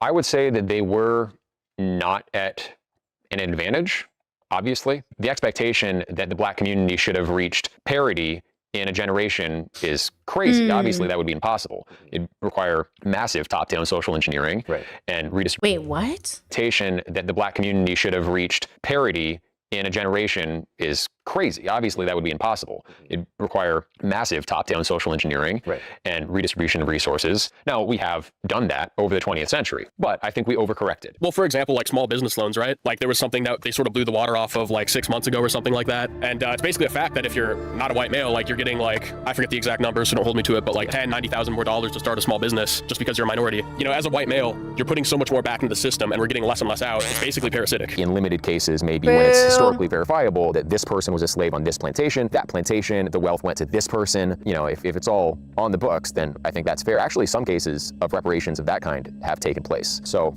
I'm all for that, but there's a more general narrative that black people are where they are in society today because of continual systemic oppression and white supremacy. And I don't think that's true at all. Do you think there's any solution in America politically that could lead to a reduction in homicides in a place like Baltimore? I think the options are remigration or death penalty.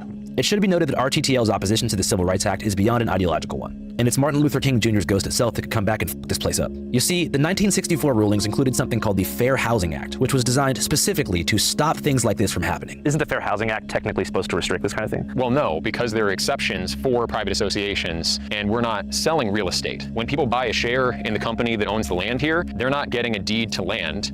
they're getting the right to homestead in our community. All the initial LLC members, they paid the real estate company directly through the escrow agent. Unlike a residential development, which is owned by a real estate company that must follow fair housing guidelines, RTTL is an LLC, a limited liability corporation, technically operating on a commercial property that was once owned and zoned by a logging company. So the settlers there are actually partners in the company who must apply with the board to be shareholders. So you basically buy stock in a company, and then that in turn gives you usage rights for the land. Right, shares in a private company. And company boards can refuse the sale of shares. Wait, am I stupid? Can you live on the, I guess you can live on the land in the sense, okay. To whoever they want. They're not explicitly legally required to give a reason why. You see what they did? I mean, obviously, European heritage is very important to us, and you'd be surprised, really, by the number of people that, despite knowing that, they'll get through the interview.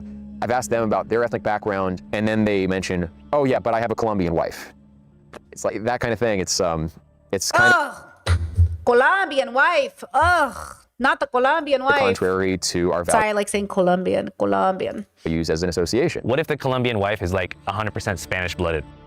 Well, then it's probably fine. How much did that first share cost? About 6K. Pretty low. I think that was for about like 3% share. So what, they have to do like blood tests or something? How much do you think it cost you overall to get to this current point? Oh, not too much compared to like a normal house. And how close do you feel like you are to true self-sufficiency where you wouldn't technically have to leave? Pretty far away from that. It's a good goal. This is our first year really here, so let's just like adding one piece at a time. You could build a small cabin or have a building delivered for $5,000 to $10,000. So that plus the cost of the share itself, you could really reasonably get started with about $50,000. Is your goal ever to pave these roads, or do you kind of like the rugged Appalachian feel? No, I mean, one day if we could pave all these roads, it would be awesome. Yeah. But Orania in South Africa, they have 3,000 people. They bought an already existing town, you know, and then developed from there. And even they still have dirt roads. So it's going to be.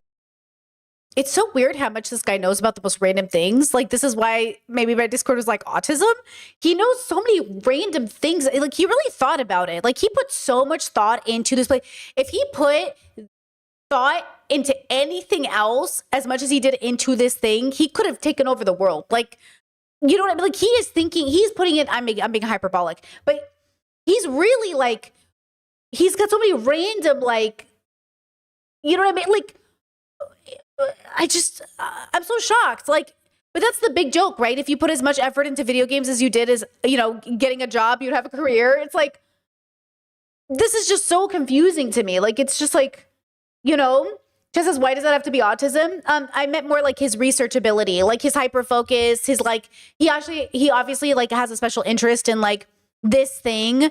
And it just feels very neurodivergent. He like gives neurodivergent vibes, which is not an insult. I'm autistic too. I'm saying you could have used it for good. You know what I mean? You could have used it for good. A lot of autistic people, I want to make a podcast about this. Somebody asked me to make it. Why do autistic men specifically become victimized by the right-wing pipeline so much? There's a lot of reasons for it. The black and white thinking, it feels really true. Like a lot of it, like the reason I was born Republican and believe things so well as an autistic person is because like, there's a lot of, conservatives are intuitively this is the problem with intuition. This is why I don't believe in gut intuition, because I think it can tell you something, but without the right data, you come to bad conclusions. I think Republicans have good intuition, but it doesn't matter because good intuition doesn't mean anything without good data, right? Like, I'm not saying it as a compliment. I'm not saying like, oh, you have good intuition, so it means good results. I mean to say like, your intuition is loud, but if you use the wrong data, you're going to come to the wrong results, right? So like, it is, let me give an example that I think might work.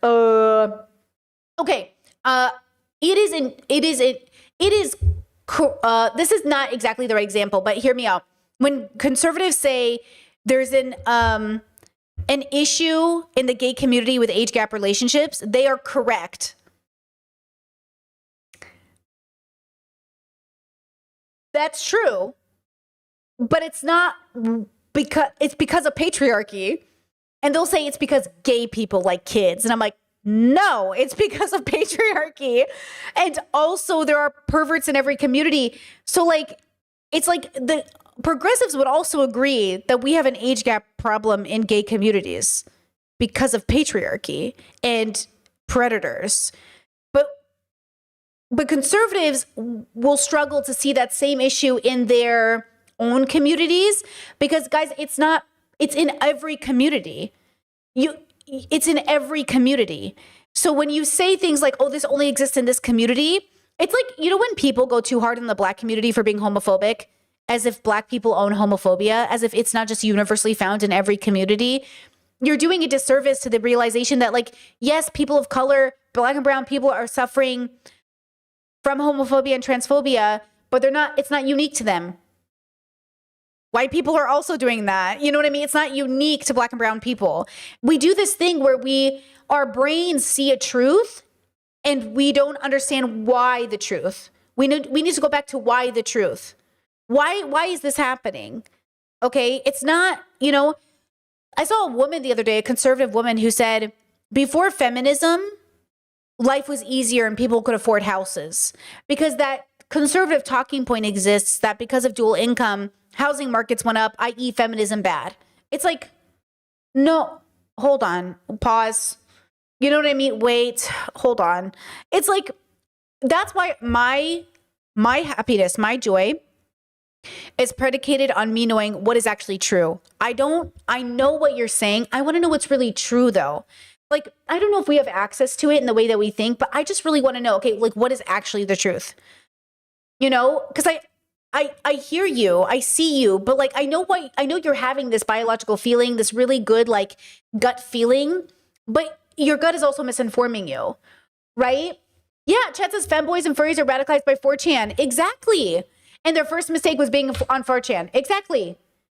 100%. Furries, like Nazi furries is like Nazi BDSMers or conservative BDSMers. You know how many BDSMers I know who voted for Trump?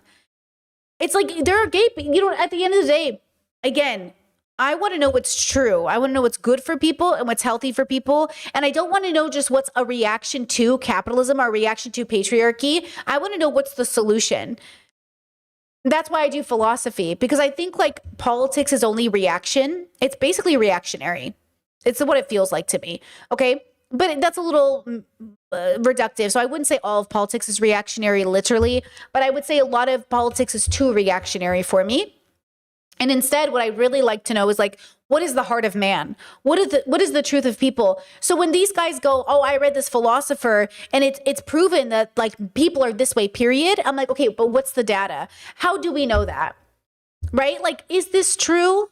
Is this what makes sense to us as people? What could make sense for people? And even if these guys said some good stuff here, but they also said this, and that's all of us, by the way. How many times you know how many people came back to my channel over the last 6 months and said, oh my God, Brittany, finally, when I first heard you talking about Amber Heard and Johnny Depp, I was like, I can't believe you're missing this so obviously. And then they're back now. And I'm like, oh yeah, bro, I totally missed that one. My bad. I was wrong. My bad. I'm glad I revisited it. But that's going to happen.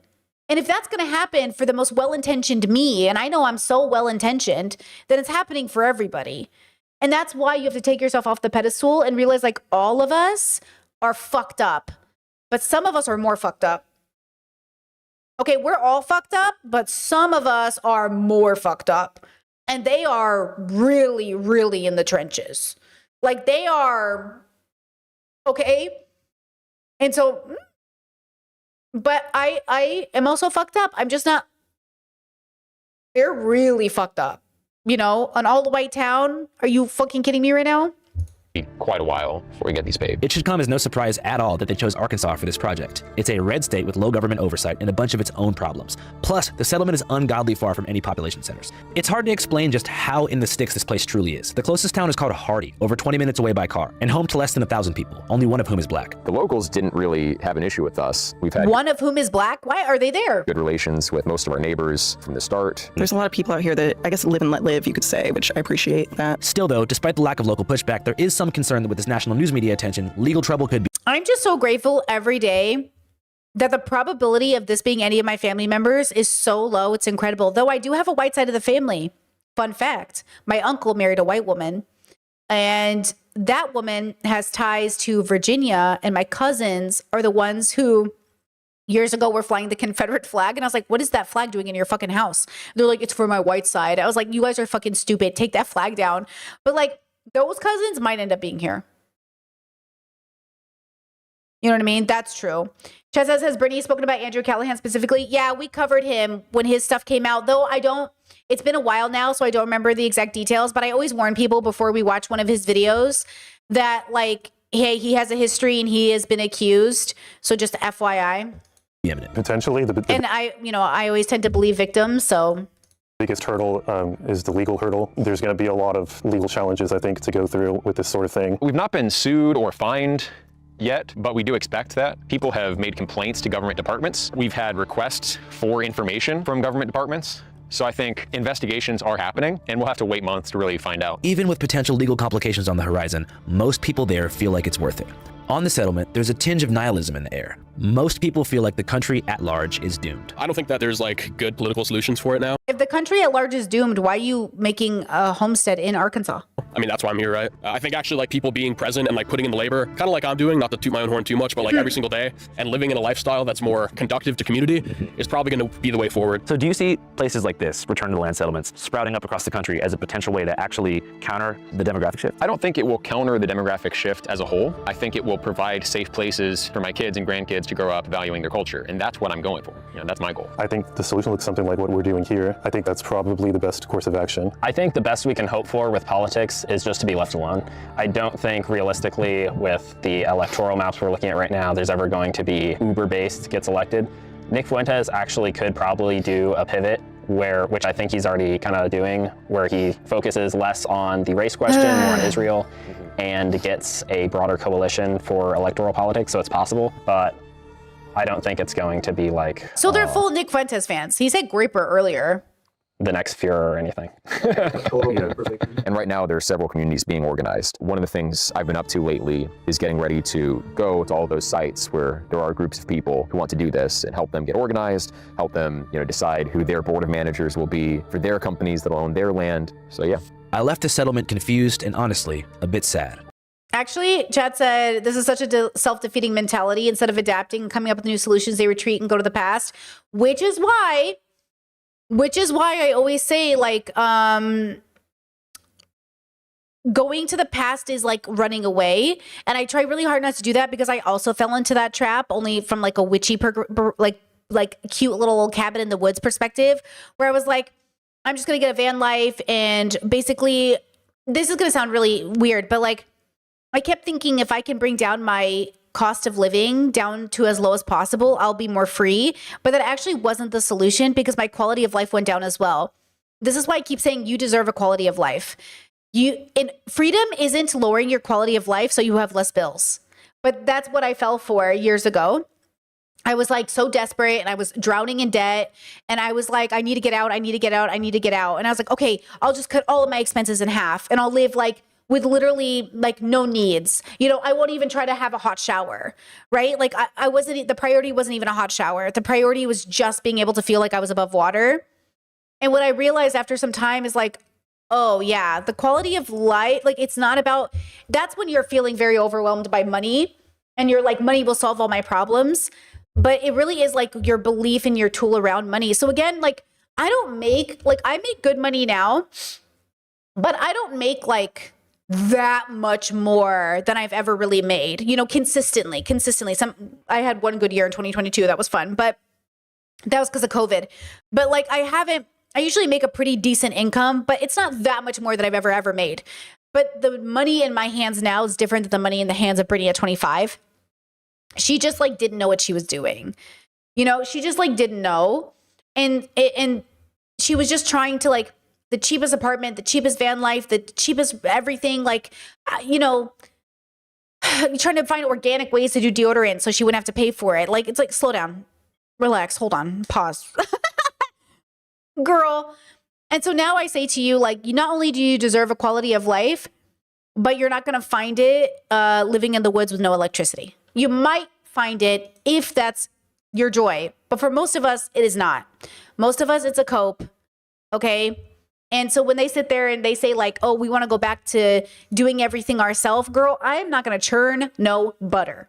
Okay. Just the fantasy. I get it. I make bread every day, but that does not feel like a big deal. Like I literally like doing it. I make good bread, but like that is not the same thing. Making my bread is not the same thing as like never buying bread.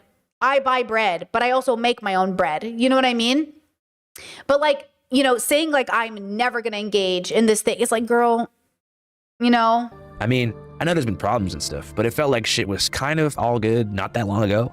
The fact that people nowadays will go to such lengths to feel seen and heard is a symptom of a far greater social ill than meets the naked eye through this video. The American experiment is beginning to crack in new ways, and armies of the confused are shaping and writing the narrative. If I live a long and healthy life, I truly wonder how things will look when I'm 80 years old, and if I'll be equipped to explain to the youth of the future where and how we went wrong, or if we were ever right in the first place. I guess time will tell.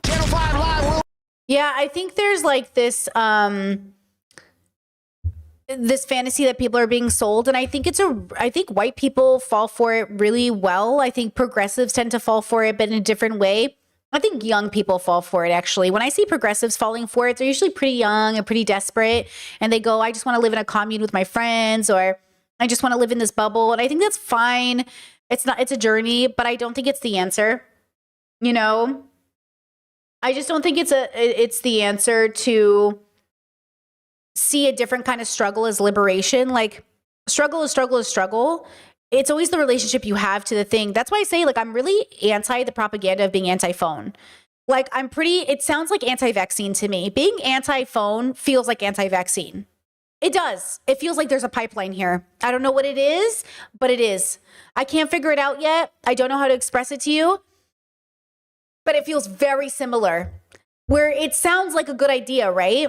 Like, oh, it's not organic, it's not good for you, it's addicting, it's foreign, you know, and I'm just like, I don't know. Something feels very wrong, you know? It's like, get your vaccines, enjoy your technology, because God knows you're so lucky to have it. Because maybe it's also because I'm a woman, and when people ask me, like, if you could go back in time, where would you want to go? Nowhere, you fucking idiot. Where in the fucking world am I going to go where I'm going to be liberated? And also, I'm a woman who makes her career online. It's been the most liberating experience of my life.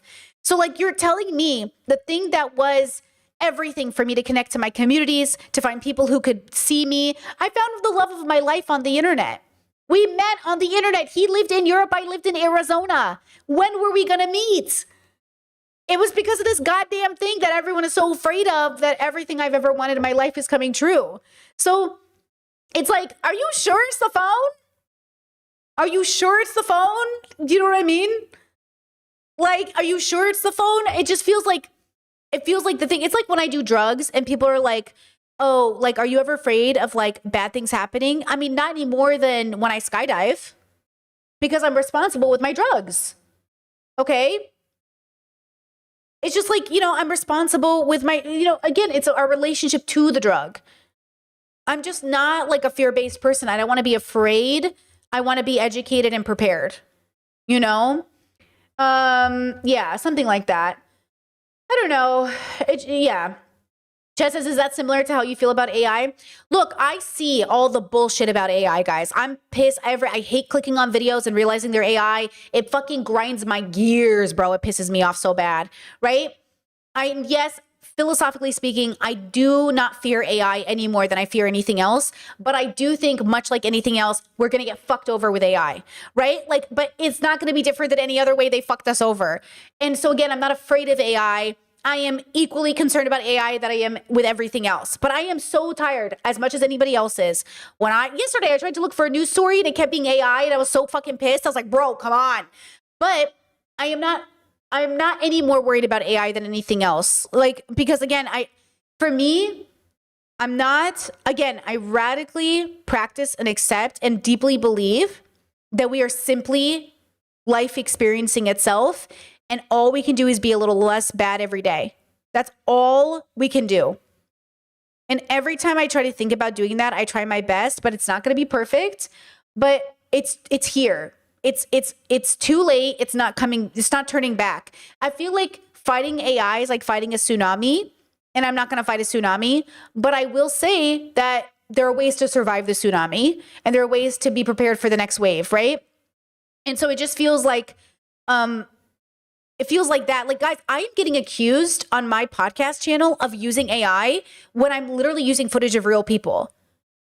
Like, do you understand that, like, I am deeply confused about how and what you think AI is?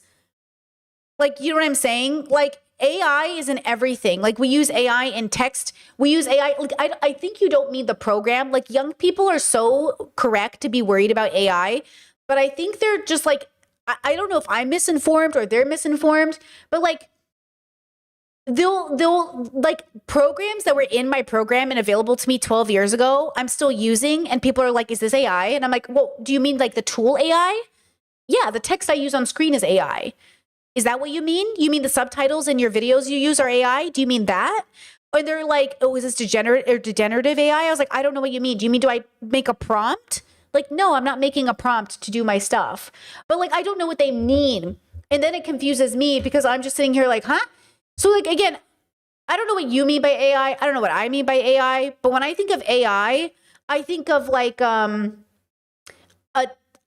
part of the technology that is also AI that is also not great. You know, I'm not saying I'm not worried. I see the concerns you have. Yeah, like I'm thinking, yeah, it feels like, do you watch slop content or do you watch like, you know how some people come into my chat and they're like, Brittany makes slop content. First of all, I obviously don't make slop content, but I can see why somebody would think I make slop content. And a big part of it is like, if my production was better and my setup was better, I would never be called slop content. But because like, I really do think because my production isn't as good as the bigger guys, they're considered less slop. Real slop, though, does exist, and it's bad. Like, real slop is there, and it's really bad, right? And I hate slop YouTube, too, but they're not, I don't even think about them. You know what I mean? I don't even think about slop YouTubers. Like, but if you think what I'm doing is slop, I can see why you might think that. But it's obviously not true if you know what real slop is. The same way that if you watch my podcast, you might think I'm engaging in like full weird AI stuff, but like I'm not doing the AI I think you're afraid of. Or maybe I am and I don't know it. I could be and I don't know it. I told you, like I don't know what you're concerned about when people say AI, right? So I don't know. Oh, is it generative AI? I thought it was degenerative AI. It's generative AI. Yeah, I don't even know what that is. Like I know what it is, but I don't know what it is. And I think I'm too like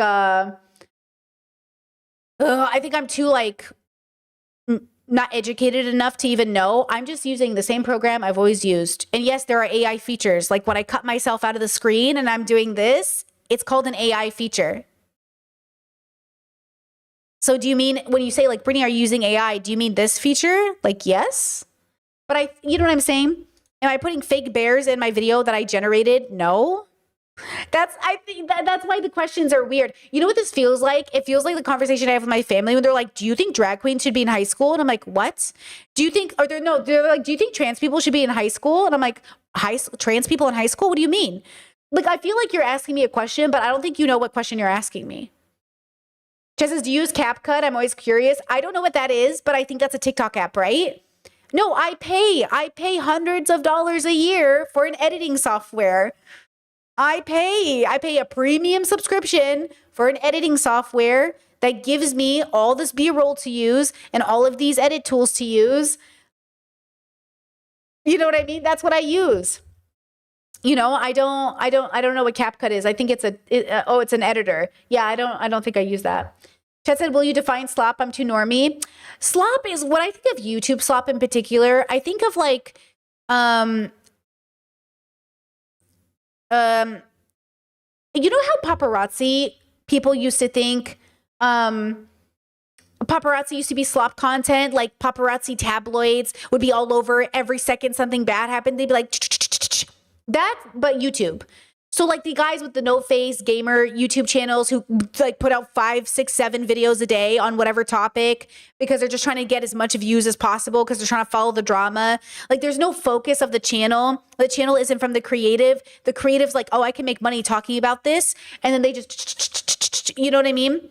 That's what I think of slop content. Like obviously I use trending topics to talk about philosophy and we do a lot of work here. But if I was, just covering it to cover it, because like obviously we all have to cover what's trending, but I take like financial hits to my channel like when I cover topics that are important to me, right? Like that's not a slop channel. A slop channel would never take the risk. A slop channel is only there to make slop. It is there to make consumable content that makes them some sort of money and is what people want. And they're just like TMZ is not interested in like making, or maybe not TMZ because I don't want, you know, but like tabloids and paparazzi people that are just trying to like get the story as fast as possible. They're trying to make us money as fast as possible. They're not trying to do like, you know, yeah, thank you, chat. You're so smart. Low effort, maximize profit. Thank you, chat. That's it. Slop content is fucking low effort, trying to make the most money. Yeah. That's what it is. It's just like, it almost feels like gross too. Like when you watch it, you feel kind of dumber, you know? Are you guys admiring my mermaid painting? Yes, that is a mermaid. Technically inspired by yours truly. Let me see.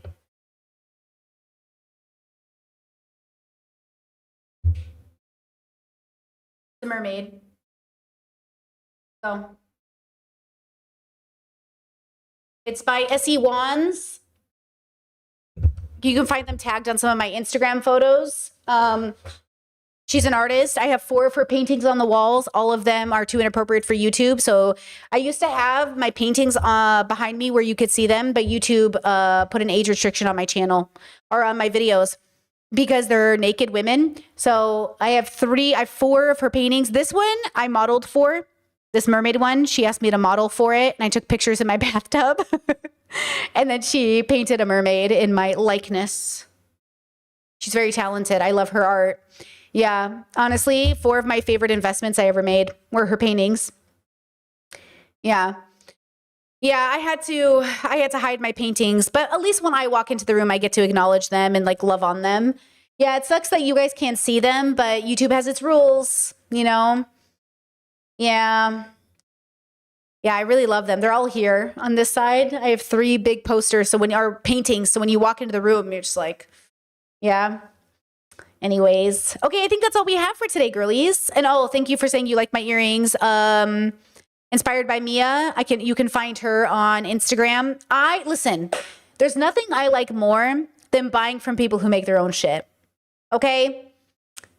Like, you know, I just love it. So a lot of the stuff you see are things I've bought from people in the community or people who are, and these are girlies from my community, people I met through YouTube or people I met in comments or people who were like posting and I happened to see them and I was like, oh shit, like the internet's been this really great thing for me where I've really been so blessed to run into talented artists and skilled people and people I just love. Like I told my partner, I was like, I have to eventually have a budget for earrings and I just want to buy them from Mia. Like I don't want to buy from anyone else. You know what I mean? Like, I mean, maybe more local people in Croatia, of course, you know.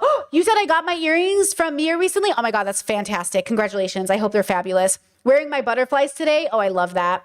I love that. Like, obviously I want to shop local in Croatia too. But I think that is always a blessing, is to have enough money to give to somebody who really handcrafted something or made something. I just think it's so important. Yeah, and if I can do that for the rest of my life, I think I'd be happy. Like I remember there was an artist, I don't remember his name now. I can't wait to unfold his art.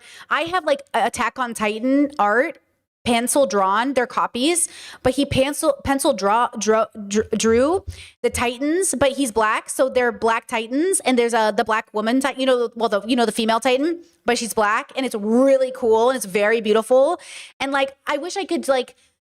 Have I shown you guys that art? It's so beautiful. And like, I can't wait to frame it. And you know what I mean? Like, I can't wait. Maybe I'll show it on stream tomorrow because it's in my storage right now. I could go dig it out. Hold on.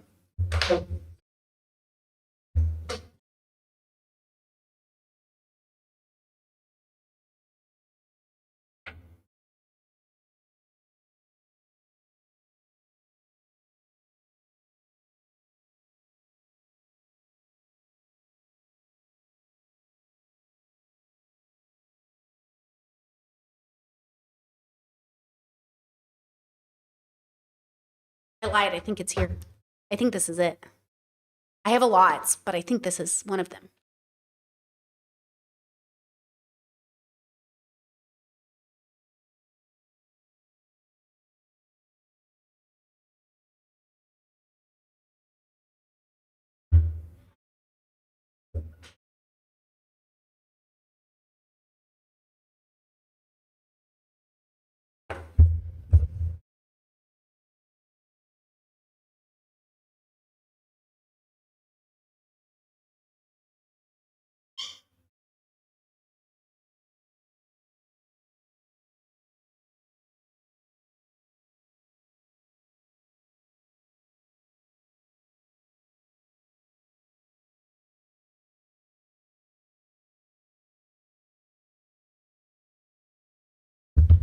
Oh, it's so good.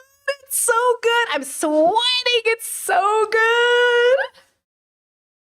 Let me see. Hold on. I'm trying not to show the address on this package. Let me see. I wonder if I can find his. I bet I could find his. Hold on. Let me see.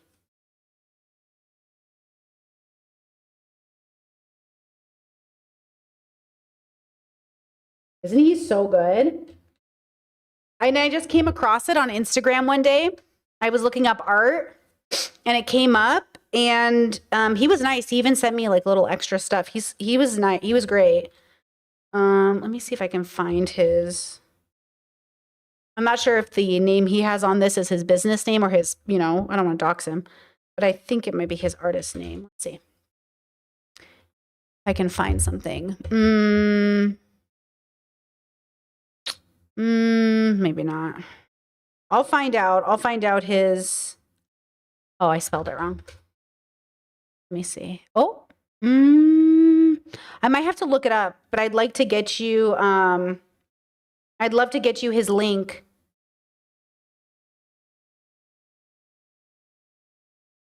Yeah, I don't want to dox the name he put on the package because it might be for legal reasons. You know what I mean? His like, sometimes we mail stuff and like different names and addresses. I'll look him up. I'll try to find it. But isn't that amazing? You know what I'm saying? So I come across this artist on Instagram and I see it and I was like, I gotta buy this. I have to buy this. And it's just stuff like that where I'm just like, this is so beautiful. This is just such a powerful, and it came like his brain, like, well, I wouldn't even think to do this. Like, I love that he thought to do this. Like, I just love that he thought to do this, that he wanted representation. It's beautifully done. It's like, he does it with the pen or pencil. And I'm just like, oh my God, people are so talented. Like, people are so skilled. Like, the amount of dedication that probably went into this. And again, it's not the original, because God knows that's probably worth so much. But just to have a print of it is such like, that's what I'm saying. Like, girls, take your time learning how to do things well. Okay. You know how we talked about AI slop? I think sometimes creatives can do similar things where there are creatives who want to do a low effort, high return. And I'm saying, please give yourself permission to take 10 years to be good at something. Okay. I was watching a bodybuilder say this, how a lot of guys join the gym and they just want to be like professional bodybuilders within 2 years, build muscle within 2 years. Why don't I look like this in 6 months? And he's saying, this took me a decade to get to this point. He's natural, but 10 years to get to this. Like, give yourself permission to take a decade to be good at something and actually work on that thing every day if you can. You know what I mean? Like, I just think it shows, and it allows people to promote your work too. You have to remember, like, who wants to promote your work to their friends and family if the quality isn't good? Like, who wants to vouch for your earrings or your art if it's not quality? You know what I mean? And that's the thing too, is like, you want to be someone people can say, oh yeah, I bought a chair from them and it's never broken once. Instead of, you know what I mean? Oh, I bought a chair from them, but it broke after sitting on it for 5 seconds. Like, girl, All right, girls, we did it. That's what I wanted to do today. Hey, thanks for being here. I really appreciate it. I'll see you again tomorrow. It'll be great. It'll be fabulous. It'll be wonderful. I'll try to find this artist's name and get you an Instagram. I'll put it on Discord and stuff. And then I'll remind me if I forget to tell you guys in the beginning of stream tomorrow. Thanks for being here. Have a good day. Treat yourselves well.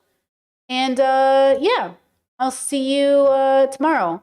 Let's end the day with Stuck in My Head. We haven't listened to that in so long.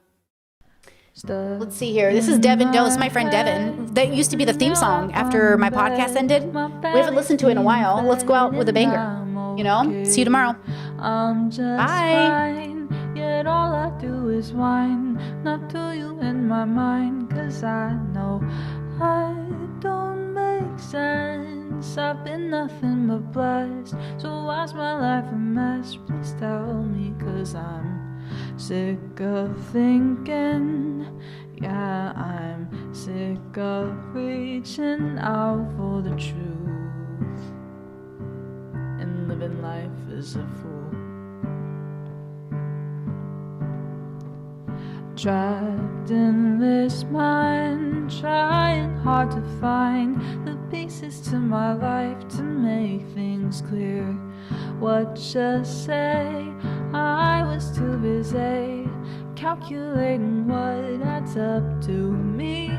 But I know it's not solvable, an impossible puzzle, yet here I am trying to work it. Who's to say if it's worth it or just a waste? A never-ending chase me to the moon. Chase me till I am blue. I'm so blue. Color me see through till I fade away. Finally rest this brain here in this world, mysterious universe, or just a floating rock. We'll never know. It's just our brains. Perception's not the same, it depends on who you ask and what's their name.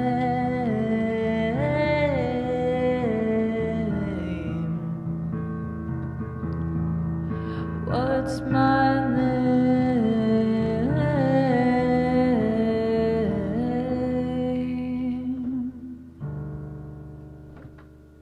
Stuck in my head, in real life I'm in bed, my belly's being fed and I'm okay.